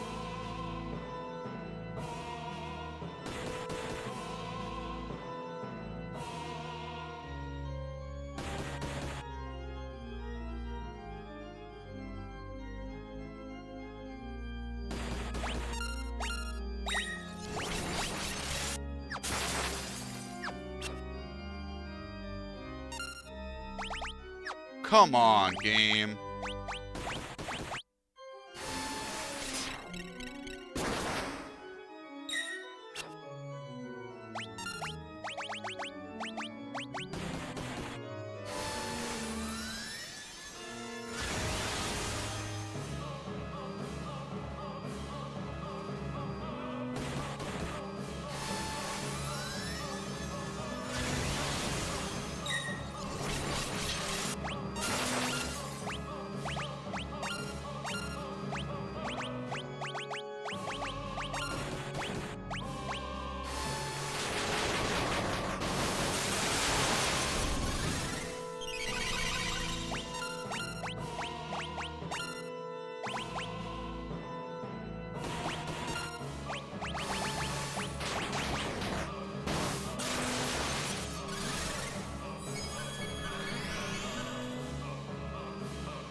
Best thing we can do now is just mitigate the time loss.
Come on.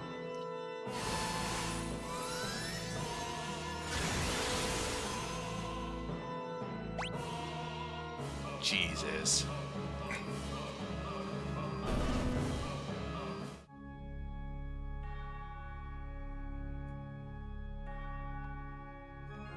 Oh.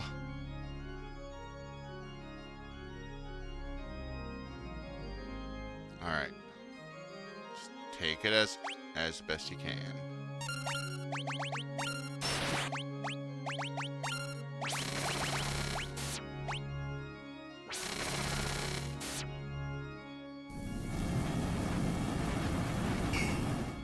$1,500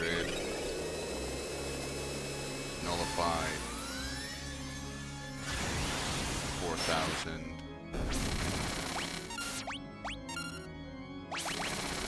6,000. 7,000.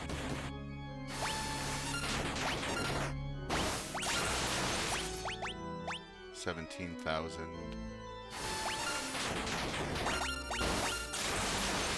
27,000.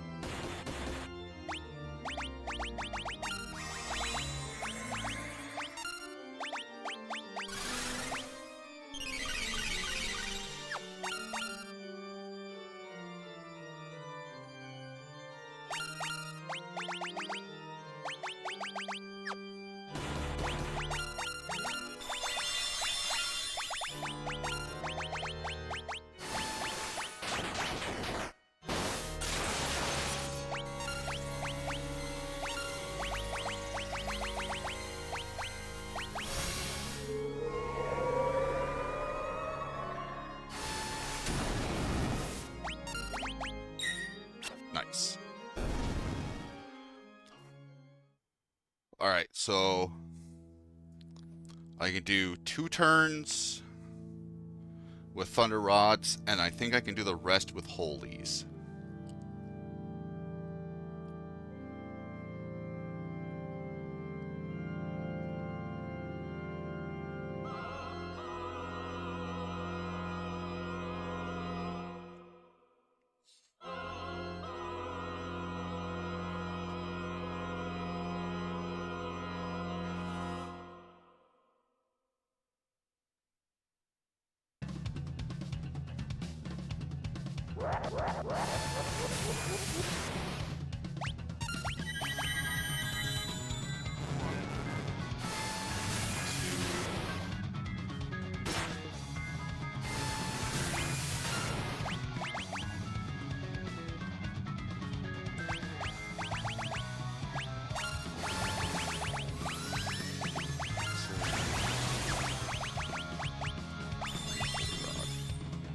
That was sloppy.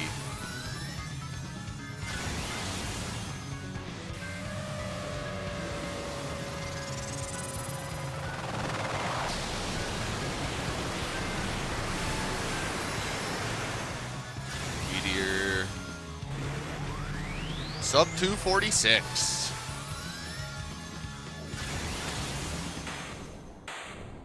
Take that, Shigaroo!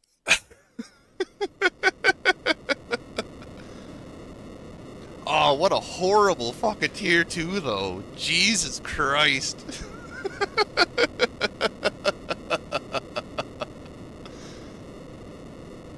Oh, you know what? For no one running this route, I think we're doing pretty good.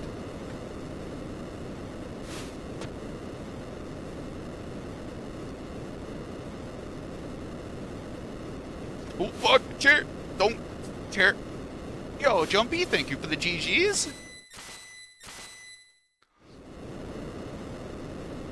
So, could have been like a 243, but granted, like an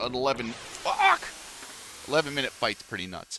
Lumen, how be yous?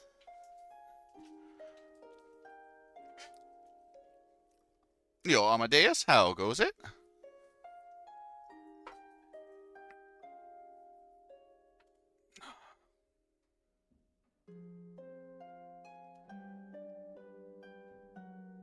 Yo, Lion? Did you see the tier 2 fight, good sir?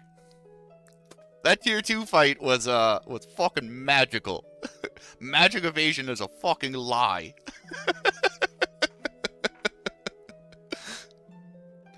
You know what? As much as it sucks losing that much time in like the final split, it's really nice to have that time buffer. Like, I'm kind of like, I'm upset I lost the time, but I'm nothing to like really get angry over. Because I like having time save at like the very final split. Like running against the 11-minute tiers fight was like kind of worrisome.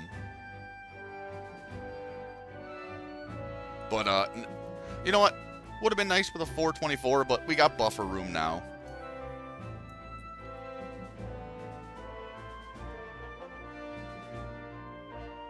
Yeah, it's a cheeky time save for next run. Like, if this was my last run of the category, I'd be more angry about that 2-minute time loss. But since we're still going to be running it for 6+ weeks, I'm okay with still having time saves, because we're very, very closely getting to the point where I'm not going to be PBing anymore.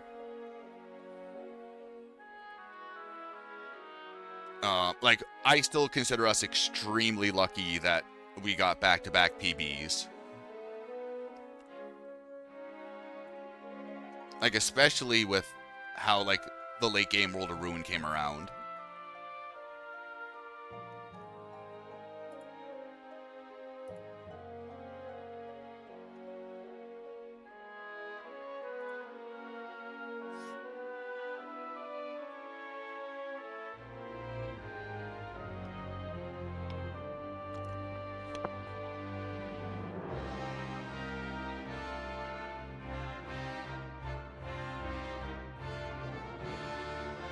Thank you, John. I'm gonna take a late night shower and not... Why even take a late night shower then, Sitar? If you're not making puppets, it's not worth your time. Good luck with the rest of my existence. I'm pretty sure my dad told me that when I was like 6. So far, it's going pretty good. I'm still here.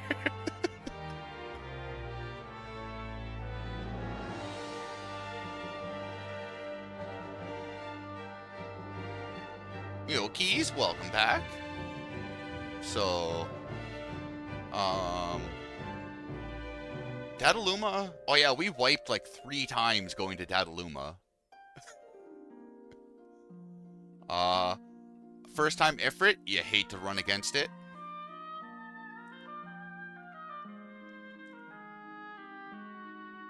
Ultros, just me being bad.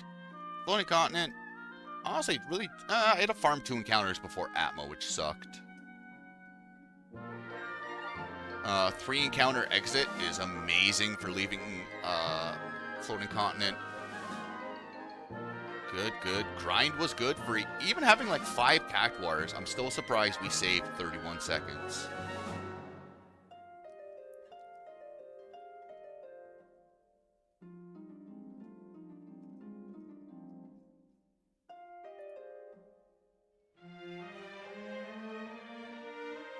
It's a PB, sir.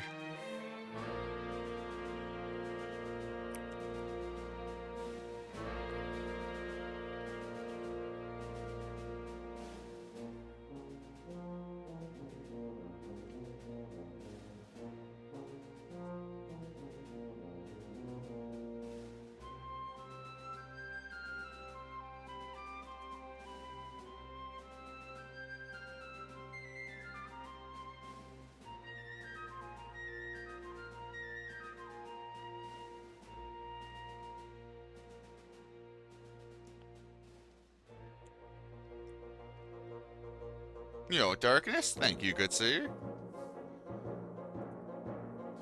I'm getting very quickly stumped on how to change the route to make it more risky. Which also kind of sucks. I don't even know what to really change in the route at the moment without doing like a complete overhaul.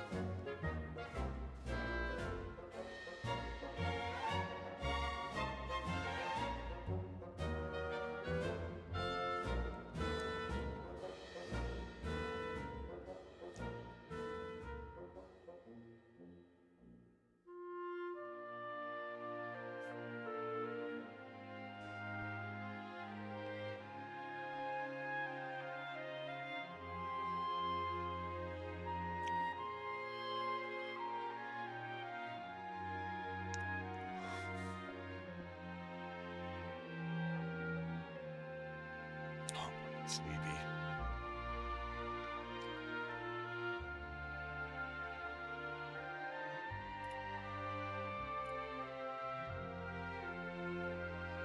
Well, I guess it's time to figure out where I'm losing that 6 minutes on Moo. It's somewhere in the mid-game with lack of execution and bad RNG.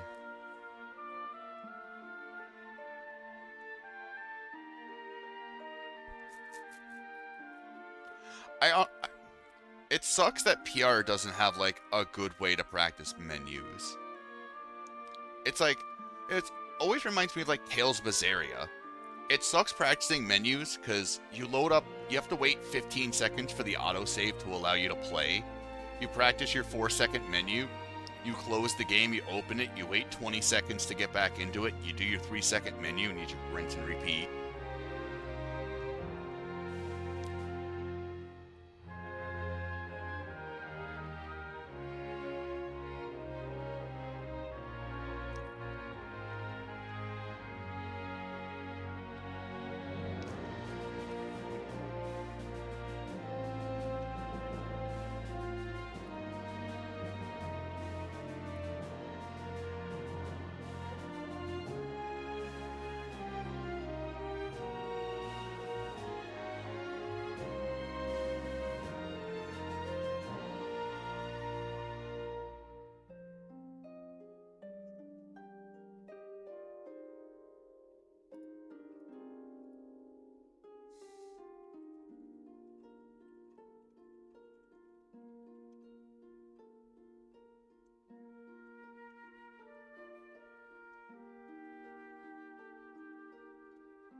I caught Talio in his early part of like the Dragonheart grind before he started going for like, what was it, like the end credit skip?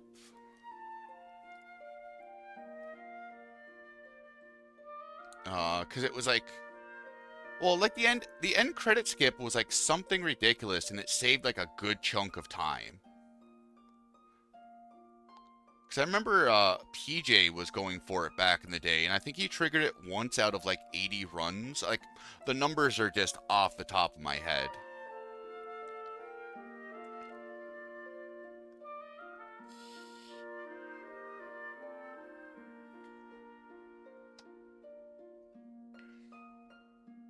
Yo, Krim, thanks for the late GGs.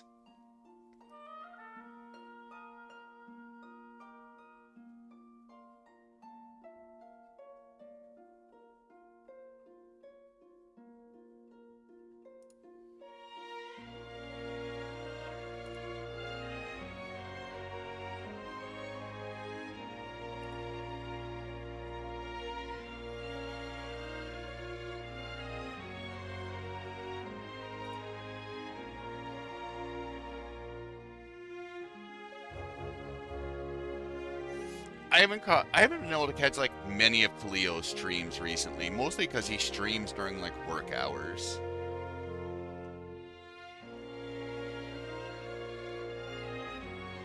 So I can catch him on like a break or something, but that's pretty quick.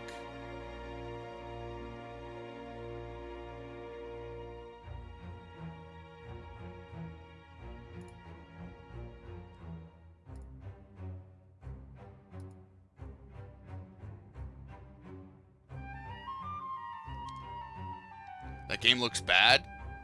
By bad, if you mean amazing, then yes.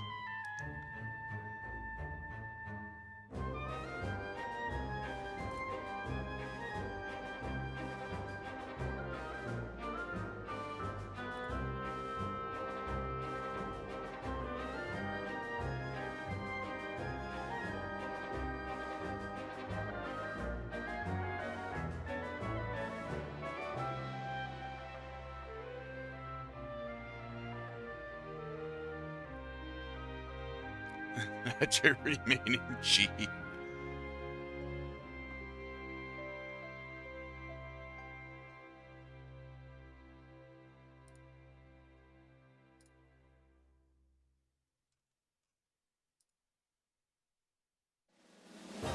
It's okay, I'll bop move, and then all of a sudden he'll just drop an even better run. And it's like, alright, I guess we're back at this again.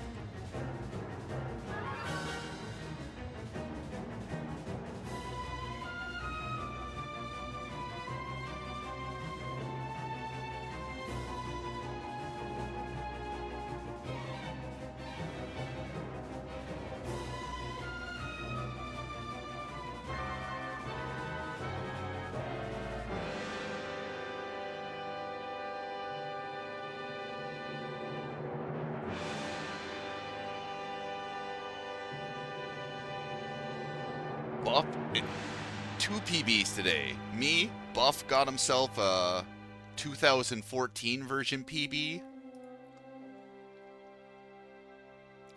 Can't wait to go back to that version of the game. I say it might not be that bad. I do kind of miss the Dragon's Den.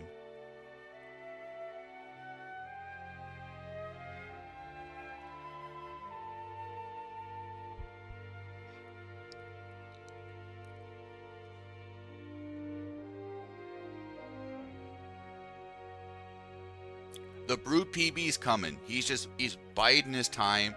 He's letting the wrist get healed. He's gonna come back like a new man and demolish the goal.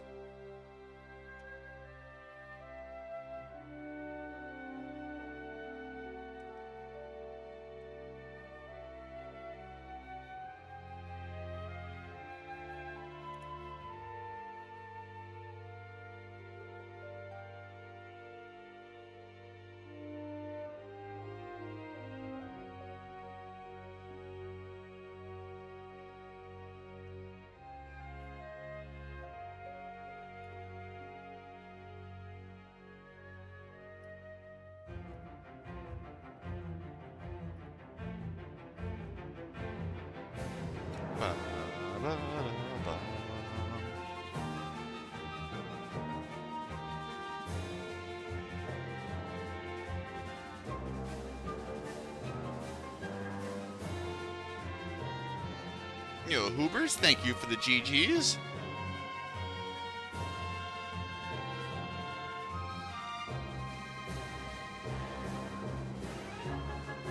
Don't say that. Brood, negativity is the enemy.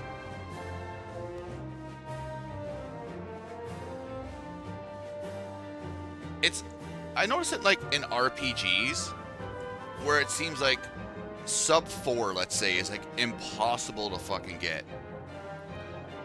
And then as soon as you get sub 4, like it just seems easy. Like you gotta destroy those mental roadblocks.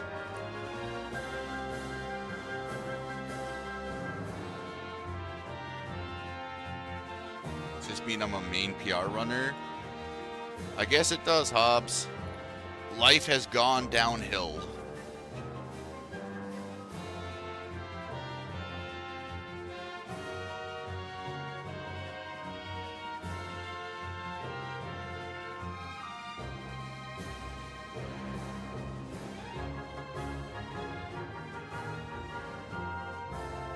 Reset runs, you tend to like try harder because you don't want to reset. When you're doing no reset runs, like depending on your mentality, I always found it's like, I don't care if bad stuff happens, just get me to the end at like a somewhat decent time.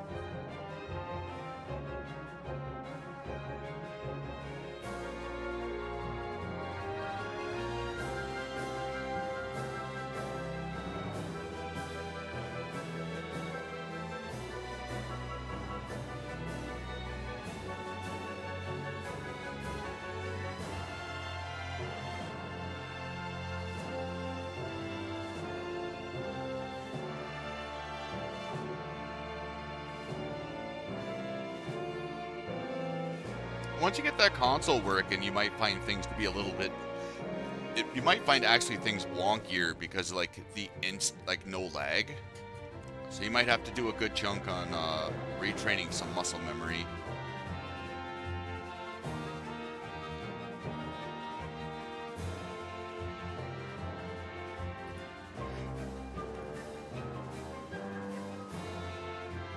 Really? That's interesting.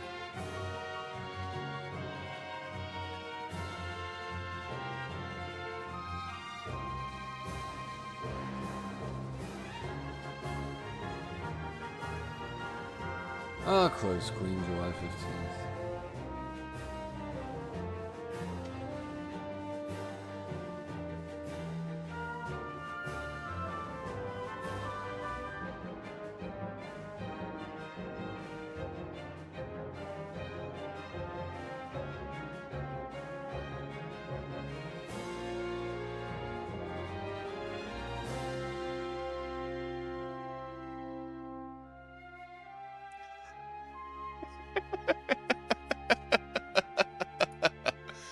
You know what? I like the end of the stream when I get to see Cup's shenanigans.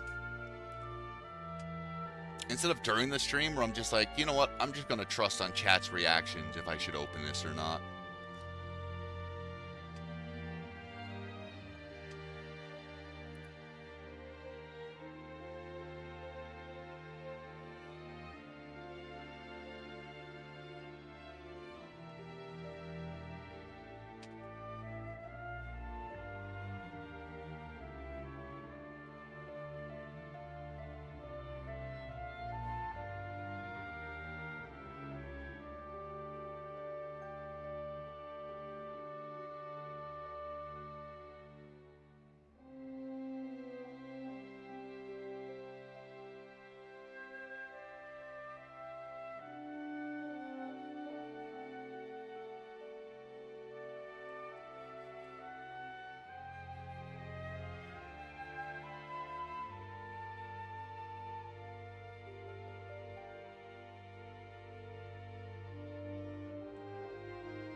They seem like a pretty cool person, though. Definitely did much better than I do with chat interaction.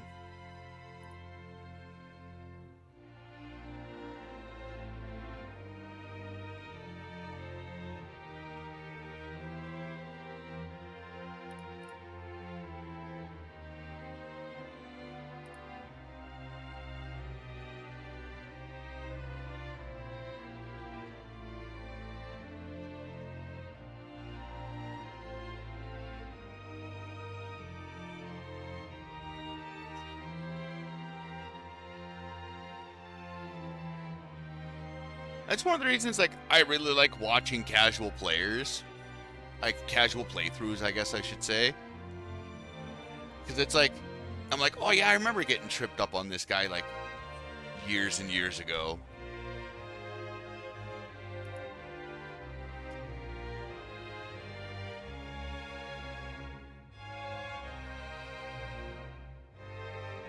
He's the second place in every FF6 category.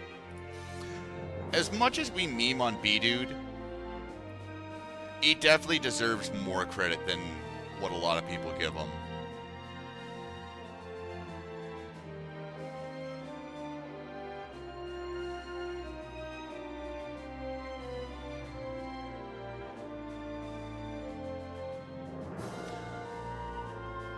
The nastiest things he says in chat. He keeps everything interesting.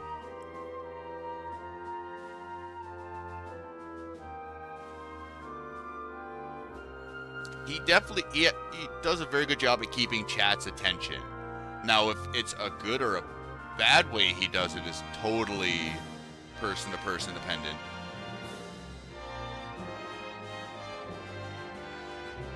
But he definitely makes you neck snap towards the monitor every now and then.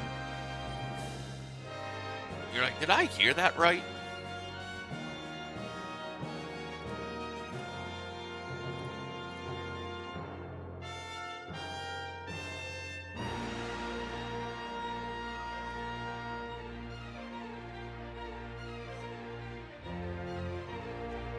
So I was talking to B-Dude about my balls last night.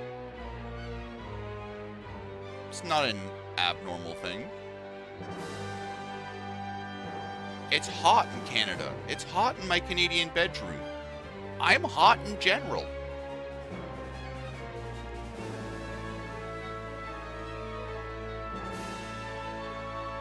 Also, welcome everyone listening to the end of this PB video.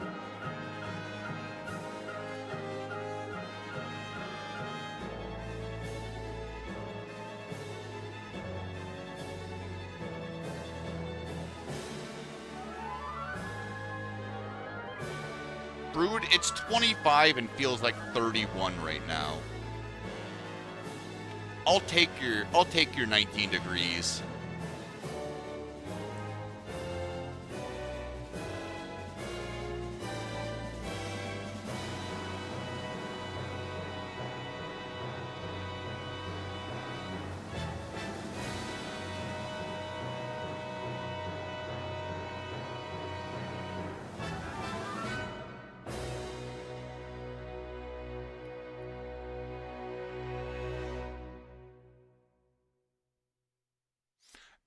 We're at like the stupid amounts of humidity, heat.